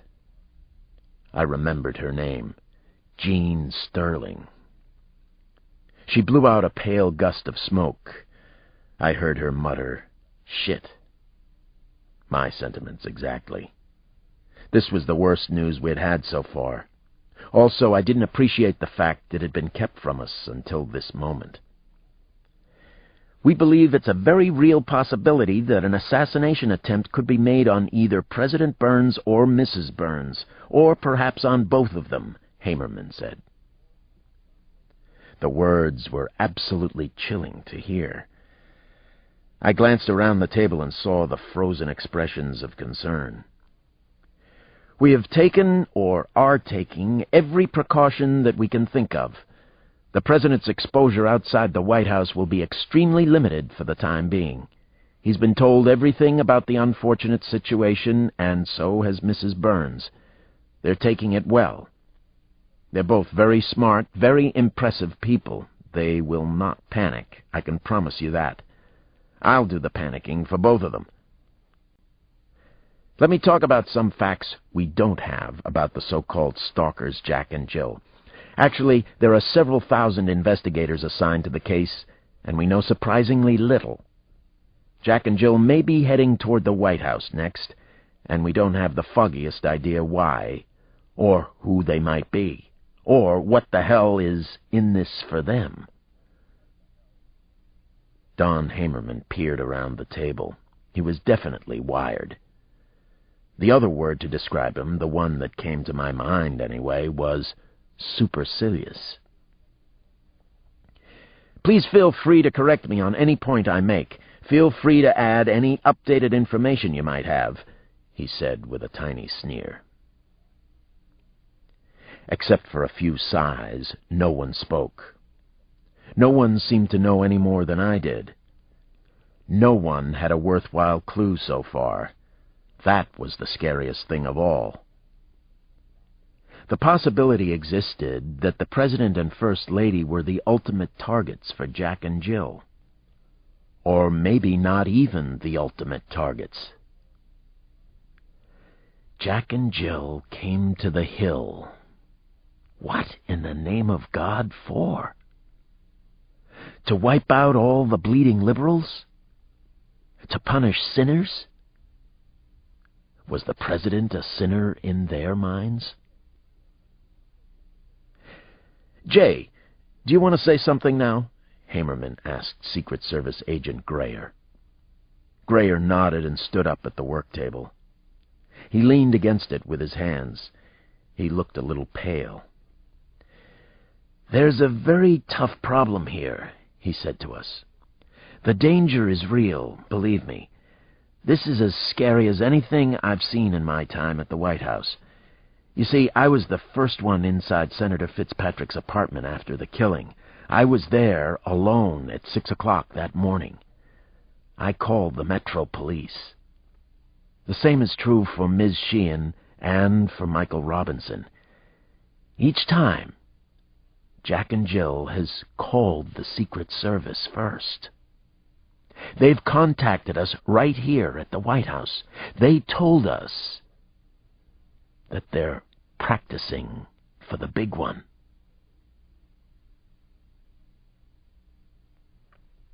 Chapter 31.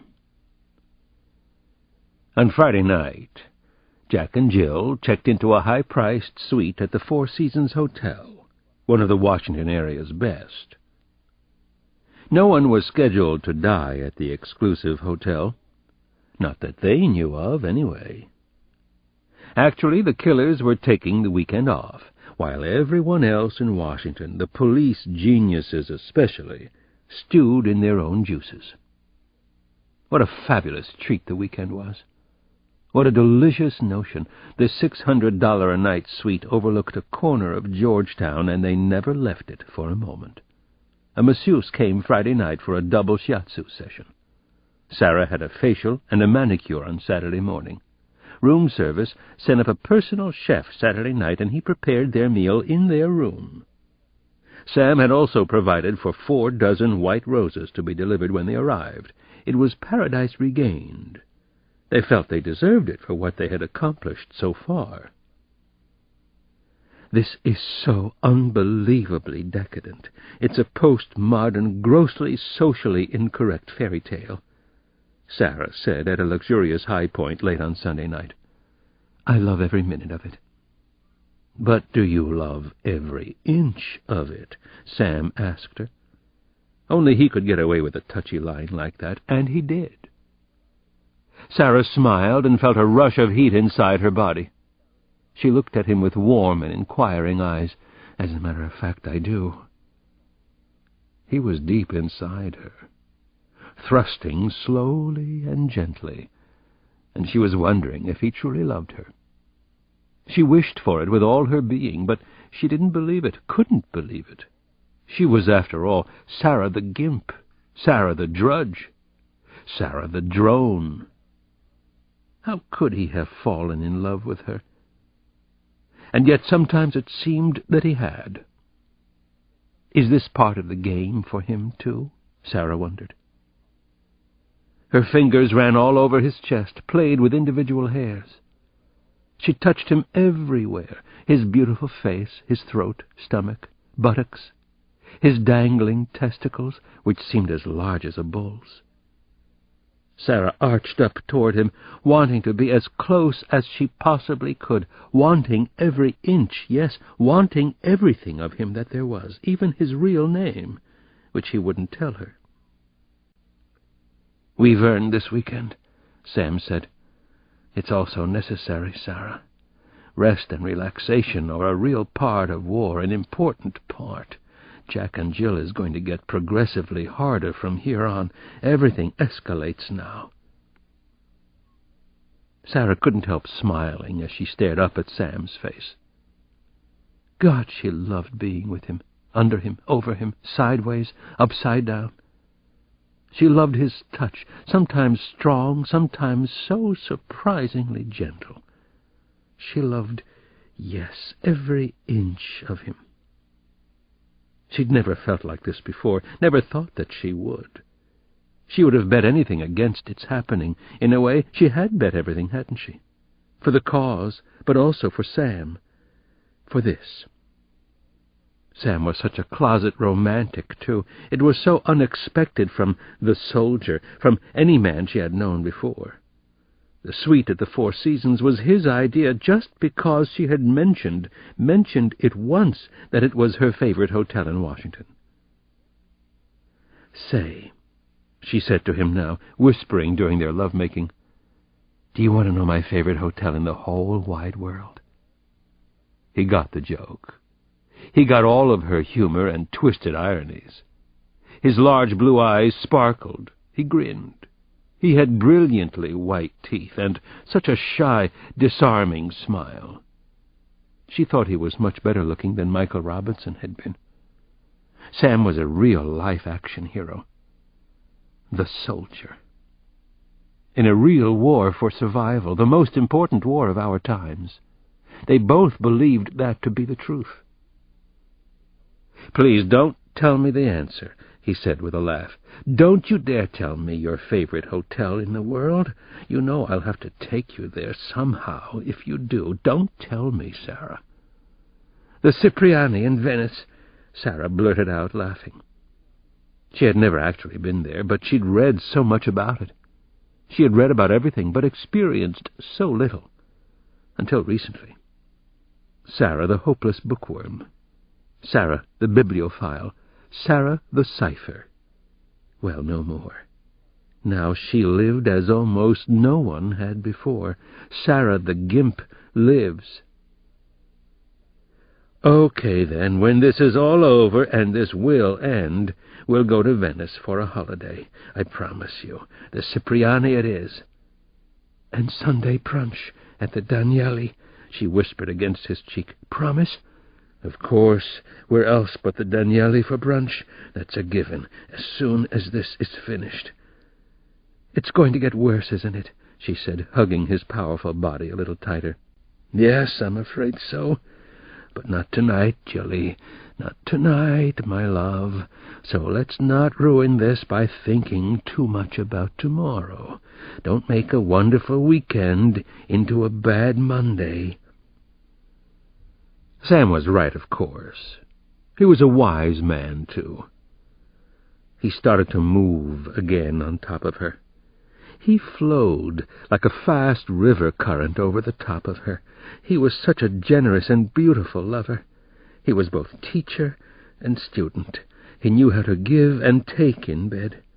Most important, Sam knew how to bring her out of herself. God, she had needed that. Forever, it seemed. To get outside of herself, not to be the gimp anymore, not ever again. She promised herself that. Sarah pursed her lips tightly. In pleasure? In pain? She wasn't even sure anymore. She shut her eyes, then quickly opened them. She wanted to look. He held himself over her, as if he were pausing during a push-up. "So you've never been to the Cipriani, Monkey Face?" he asked. His cheeks weren't even flushed. He effortlessly held himself over her. His body was so beautiful, strong and agile, rock solid. Sarah was in good shape also, but Sam was superb. He called her Monkey Face from Hitchcock's Suspicion. It wasn't really such a great movie, but it had hit the spot for them, hit their spot. Ever since they'd seen it, she'd been the Joan Fontaine character Lena. He was Johnny, who had been played by Cary Grant. Johnny had called Lena Monkey Face. At the end of the film, Lena and Johnny had driven off into a sunset on the Riviera, presumably to live happily ever after. The Hitchcock movie was an elegant, witty, mysterious game, just as this was. Their game.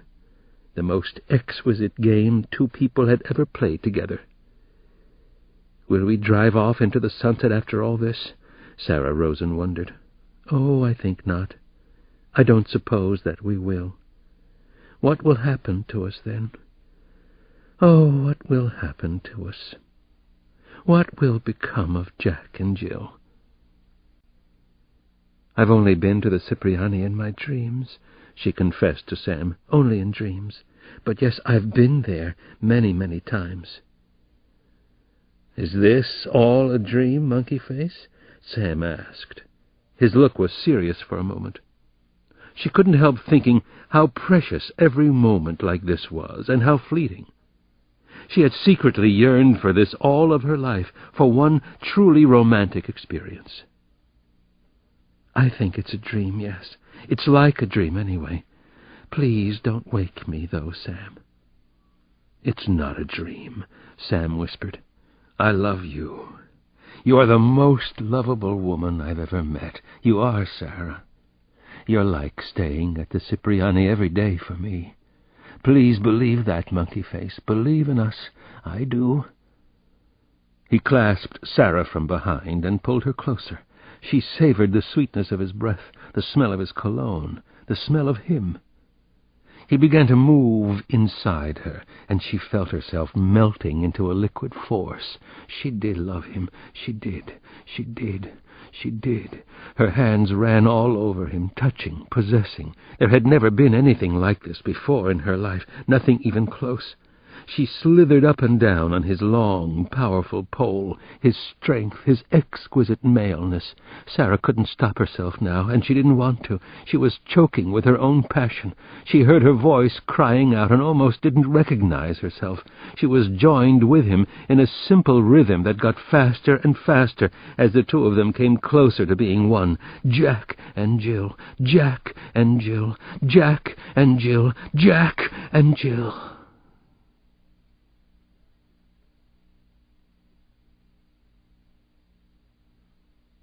Chapter 32. Their fairy tale ended with a quiet, almost disheartening thud, and Sarah felt herself crashing back to earth, tumbling, being rushed along in a powerful tide. Monday morning meant a return to the dreary work world again, to real life. Sarah Rosen had held normal, boring jobs around Washington for 14 years, ever since she'd graduated from Hollins College in Virginia. She had a day job now, a perfect job for their purposes, the dreariest and weariest of jobs. That morning she rose early to get ready. She and Sam had separated on Sunday night at the Four Seasons. She missed him, missed his humor, missed his touch, missed everything about him. Every inch. She had gotten lost in that thought. Inches, millimeters, the essence of Sam, his tremendous inner strength. She glanced at the luminescent face of the clock on her bedstand. She groaned out loud. 4:45. Damn it, she was already late. Her bathroom had a yoga corner with a custom-made leather mat. No time for that, though her body and mind ached for the discipline and the release. She took a quick shower and washed her hair with Salon Selective's shampoo.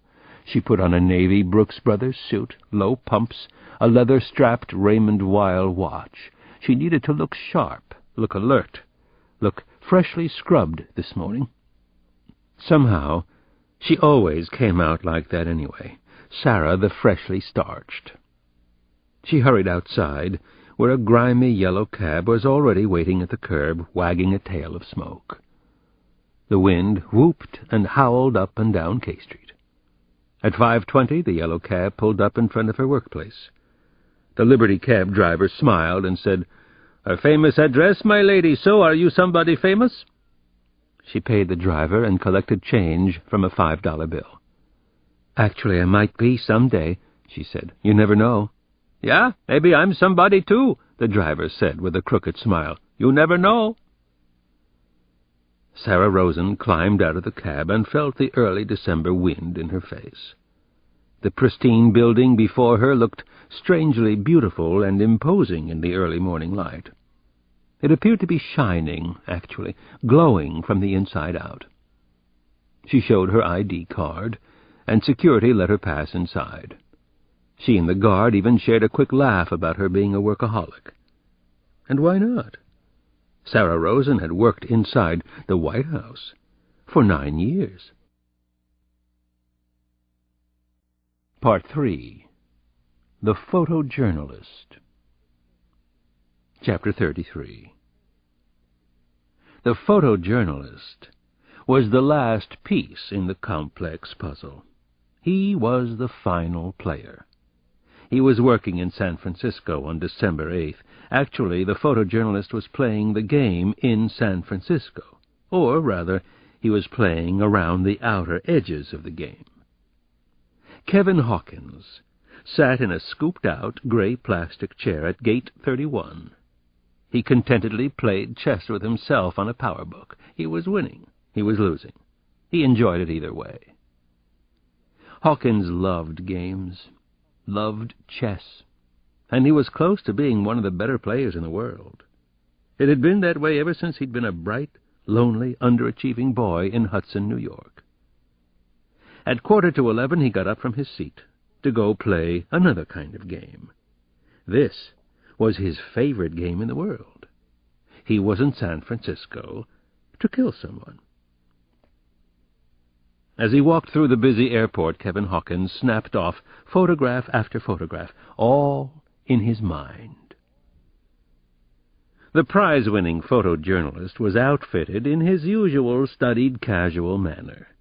Tight black cord jeans with a black T-shirt, tribal bracelets from several trips to Zambia, a diamond stud earring.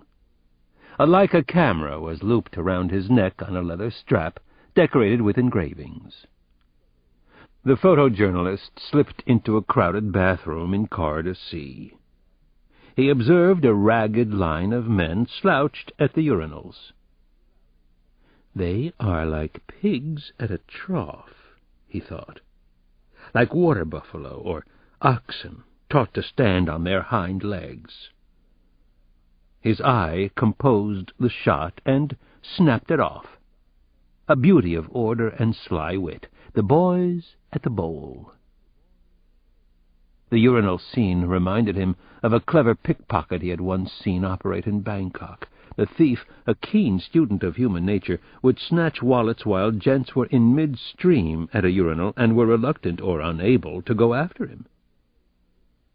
The photojournalist couldn't forget the comical image whenever he entered an airport men's room. He rarely forgot any image, actually. His mind was a well-run archive, a rival to Kodak's vast storehouses of pictures in Rochester.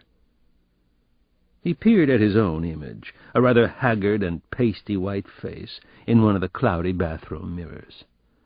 Unimpressive in every way, he couldn't help but think. His eyes were war-weary and almost washed-out blue. Gazing at his eyes depressed him, so much so that he sighed involuntarily. He saw no other mind pictures to take in the mirror, never, ever a picture of himself. He started to cough and couldn't stop. He finally brought up a thick packet of despicable yellowish paste. His inner core, he thought. His animus was slowly leaking out. Kevin Hawkins was only 43, but he felt like 100. He had lived too hard, especially the last 14 years. His life and times had been so very intense, often flamboyant and occasionally absurd. He had been burned, he often imagined, from every conceivable angle. He had played the game of life and death, too hard, too well, too often. He started to cough again, and popped a Halls into his mouth. Kevin Hawkins checked the time on his Seiko Kinetic wristwatch. He quickly finger-combed his lank, grayish-blonde hair and then left the public bathroom. He merged smoothly with the thick corridor traffic rolling past on the killing floor. It was almost time, and he was feeling a nice, out-of-body buzz. He hummed an old, absolutely ridiculous song called Rock the Casbah. He was pulling a dark Delsey suitcase hinged on one of those cheap roller contraptions that were so popular. The walking suitcase made him look like a tourist, like a nobody of the first order. The red-on-black digital clock over the airport passageway read 11:40. A Northwest Airlines jet from Tokyo had landed just a few minutes earlier. It had come into Gate 41, right on schedule. Some people just know how to fly. Wasn't that Northwest's tagline? The gods were smiling down on him. Kevin Hawkins felt a grim, humorless smile of his own. The gods loved the game, too. Life and death. It was their game, actually. He heard the first strains of a noisy commotion coming from the connecting Corridor B. The photojournalist kept walking ahead until he was past the point where the two wide corridors connected. That was when he saw the phalanx of bodyguards and well-wishers. He clicked off a shot in his mind. He got a peek at Mr. Tanaka of the Nippray Corporation. He clicked another shot. His adrenaline was flowing like lava from Kilauea in Hawaii, where he'd once shot for Newsweek. Adrenaline. Nothing like it. He was addicted to the stuff. Any second now, any second. And a nanosecond, which he knew is to a second as a second is to about 30 years.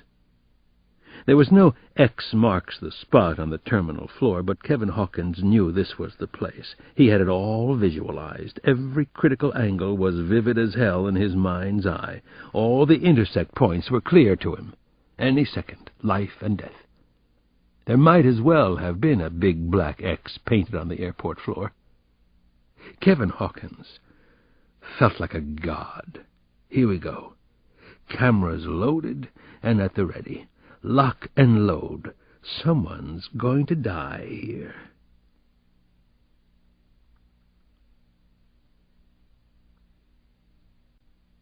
Chapter 34. When the semi-official entourage was approximately 12 feet from the busy corridor crossing, a small bomb detonated. The explosion sent a cloud of gray-black smoke into Corridor A. Screams pierced the air like whining sirens. The bomb had been inside a dark blue suitcase left next to the news and magazine kiosk. Kevin Hawkins had placed the innocent-looking suitcase directly in front of a sign that advised travelers to watch your luggage at all times. The deafening, booming noise and sudden chaos startled the bodyguards surrounding Mr. Tanaka. It made them erratic and therefore predictable. Security teams, even the best of them, could be fooled if you forced them to improvise. Travelers and airport personnel were screaming, seeking cover where there was none to be had.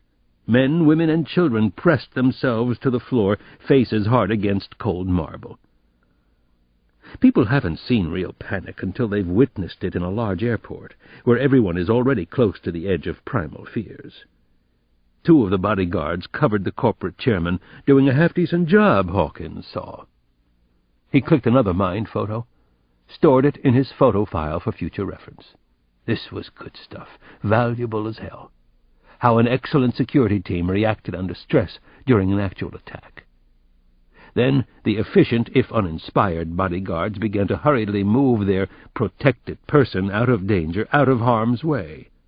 They obviously couldn't go forward into the smoky, bombed-out corridor. The security team chose to go back. Their only choice, the one Kevin Hawkins knew they would make, under duress. They pulled along Mr. Tanaka as if he were a large, ungainly puppet or doll, which he pretty much was. They almost physically carried the important businessman, holding him under his arms so that both his feet left the floor at times. Mind photo of that, expensive black-tasseled loafers skipping across the marble floor. The trained bodyguards had one goal: get the protected person out of there. The photojournalist let them proceed about 30 feet before he pushed the detonator in the shoulder bag housing his camera gear. It was that easy. The best plans were one button simple, like a camera suitable for a child. A second suitcase he had left alongside the corridor near the men's room exploded with double the thunder and lightning of the first, causing more than twice the damage.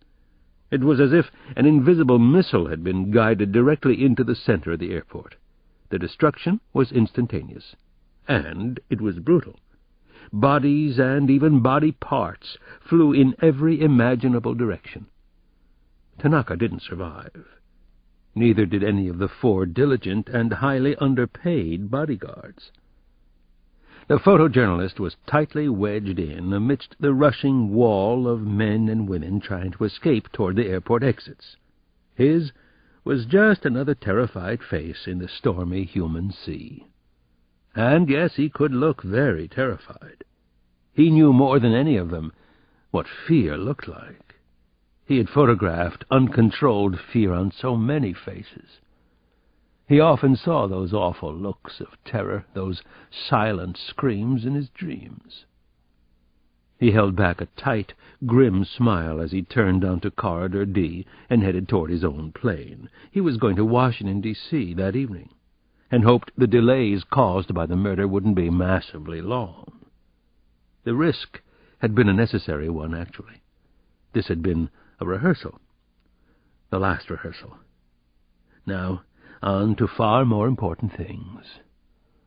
The photojournalist had a very big job in D.C. The code name was easy enough for him to remember. Jack and Jill. Chapter 35. The 18-acre estate around the White House includes many diversions: a private movie theater, gym, wine cellar, tennis courts, bowling lanes, rooftop greenhouse, and a golf range on the south lawn. The house and property are currently assessed at $340 million by the District of Columbia. I could almost do the spiel myself. I showed my temporary pass, then carefully drove down into the parking garage under the White House. On the way in, I had noticed some renovation to the main building and also extensive groundwork, but overall the White House looked just fine to me. My head was not so fine. It was uneasy, filled with chaotic thoughts. I had slept only a couple of hours the night before, and that was becoming a pattern. The morning's Washington Post and New York Times lay folded on the car seat beside me. The Post headline asked, "Who's next for Jack and Jill?" It seemed like a question directed right at me. Who's next? I thought about a possible attempt on the life of President Thomas Burns as I walked from the small parking garage to the elevator. A lot of people were extremely high on the president and his programs. Americans had clamored for change for a long time, and President Burns was delivering it in large doses. Of course, what most people want change to mean is more money in their pockets, instantly, without any sacrifice on their part. So who might be angry and crazed enough at the president to want him murdered? I knew that was why I was at the White House. I was here to conduct a homicide investigation. In the White House. A search for a couple of killers who could be planning to murder the president. I met Don Hamerman in the West Wing entrance hall. He was still acting extremely high-strung and anxious, but that seemed to be his persona. It also fit the times. The Chief of Staff and I talked for a few minutes in the hallway. He went out of his way to tell me that I had been hand-picked for the investigation because of my expertise with high-profile killers, especially psychopaths. He seemed to know an awful lot about me. As he talked, I imagined that he'd probably gotten the coveted Brown-Noser Award in his senior year at Yale or Harvard, where he had also learned to talk with a whiny upper-class drawl. I had absolutely no idea what to expect that morning. Hamerman said he was going to line up some interviews for me. I sensed some of his frustration in trying to organize an investigation like this inside the White House. A murder investigation. He left me alone inside the map room on the ground floor. I paced around the famous room, absently checking out the elaborately carved Chippendale furniture, an oil portrait of Ben Franklin, a landscape painting titled "Tending Cows and Sheep." I already had a busy day ahead. I had appointments set up at the city morgue and with Benjamin Levitsky, the number 2 at the FBI's intelligence unit. I continued to be frustrated about the Truth School child murders. For the moment, that was Sampson's concern. Sampson's and our part-time posse of detectives. But I couldn't keep it off my mind. Suddenly, someone entered the map room along with the National Security Advisor. I was taken by surprise. I was blown away, actually. No words could possibly describe the feeling. Don Hamerman stiffly announced, "President Burns will see you now."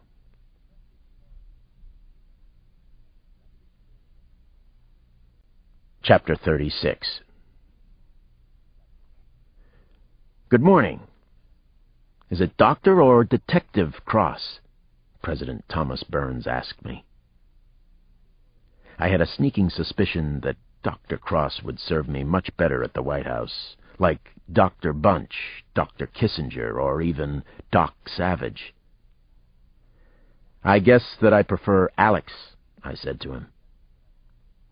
The President's face lit up in a broad smile, and it was the same charismatic one I had seen many times on television and on the front pages of newspapers. "And I prefer Tom," the President said. He extended his hand, and the two of us shook off our surnames. His grip was firm and steady. He held eye contact with me for several seconds. The President of the United States managed to sound both cordial and appropriately serious at the same time. He was about 6 feet tall, and he was trim and fit at 50. His hair was light brown, trimmed with silver gray. He looked a little like a fighter pilot. His eyes were very sensitive and warm. He was already known as our most personable president in many years, and also our most dynamic.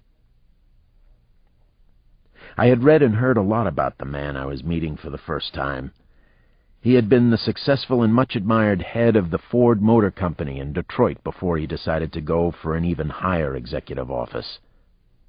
He had run for the presidency as an independent, and, true to the polls of the past few years, the people had voted for fresh, independent thinking, or maybe they were just voting against the Republican and Democratic parties, as some pundits believed. So far, he had shown himself to be a contemporary thinker, but a bit contrarian, a genuine maverick in high office. As an independent mover and shaker, the President had made few friends in Washington, but lots of enemies. "The director of the FBI highly recommended you," he said. "I think Stephen Bowen's a pretty good man. What do you think? Any opinion of him?" "I agree with you. The Bureau has changed a lot in the past couple of years under Bowen. We work well with them now. That didn't used to be the case." The President nodded. "Is this a real threat, Alex? Or are we just taking wise precautions?" he asked me. It was a tough, blunt question. I also thought it was the right question to ask. "I think the concern of the Secret Service is definitely a wise precaution," I said. "The coincidence of the names Jack and Jill being the same as your code names with the Secret Service, that's very disturbing. So is the killer's pattern of going after famous people here in Washington." "I guess I fit that damn description. Sad, but true," President Burns said, and frowned. I had read that he was an intensely private man, and down-to-earth as well. He seemed that way to me. Midwestern in the best sense. I guess what surprised me the most was the warmth that came from the man. "As you have admitted yourself, you're shaking up the toy box. You've already disturbed a lot of people." "Stay tuned. There are a lot more major disturbances to come. This government badly needs to be re-engineered. It was designed for life in the 1800s. Alex, I'm going to cooperate in any way I can with the police investigation. I don't want anyone else to be hurt, let alone die. I've certainly thought about it, but I'm not ready to die yet. I think Sally and I are decent people. I hope you'll feel that way the more you're around us. We're far from perfect, but we are decent. We're trying to do the right thing." I was already feeling that way about the president. He had quickly struck a good chord with me.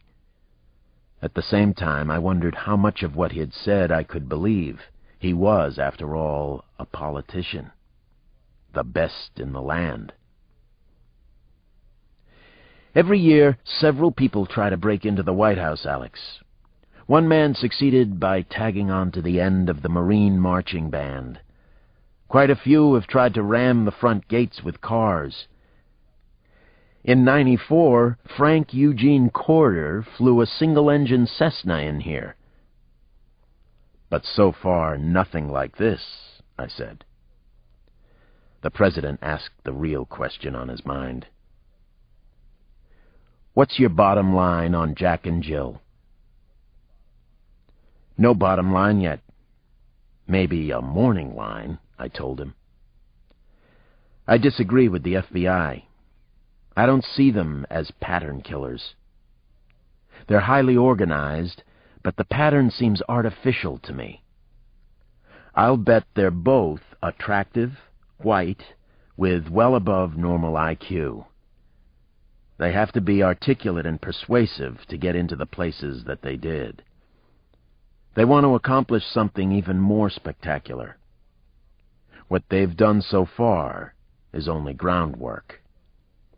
They enjoy the power of manipulating both us and the media. That's what I have so far. It's what I'm prepared to talk about, anyway. The president nodded solemnly. I have a good feeling about you, Alex, he said. I'm glad we met for a couple of minutes here. I was told that you have 2 children, he said. He reached into his jacket and handed me a presidential tie clasp and a pin, especially designed for kids. Keepsakes are important, I think. You see, I believe in tradition as well as in change. President Burns shook my hand again, looked me directly in the eye for a moment, and then left the room. I understood that I had just been welcomed to the team, and the sole purpose of the team was to protect the president's life. I found that I was powerfully motivated to do just that. I looked down at the tie clasp and pin for Damon and Janny, and was strangely moved.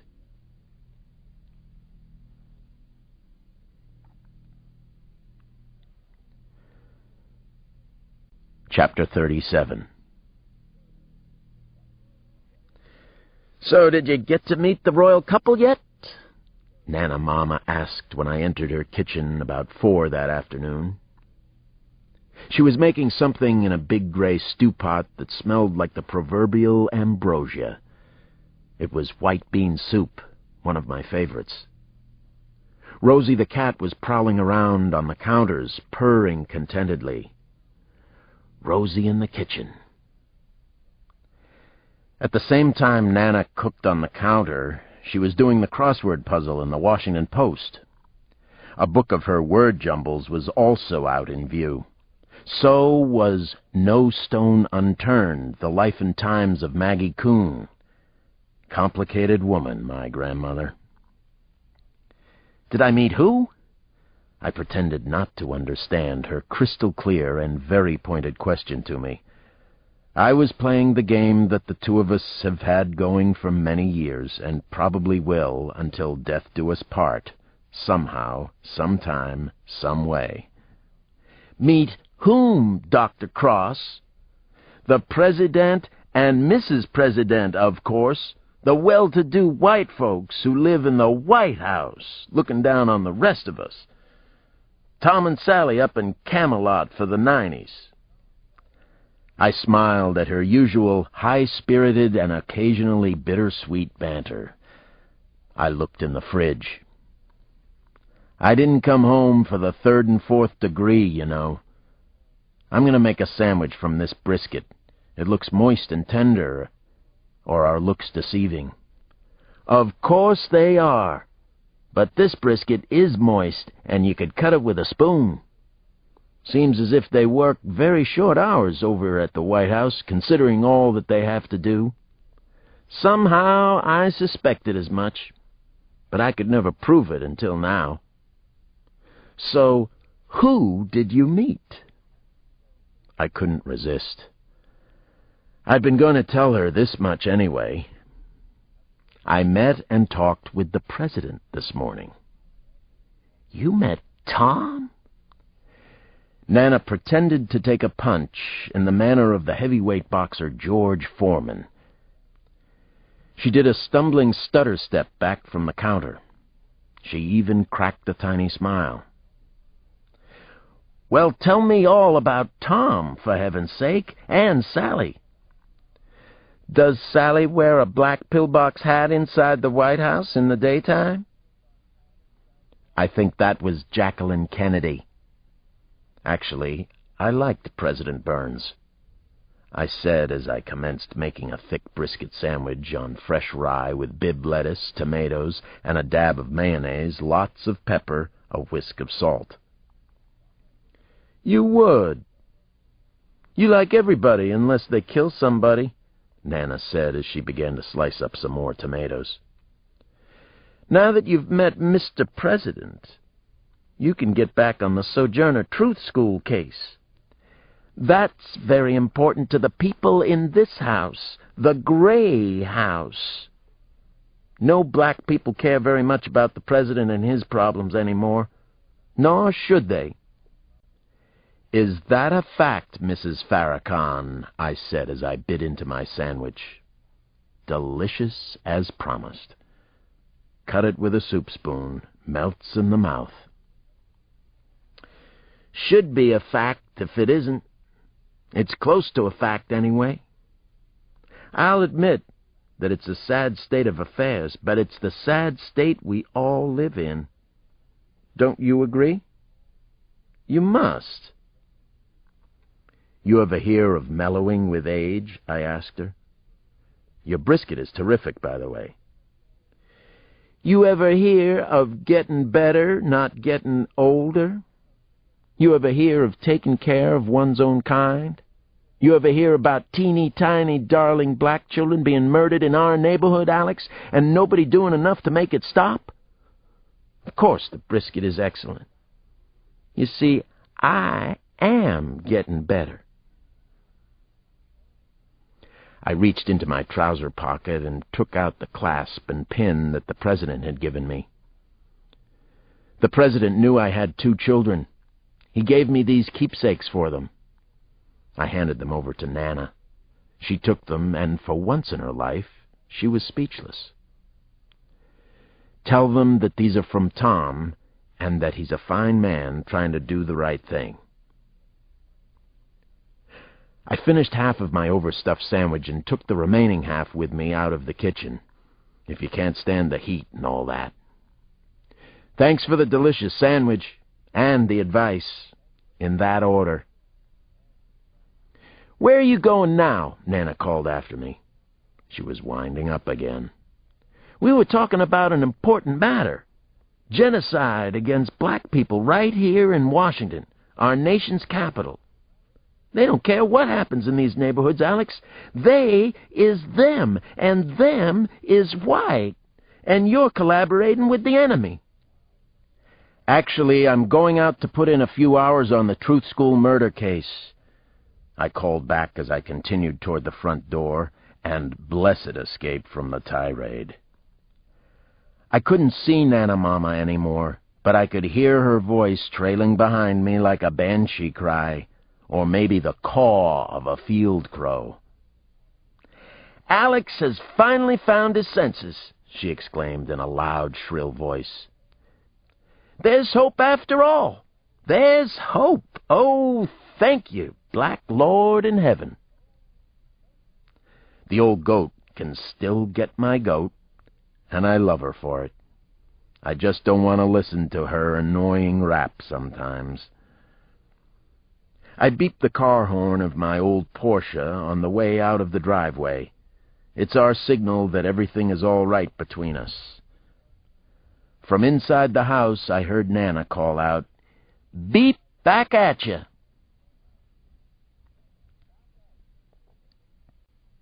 Chapter 38. I was back on the mean streets of inner Washington, the underside of the capital. I was a homicide detective again. I loved it with a strange passion, but there were times when I hated it with all my heart.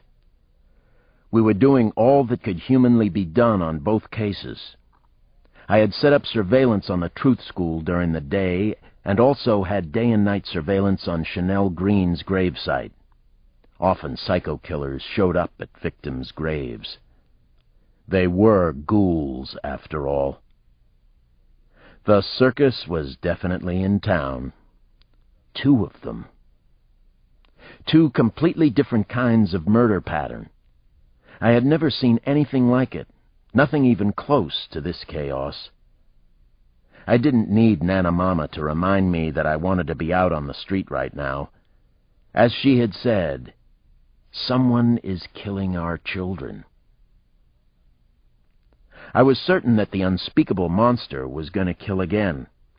In contrast to Jack and Jill, there was rage and passion in his work. There was a raw, scary craziness, the kind I could almost taste. The killer's probable amateur status wasn't reassuring either. Think like the killer. Walk in the killer's shoes, I reminded myself.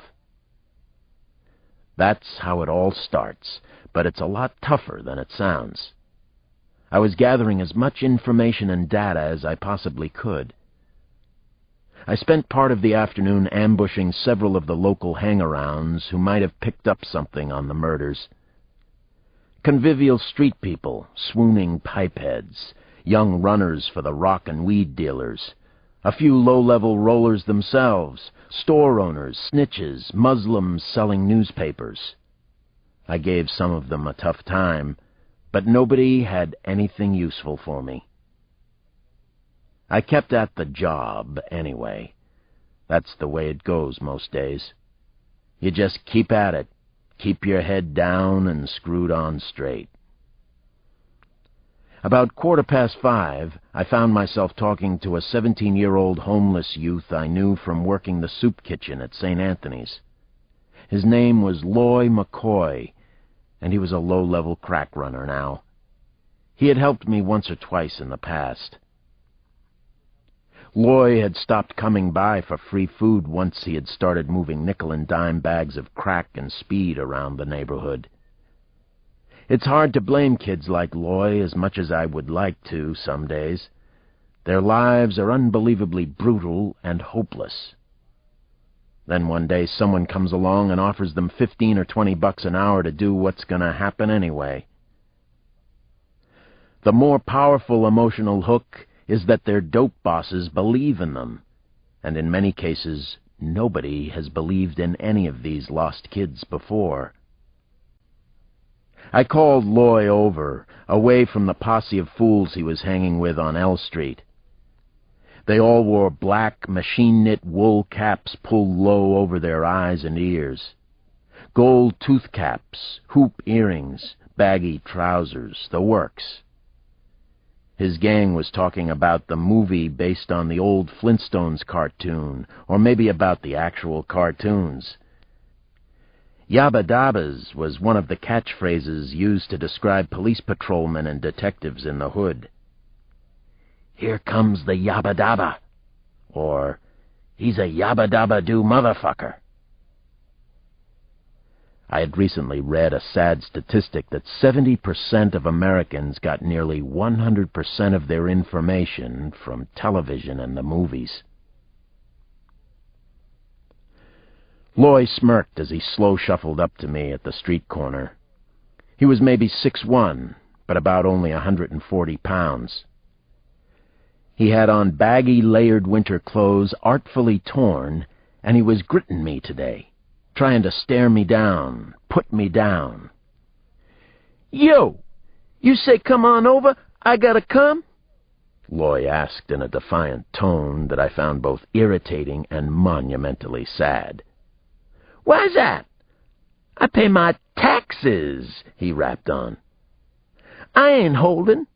Ain't none of us holding." "None of your bullshit attitude works on me," I told him. You better lose it right now."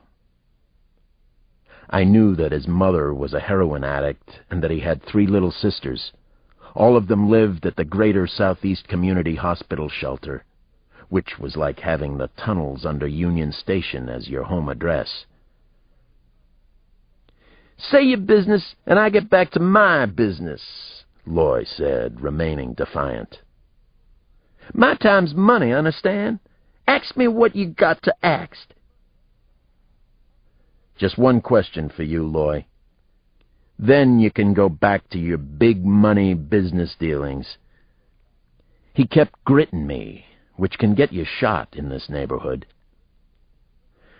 "Why I have to answer any questions? What's in it for me? What you have to deal?" I finally smiled at Loy, and he cracked a half-smile himself, showing off his shiny gold caps. "You give me something, maybe I'll remember.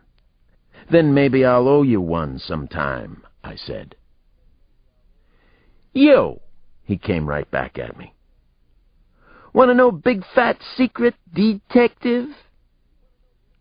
I don't need your marcus. And I don't much care about these murdered kids' homicides you looking into." He shrugged as if it were no big deal on the street. I already knew that. I waited for him to finish his little speech and also to process my offer. The sad thing was that he was bright. Crazy smart. That was why the crack boss had hired him. Loy was smart enough, and he probably even had a decent work ethic. "I can't talk to you. Don't have to, neither." He finally did a little exasperated spin and threw up both his skinny arms. "You think I owe you 'cause once upon a time you fed us manhandler soup slop at the po' boy kitchen? Think I owe you? I don't owe you shit." Loy started to strut away. Then he looked back at me as if he had just one more irritating wisecrack to hurl my way. His dark eyes narrowed, caught mine, and held on for a second. Contact. Liftoff. "Somebody saw an old man where that little girl got killed," Loy blurted out. It was the biggest news we had so far on the Truth School case. It was the only news, and it was what I had been looking for all these days working the street. He had no idea how fast I was or how strong. I reached out and pulled him close to me. I pulled Loy McCoy very close. So close I could smell the sweet peppermint on his breath, the scent of pomade in his hair, the mustiness of his badly wrinkled winter clothes. I held him to my chest as if he were a son of mine, a prodigal son, a young fool who needed to understand that I wasn't going to allow him to be this way with me. I held him real tight, and I wanted to save him somehow. I wanted to save all of them, but I couldn't, and it was one of the big hurts and frustrations of my life. I'm not fooling around here now. Who told you that, Loy? You talk to me. Don't fuck with me on this. Talk to me, and talk to me now. His face was inches from mine. My mouth was almost pressed against his cheek. All of his street swagger and the attitude had disappeared. I didn't like being a tough guy with him, but this was important as hell. My hands are large and scarred like a boxer's, and I let him see them. "I'm waiting for an answer," I whispered. "I will take you in. I will ruin your day and night." "Don't know who," he said between wheezing breaths. "Some people in the shelter be saying it. I just heard it, you know. Old homeless dude. Somebody saw him hanging in Garfield. White dude in the park." "A white man? On the southeast side of the park? You sure about that?" "That's right. What I said. What I heard. Now let me go. Come on, man, let me go." I let him pull away from me, walk a few steps. Loy regained his composure and cool as soon as he realized that I wasn't going to hurt him, or even take him in for questioning. "That's the story. You owe me," he said. "I'm going to collect, too." I don't believe Loy saw the irony in what he was saying. "I owe you," I said. "Thanks, Loy. I hope you don't ever have to collect." He winked at me. "Be all you can be, all right," he said, and laughed as he walked back to the other crack runners.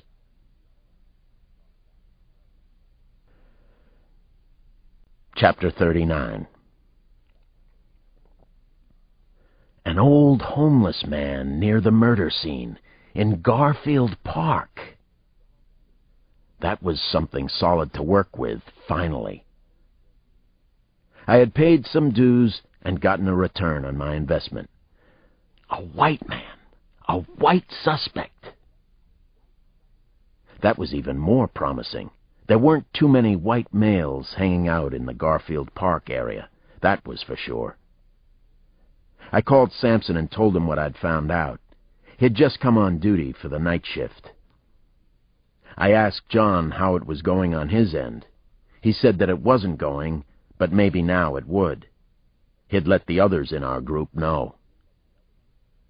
At a little past 5, I stopped by the Sojourner Truth School again. There were several forces strongly pulling me in the direction of the school. The new information about the homeless white man and the constant feeling that just maybe my nemesis Gary Sonergy might be involved. That was part of it. Then there was Christine Johnson. Mrs. Johnson. Once again, nobody was sitting at the desk in the outer office. The multiracial dolls on the desk looked abandoned. So did some face doodles and a couple of Goosebump books. The heavy wooden door into the main office was shut tight. I couldn't hear anyone inside, but I knocked anyway. I heard a drawer bang shut, then footsteps. The door opened. It wasn't locked. Christine Johnson had on a cashmere jacket and long wool skirt. Her hair was pulled back and tied with a yellow bow. She was wearing her glasses, working barefoot. I thought of a line from Dorothy Parker, I think. Men seldom make passes at girls who wear glasses.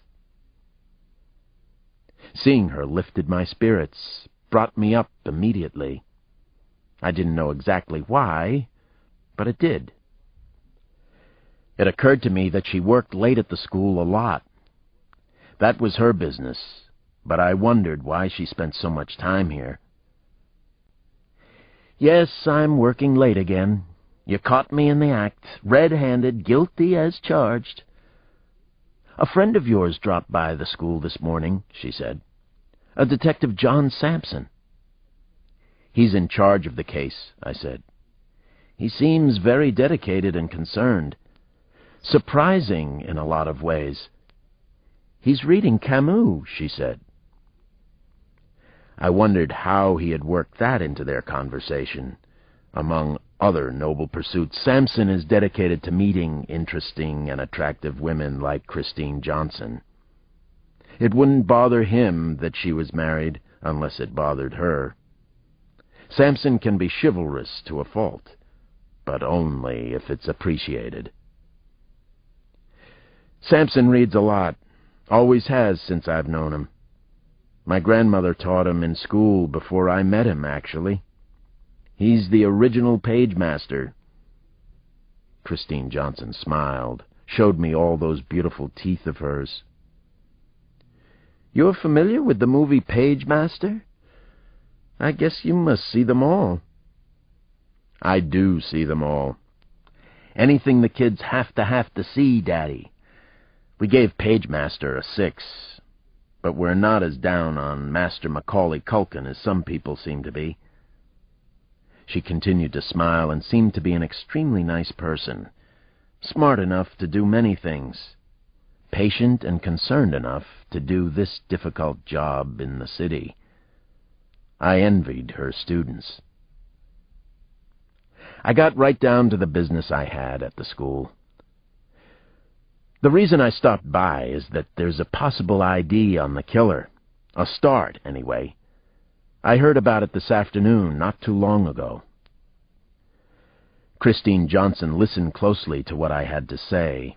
Her brow furrowed deeply. Her brown eyes were intense. She was a good listener, which, if I remembered correctly, was unusual for a school principal.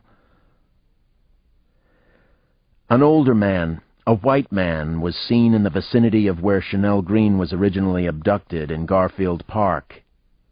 He was described as a street person, possibly a homeless man, not very big, with a full white beard, wearing a brown or black poncho.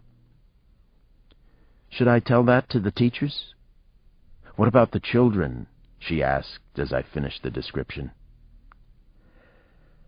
"I'd like to have someone stop by here tomorrow morning to talk to the teachers again," I said. "We don't know if this lead is anything, but it could be important. It's the best thing we have so far." "An ounce of prevention," she said, then smiled. Actually, she laughed at herself. "That's what's known derogatively as teacher talk. You can catch a dose of it if you hang around here too much. Too many clichés. You sometimes find yourself talking to other adults as if they were 5 or 6 years old. It drives my husband crazy." "Is your husband a teacher, too?" I asked. It just came out. Shit. She shook her head and seemed amused for some reason. No, George is a lawyer. He's a lobbyist on Capitol Hill, actually. Fortunately, he's only trying to push the interests of energy businesses. Occidental Petroleum, Pepco Energy Company, the Edison Electric Institute. I can live with that," she laughed. "Well, most of the time I can." Her look was innocent, but not naive. Maybe just a little conspiratorial. "Well, I wanted to pass on the news about our suspect. Maybe we have a real suspect this time," I said. "I've got to run." "Don't," Christine Johnson said, and I stopped short, startled a little. Then she smiled, that knowing smile of hers. Quietly dazzling and appealing as could be. "Absolutely no running in the halls," she winked at me. "Gotcha." Cute. I laughed and was on my merry way back to work after a brief moment of sweetness and light. I did like her quite a lot. Who wouldn't? Maybe we could be friends somehow, some way. But probably not. Nothing was coming out right. Nothing was working very well. An old homeless white man was the best we could do. It wasn't bad police work, but it wasn't enough, not even close. 2 impossible cases. Jesus! I pulled my car way down the street and watched the truth school for a couple of hours that night. My son's school. Maybe a homeless white man would come by, but one didn't.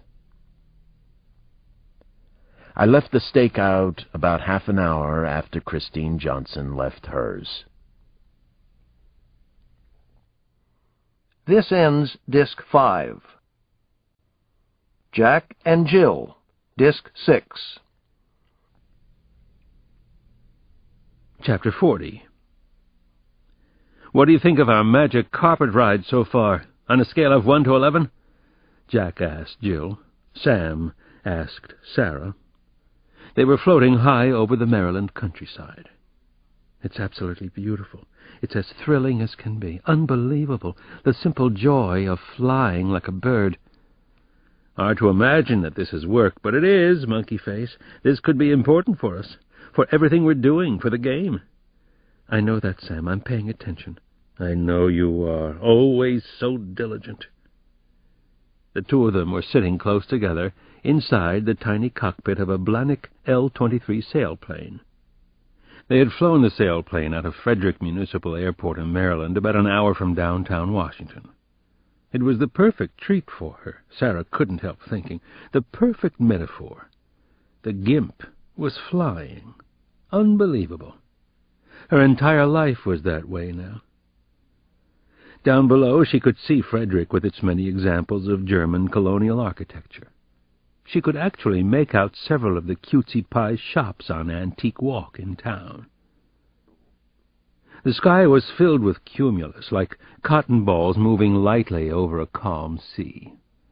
Sarah had told Sam that she'd gone up in a sailplane once, and it was just about the best thing I've ever done. He'd said, "We'll go tomorrow afternoon. I know just the place, Monkey Face. Perfect.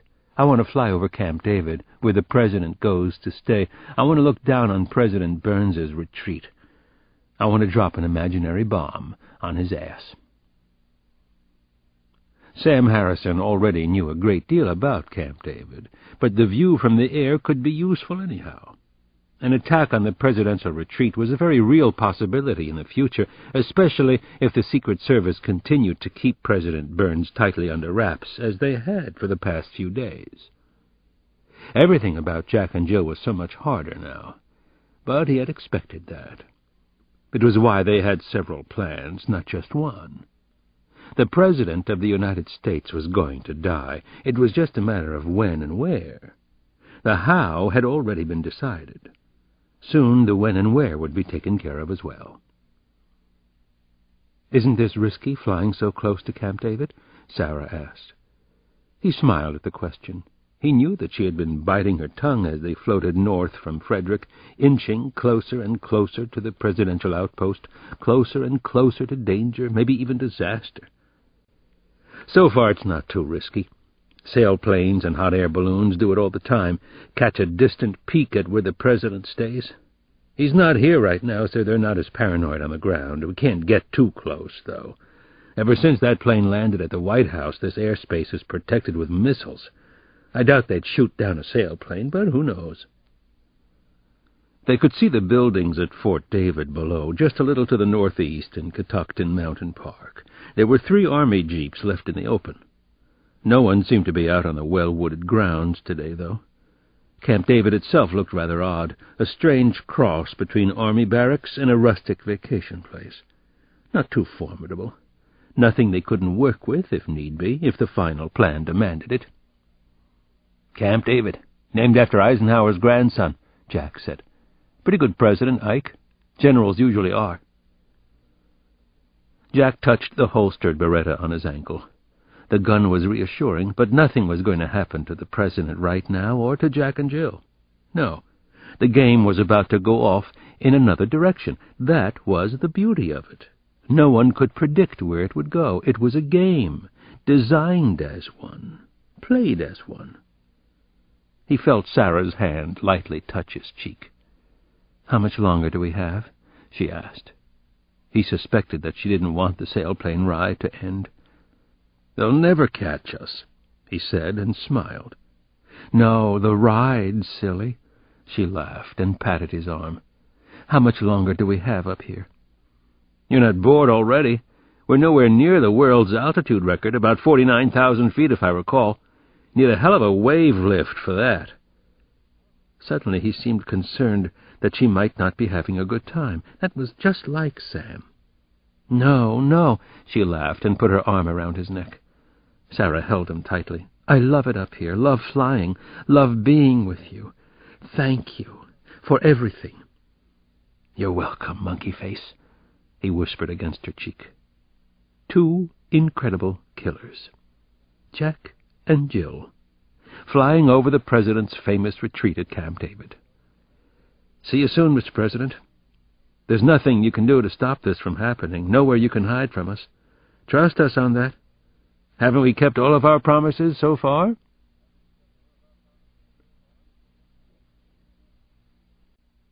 Chapter 41. On the hour-long drive back to Washington, Sam seemed distracted and distant. Sarah cautiously watched him out of the corner of her eye. It was as if he were still up in the sailplane. His brow was furrowed, his deep blue eyes set on the road ahead. He could get like this sometimes, but then again so could she. Sarah the worrier, Sarah the drudge. They both understood and mostly accepted the good and the bad points about each other. The game of Jack and Jill was getting much tougher now for both of them. Every move was chancy and fraught with danger. They could be caught before the mission was completed. The hunters were literally all over the place. One of the largest manhunts in history was underway, not only in Washington, D.C., but everywhere around the world. I was just thinking about the game and how it's going, an honest evaluation. I was considering a game inside our game, Sam finally said. Something more sophisticated, completely unexpected by our trackers. Sarah watched him detaching from his reverie, coming away from it, coming back to her. Yes, I could see that you were somewhere other than here on the Beltway with me and all of these commuters. That much was pretty obvious. Sam grinned. Sorry. You probably smelled the wood burning, too. He was incredibly self-effacing. Something else she enjoyed about him. He didn't seem to realize that he was something special, or if he did, he kept it to himself. God, it was so easy when they were together, so hard when they were apart. Sarah wondered how she had survived before she met Sam. The answer was, basically, she hadn't. She'd been alive, but she didn't have a life. Now she did. You're concerned about the progress of the game from here on, the exact sequence, she said. It's furrowed your brow. Poor dear Sam, what's your idea? He smiled and shook his head. He often told her how perceptive and intelligent she was. Not many men had ever said that to Sarah Rosen. Practically none, in fact. Her intelligence scared most men. Even worse, she was verbal, so men usually needed to keep her down, to put her down constantly, to belittle anything she said that they weren't entirely 100% comfortable with. Sam wasn't that way. He seemed to understand exactly what she needed. Is that part of the game, too, she wondered? Part of his game? There's going to be tremendous heat from the police and FBI coming our way soon, he said, staring straight ahead at the gray ribbons of roadway. What's gone before was nothing, Sarah, absolutely nothing. The manhunt will increase exponentially from here on. They want to capture us badly. The FBI is assembling the best team possible, and make no mistake, it will be an impressive group. Sooner or later they'll find something on us. It's inevitable that they will. Sarah nodded in agreement. Still, he had frightened her. I know that. I'm ready for it. At least I think I am. You have an idea how to deal with this blistering heat that's coming our way? Yes, I think I do. It's something I've been thinking about for a while, but I believe I've solved it. Let me try this one out on you. Tell me what you think. See, he did want her opinions. Always. He was so different from the others. He looked over at her, made eye contact. It's so simple, really. We need perfect alibis. I have an idea how to accomplish that. It involves a slight change in our game plan, but I think it's worth it. She tried to keep the concern out of her voice. What kind of change? You don't want to go after the target we already agreed on? I want to change the next target, yes, but I want to change something else as well. I want to get someone else to do the next kill. That way we'll both have airtight alibis. I think it's a powerful twist. I think it could be the clincher for us. If anyone is on to either of us, this will throw them off completely. They were coming down Wisconsin Avenue and into Washington. The city looked like a J.M.W. Turner painting, Sarah decided. Hazy light, caught just right. I like your thinking a lot. It's a good plan. Who would you get? She asked. I've already made a contact, Sam said. I think I have the perfect person for this little twist. He thinks the way we do, believes in the cause. He happens to be right here in Washington. Chapter 42. A Secret Service agent named James McLean, one of Jay Grayer's lieutenants, walked me around the White House. More than 1 million visitors come here every year, but this was the show none of them got. This was the real deal. Instead of the usual tour of library, east, blue, green, and red rooms, I got to see the private family quarters on the 2nd and 3rd floors. I requested a viewing of the President's offices in the West Wing, as well as Vice President Mahoney's in the Executive Office Building. As the two of us wandered through the impressive center hall with its bright yellow color scheme, I half expected either ruffles and flourishes or "Hail to the Chief" to suddenly ring out. Agent McLean was filling me in on details about security at the White House. The grounds were covered by audio and pressure sensors, electronic eyes, and infrared. A SWAT team was on the roof at all times now. Helicopters were less than 2.5 minutes away. Somehow, I wasn't comforted by the tight security. "What do you think of all this?" McLean asked as he led me into the cabinet room. It was dominated by serious-looking leather chairs, each bearing a brass plaque with the cabinet member's title. A very impressive place to visit. "What I'm thinking is that every person working here has to be checked out," I said. "They've all been checked, Alex." "I know that. They haven't been checked by me, though. We need to check them all over again. I'd like each of them run against an interest in poetry or literature, even college degrees in literature. Any kind of filmmaking experience, painting, sculpting, any endeavor requiring creativity.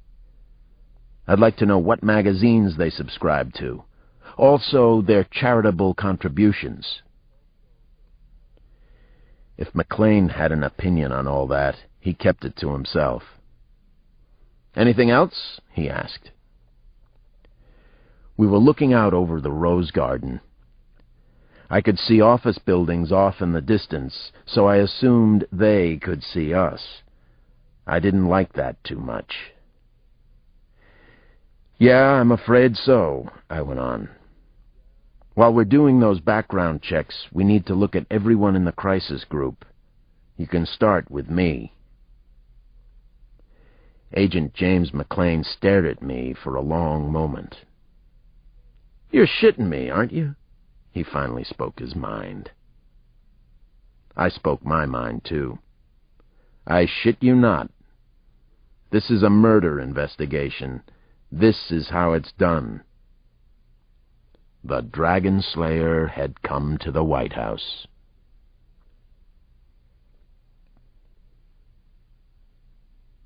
Chapter 43. The photojournalist had chosen a conservative dark gray suit and a striped rep's tie for the sold-out performance of Miss Saigon at the Kennedy Center. He had cut his grayish blonde hair short. The ponytail was long gone. He no longer wore a diamond stud earring. It was doubtful whether anyone he knew would have recognized him. Just as it should be, as it had to be from now until the end of the game.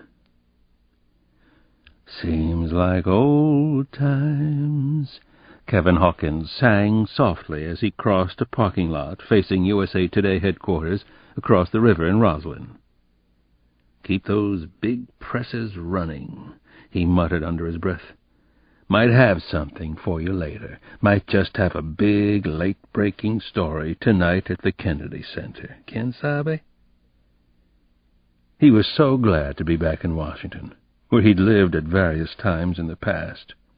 He was happy to be back in the game as well. The game of games. He couldn't help thinking and believing it in his heart. Code name Jack and Jill.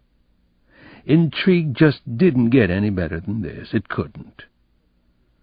There were two essential parts to his psychological build-up as he approached the difficult evening ahead. The first part was to make himself as cautious, as suspicious, as paranoid as he possibly could. The second part, equally important, was to pump himself up with a full megadose of confidence so that he would succeed. He could not fail. He would not fail, he told himself.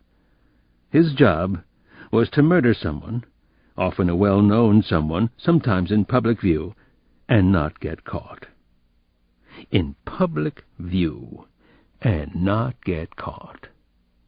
So far, he had never been caught in the act. He found it curious, though not particularly disturbing any more, that he had little or no conscience, no guilt about the killings. And yet he could be perfectly normal in many other areas of his life. His sister, Eileen, for example, called him the last believer and the last patriot. Her children thought he was the nicest, kindest Uncle Kevin imaginable. His parents back in Hudson adored him. He had plenty of nice, normal, close friends all around the globe. And yet here he was, ready for another cold-blooded kill. Looking forward to it, actually. Craving it.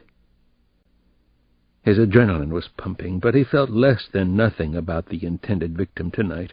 There were billions of people on the earth, far too many of them. What did one less human mean? Not a whole lot, any goddamn way you looked at it, if you took a logical view of the world. At the same time, he was extremely cautious as he entered the glittery Kennedy Center with its gleaming crystal chandeliers and Matisse tapestries. He glanced up at the chandeliers in the grand foyer. With their hundreds of different prisms and lamps, they probably weighed a ton apiece. He was going to murder in public view, under the bright lights, under all these prisms and lamps, and not get caught. What an incredible magic trick! How good he was at this! His seat had been purchased for him, the theater ticket left in a locker at Union Station. The seat was in the back of the orchestra. It was almost underneath the president's box. Very nice. Just about perfect. He purposely arrived just as the house lights dimmed. He was actually surprised when the intermission came. So fast. The time had really flown. The melodramatic stage play really moved along. He glanced at his wristwatch. 9:15. The intermission was right on schedule. The house lights came up, and Hawkins idly observed that the crowd was highly enthused about the hit musical. This was good news for him. Genuine excitement, ebullience, lots of noisy small talk filling the air. He slowly rose from his cushy seat. Now for the night's real drama, he was thinking. He entered the grand foyer with the huge chandeliers that resembled stalactites. The carpeting was a plush red sea beneath his feet. Up ahead was the proud bronze bust of John Kennedy. Very fitting and appropriate. Just so. Just right. Jack and Jill would be the biggest thing since Kennedy, and that was more than 30 years ago. He was happy to be a part of it. Thrilled, actually. He felt honored. For tonight's performance, the part of Jack will be played by Kevin Hawkins. Watch closely now, theater fans. This act will be unforgettable. Chapter 44. The grand foyer of the Kennedy Center was mobbed with uppity Washingtonian assholes. Theater people, Jesus. It was mostly an older crowd, seasoned subscribers. Tables were set up selling junky T-shirts and high-priced programs. A woman with a gaudy red umbrella was guiding a tour of high school kids through the intermission crowd. There was a very nasty and difficult trick to this killing. Kevin Hawkins knew. He had to get unbelievably close to the victim, physically close, before he actually committed the murder. That bothered him a lot, but there was no way around it. He had to get right on top of the target, and he could not fail at this part of the job. The photojournalist was thinking about it as he successfully blended into the noisily buzzing theater crowd. He eventually spotted Supreme Court Justice Thomas Henry Franklin. Franklin was the youngest member of the current court. He was an African-American. He looked haughty, which fitted his reputation around Washington. He was not a likable man. Not that it mattered. Snapshot. Kevin Hawkins took a mind photo of Thomas Henry Franklin. On the justice's left arm was a 23-year-old woman. Snapshot. Snapshot. Hawkins had done his homework on Charlotte Kinsey, too. He knew her name, of course. He knew that she was a second-year law student at Georgetown. He knew other dark secrets about Charlotte Kinsey and Justice Franklin as well. He had watched the two of them together in bed. He took another moment to observe Thomas Franklin and the college girl as they talked in the grand foyer. They were as animated and bubbly as any of the other couples there, even more so. What great fun the theater could be. He took several more mind photos. He would never forget the image of the two of them talking together like that. Snapshot. And that. Snapshot. They laughed very naturally and spontaneously, and appeared to like each other's company. Hawkins found himself frowning. He had two nieces in Silver Spring. The thought of the young law student with this middle-aged phony irked the hell out of him. The irony of his harsh judgment brought a sudden smile to his lips. The morality of a stone-cold killer. How droll. How insane. How very cool. He watched the two of them move onto the large terrace off the lobby. He followed, several paces behind.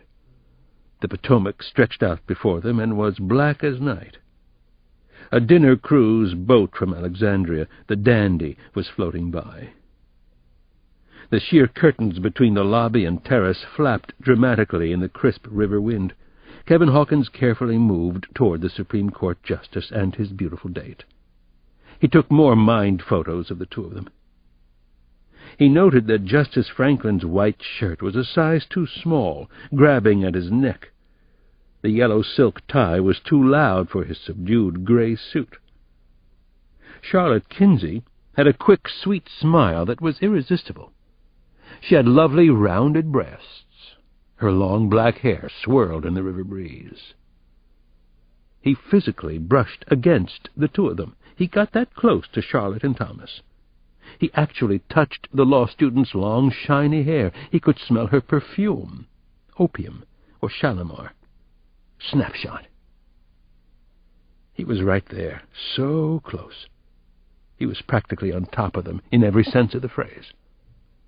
His mind's eye continued to snap off photo after photo of the two of them. He would never forget any of this, not a single frame of the intimate murder scene. He could see, hear, touch, smell, and yet he couldn't feel a thing. Kevin Hawkins resisted all human impulses now. No pity, no guilt, no shame, and no mercy. The law student carried a leather bag on her left shoulder. It was slightly open, just a sliver, just enough. Ah, carefree, casual, careless youth. The photojournalist was good with his hands, still good, still steady, still very quick, still one of the best. He slid something into her bag. C'est ça, that was it. Success, the first of the night. Neither she nor Justice Franklin noticed the fleeting movement, or him as he passed by in the crowd. He was the river breeze, the night, the light of the moon. He felt incredible exhilaration at that special moment. There was nothing in the world like this. The power in taking, stealing another human life was like nothing else in the full palette of human experiences. The hard part was over, he knew, the close work. Now, the simple act of murder. To murder in public view, and not get caught. His heart suddenly jumped, bucked horribly. Something was going wrong, very wrong as could be. Wrong, wrong, wrong. Jesus! Charlotte Kinsey was reaching into her bag. Snapshot. She'd found the note he'd left there, the note from Jack and Jill. Wrong, wrong, wrong. Snapshot. She was looking at it curiously, wondering what it was, wondering how it had gotten in her handbag. She began to unfold the note, and he could feel his temples pounding horribly. She had gotten the justice's attention. He glanced down at the note as well. No, Jesus, no. He wanted to scream. Kevin Hawkins operated on pure instinct, the purest. No time to second-guess himself now. He moved forward very quickly and surely. His Luger was out, dangling below his waist. The gun was concealed because of the closeness of the crowd, the forest of legs and arms, pleated trousers, fluffed dresses. He raised and fired the Luger just once. Tricky angle, too, far from ideal. He saw the sudden blossom of crimson red. The body jolted, then crumbled and fell to the marble floor. A heart shot. Certainly a miracle, or close to it. God was on his side, no? Snapshot. Snapshot. His heart almost couldn't take it. He wasn't used to this sudden improvising. He thought about getting caught after all of these years and on such an unbelievably important job. He had a vision of total failure. He felt something. He dropped the Luger into the jumble of legs, trousers, satin and taffeta gowns, high-heeled slippers, highly polished, dark cordovans. "Was that a gunshot?" a woman shrieked. "Oh, God, Philip, someone's been shot!" He backed away from the spectacle as just about everyone else did. The grand foyer looked as if it were ablaze. He was part of them, part of the fearful, bolting crowd. He had nothing to do with the terrifying disturbance, the murder, the loud gunshot.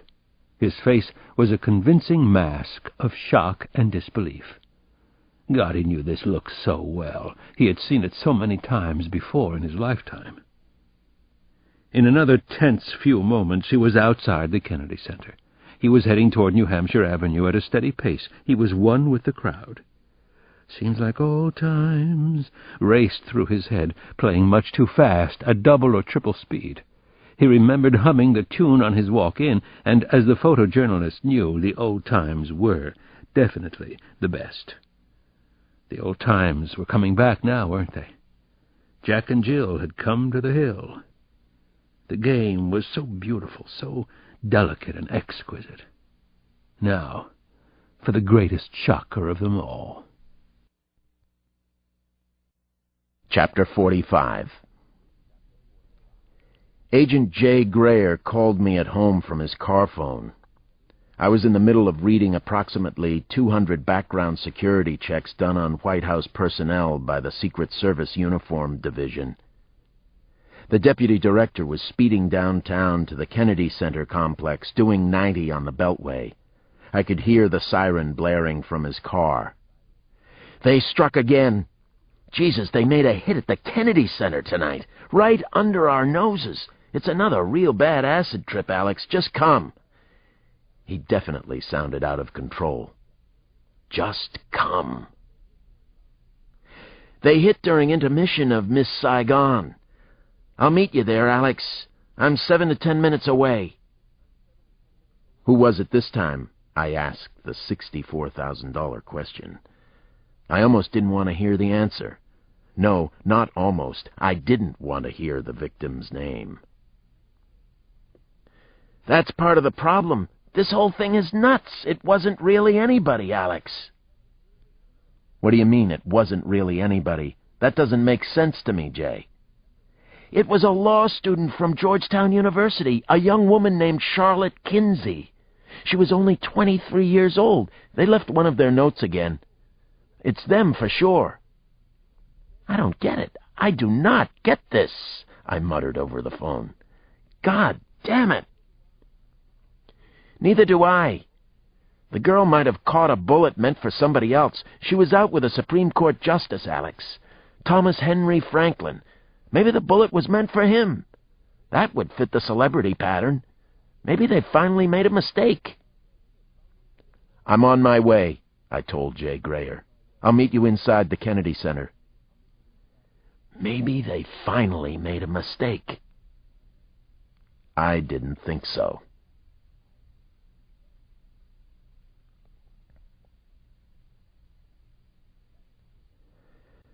Chapter 46. It wasn't really anybody, Alex. How the hell could that be? A 23-year-old law student from Georgetown was dead. Christ. It didn't make sense to me, didn't track at all. It changed everything. It seemed to blow the pattern. I drove from our home to the Kennedy Center in record time. Jay Grayer wasn't the only one partly out of control.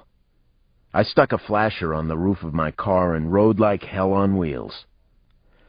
The second half of Miss Saigon had been canceled. The murder had taken place less than an hour before, and there were still hundreds of onlookers at the crime scene. I heard Jack and Jill mumbled several times as I made my way to the grand foyer. Fear was a tangible, almost physical presence in the crowd. A lot of elements of the murder at the Kennedy Center were torturing me when I arrived at the crime scene at 10:15. There were some similarities with the other Jack and Jill killings. A rhyming note had been left. The job had been done coldly and professionally. A single shot. But there were huge differences this time. They seemed to have destroyed their pattern. Copycat killer? Maybe, but I didn't think so. Yet nothing could or should be dismissed. Not by me, and not by anyone else on the case. The new twists nagged at me as I pushed my way through the curious, horrified, even dumbstruck crowd on New Hampshire Avenue. The law student hadn't been a national figure, so why had she been killed? Jay Grayer had called her a nobody. Grayer said she wasn't the daughter of anybody famous either. She had been out to the theater with Supreme Court Justice Thomas Henry Franklin, but that didn't seem to count as a celebrity stalk and kill. Charlotte Kinsey had been a nobody. The killing just didn't fit the pattern. Jack and Jill had taken a huge risk committing the murder in such a public place.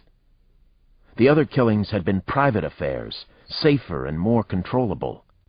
Shit. What were they up to now? Was this whole thing changing? Escalating? Why had they varied their pattern? Were the killers moving into another, more random phase? Had I missed their original point? Had we all missed the real pattern they were creating, or had they made a mistake at the Kennedy Center? Maybe they finally made a mistake. That was our best hope. It would show that they weren't invincible. Let this be a goddamn mistake. Please, let it be their first. Just the same, whoever it was made a clever escape. The 600-foot-long lobby had been emptied of all but police officials, the medical examiner's staff, and the morgue crew. I saw Agent Grayer and walked over to him. Jay looked as if he hadn't slept in weeks, as if he might never be able to sleep again. "Alex, thanks for getting down here so quickly," the Secret Service agent said. I liked working with him so far. He was smart and usually even-tempered, with absolutely no bullshit about him. He had an old-fashioned dedication to his job, and especially to the president, both the office and the man.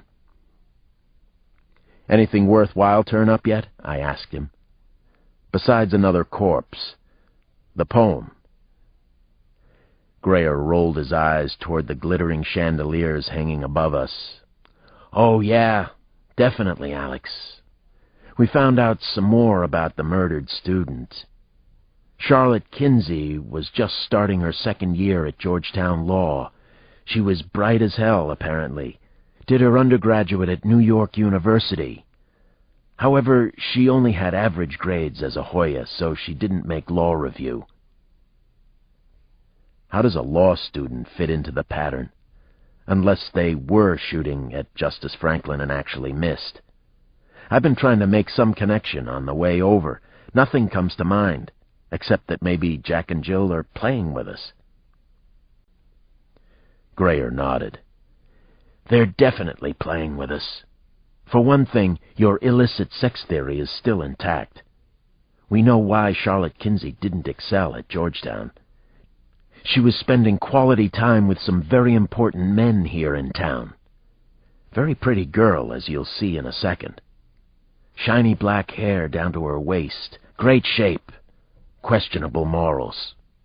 She'd have made a terrific attorney. The two of us walked over to the dead woman's body. The law student was lying facing away from us. Beside the body was a bag she'd been carrying. I couldn't see the bullet hole, and Charlotte Kinsey didn't even appear to be hurt. She looked as if she'd just decided to take a nap on the floor of the terrace at the Kennedy Center.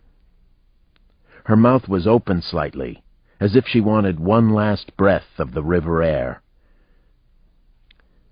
"Go ahead. Tell me now," I said to Jay Grayer. I knew that he had something more on the murder. "Who is she?" "Oh, she's somebody after all. The girl was President Burns's mistress," he said. "She was seeing the president, too. He skipped out of the White House and saw her the other night. That's why they killed her. Bingo, Alex, right in our face." My chest felt seriously constricted as I bent over the dead woman. Claustrophobia again. She was very pretty. 23 years old, prime of her life. One shot to the heart had ended that. I read the note they had left in the law student's handbag. "Jack and Jill came to the hill. Your mistress had no clue, sir. She was a pawn, but now she's gone, and soon we'll get to you, sir." The poetry seemed to be getting a little better. Certainly it was bolder, and so were Jack and Jill. God help us all, but especially President Thomas Burns. And soon we'll get to you, sir.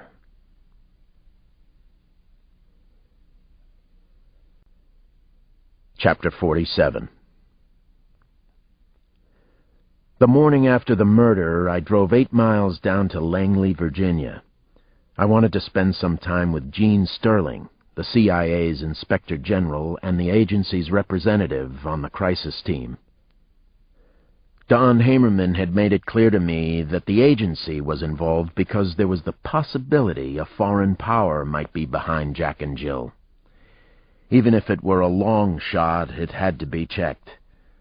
Somehow I suspected there might be more to the CIA's involvement than just that. This was my chance to find out. Supposedly, the agency had a lead that was worth checking out. Since the Aldrich Ames scandal and the resulting Intelligence Authorization Act, the CIA had to share information with the rest of us. It was now the law. I remembered the Inspector General very well from our first meeting at the White House. Gene Sterling had listened mostly, but when she spoke, she was highly articulate and spotlight bright. Don Hamerman told me she had been a professor of law at the University of Virginia years before joining the agency. Now her job was to help clean up the agency from the inside. It sounded like an impossible task to me, certainly a daunting one. Hamerman told me she had been put on the crisis team for one reason. She was the agency's best mind. Her office was on the 7th floor of the modern gray building that was the hub of CIA headquarters. I checked out the agency's interior design. Lots of extremely narrow halls, green-hued fluorescent lighting everywhere, cipher locks on most of the office doors. Here it was in all its glory. The CIA, the avenging angel of U.S. foreign policy. Gene Sterling met me in the gray-carpeted hallway outside her office. "Dr. Cross, thank you for coming down here. Next time, I promise we'll do it up in Washington. I thought it best if we meet here.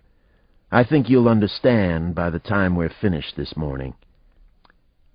Actually, I enjoyed the drive down, needed the escape, I admitted to her. Half an hour by myself. Cassandra Wilson on the tape deck. Blue light till dawn. Not so bad. "I think I know exactly what you mean. Trust me, though, this won't be a trip in search of the wild goose. I have something interesting to discuss with you. The agency was called in on this with good reason, Dr. Cross. You'll see in a moment." Gene Sterling was certainly far removed from the stereotypical CIA Brahmin of the 50s and 60s. She spoke with a folksy, enthusiastic mid-Southern accent, but she sat on the agency's Directorate of Operations. She was considered crucial to the CIA's turnaround, indeed, its very survival. We entered her large office, which had a commanding view of woods on two sides and a planted courtyard on another. We sat at a low-slung glass table covered with official-looking papers and books. Photographs of her family were up on the walls. Cute kids, I couldn't help noticing. Nice-looking husband, tall and lean. She herself was tall, blonde, but a little heavier than she ought to be. She had a friendly smile with a slight overbite, and just a hint of the farmer's daughter about her. "Something important has come up," she said.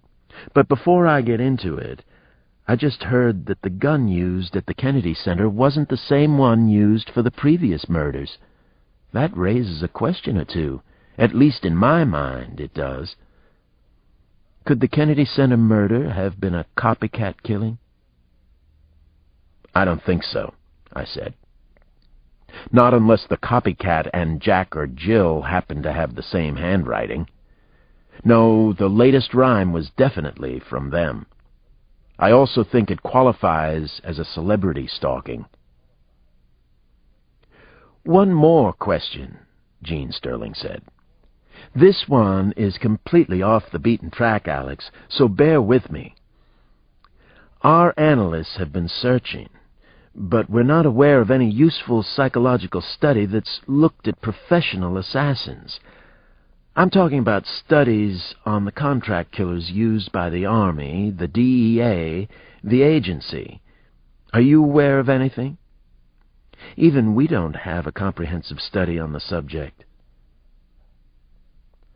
I had a feeling we were easing into what Gene Sterling wanted to discuss. Maybe that was also why the head of internal affairs for the agency was involved with the crisis team. Contract killers for the Army and CIA. I knew that they existed and that a few lived in the area surrounding Washington. I also knew they were registered somewhere, but not with the D.C. police. Perhaps for that reason they were sometimes referred to as ghosts. "There's not much written about homicide in any of the psych journals," I told Gene Sterling. "A few years back, a professor I know at Georgetown ran an interesting search. He found several thousand references to suicide, but less than 50 homicide references in the journals he sampled. I've read a couple of student papers written at John Jay and Quantico.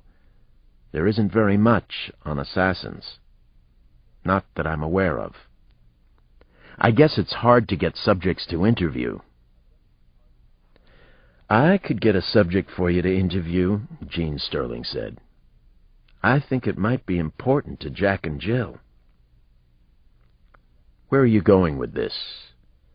I had a lot of questions for her suddenly. Familiar alarms were sounding inside my head. A soft, pained look drifted across her face. She inhaled very slowly before she spoke again. "We've done extensive psychological testing on our lethal agents, Alex. So has the Army, I've been assured. I've even read some of the test reports myself." My stomach continued to tighten. So did my neck and shoulders, but I was definitely glad I'd taken the time to visit Langley.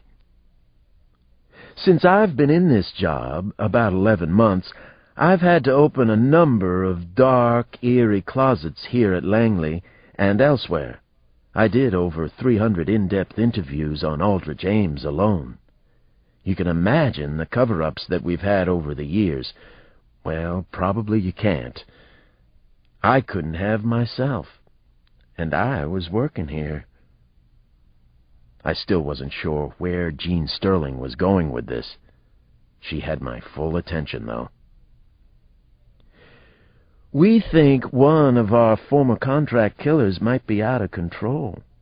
Actually, we're pretty sure of it, Alex. That's why the CIA is on the crisis team. We think one of ours might be Jack.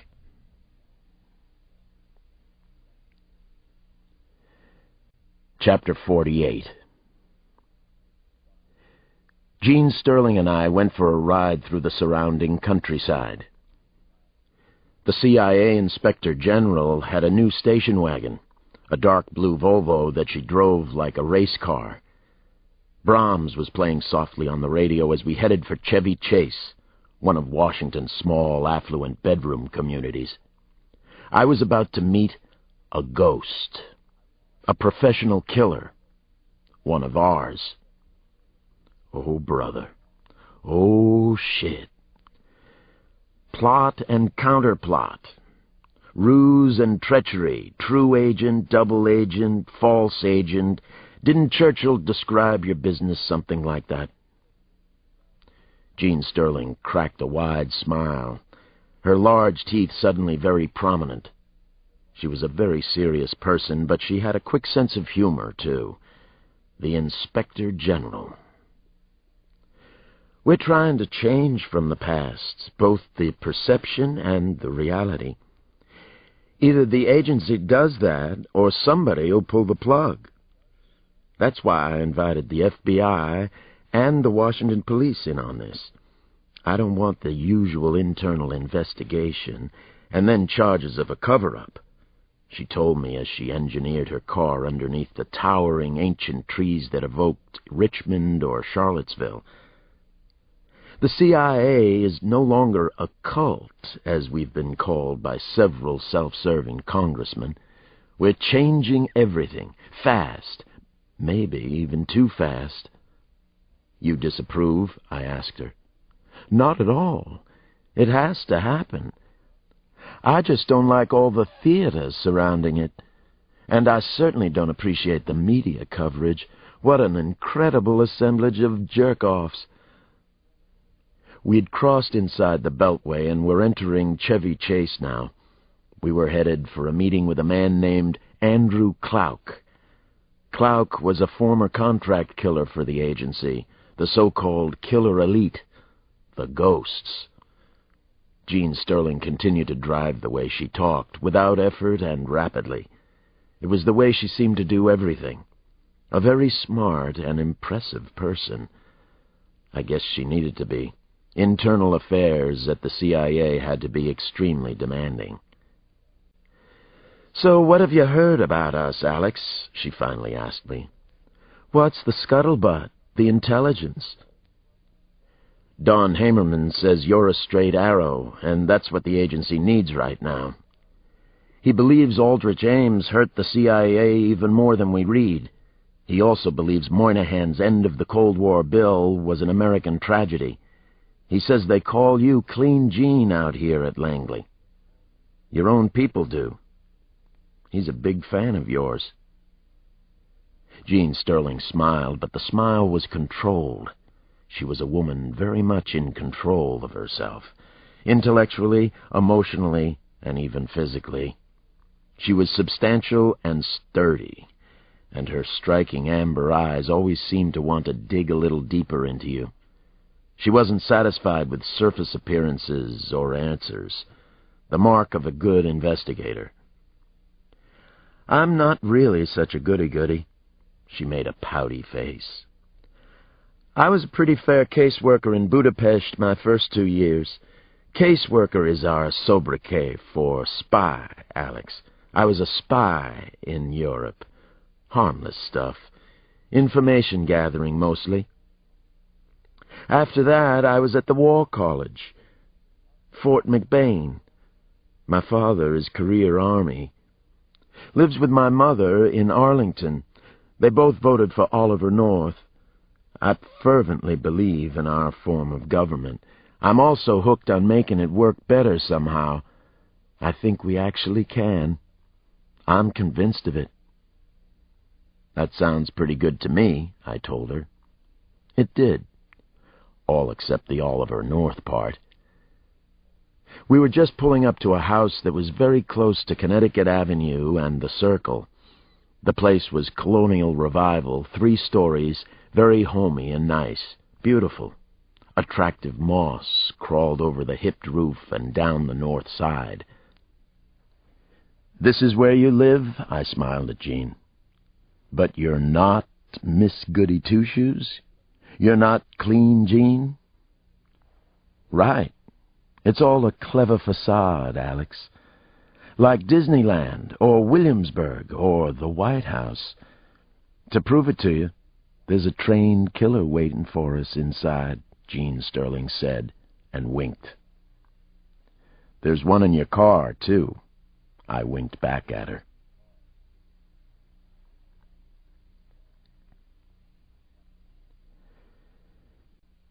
Chapter 49. The late December afternoon was unusually bright and sunny. The temperature was in the high 50s, so Andrew Clouk and I sat in the backyard at Jean Sterling's lovely home in Chevy Chase. A simple wrought-iron fence surrounded the property. The gate was forest green, recently painted, slightly ajar. A breach in security. CIA hitmen, killer elite, ghosts. They do exist. More than 200 of them, according to Jean Sterling. A freelance list. A weird, scary notion for the 1990s in America, or anywhere else, for that matter. And yet here I was with one of them. It was past 3 when Andrew Clouk and I began our talk. A bright yellow school bus stopped by the fence, dropping off kids on the quiet suburban street. A small tow-headed boy of 10 or 11 came running up the driveway and into the house. I thought that I recognized the boy from the photos at her office. Jean Sterling had a boy and a little girl, just like me. She brought her casework home, just like me. Scary.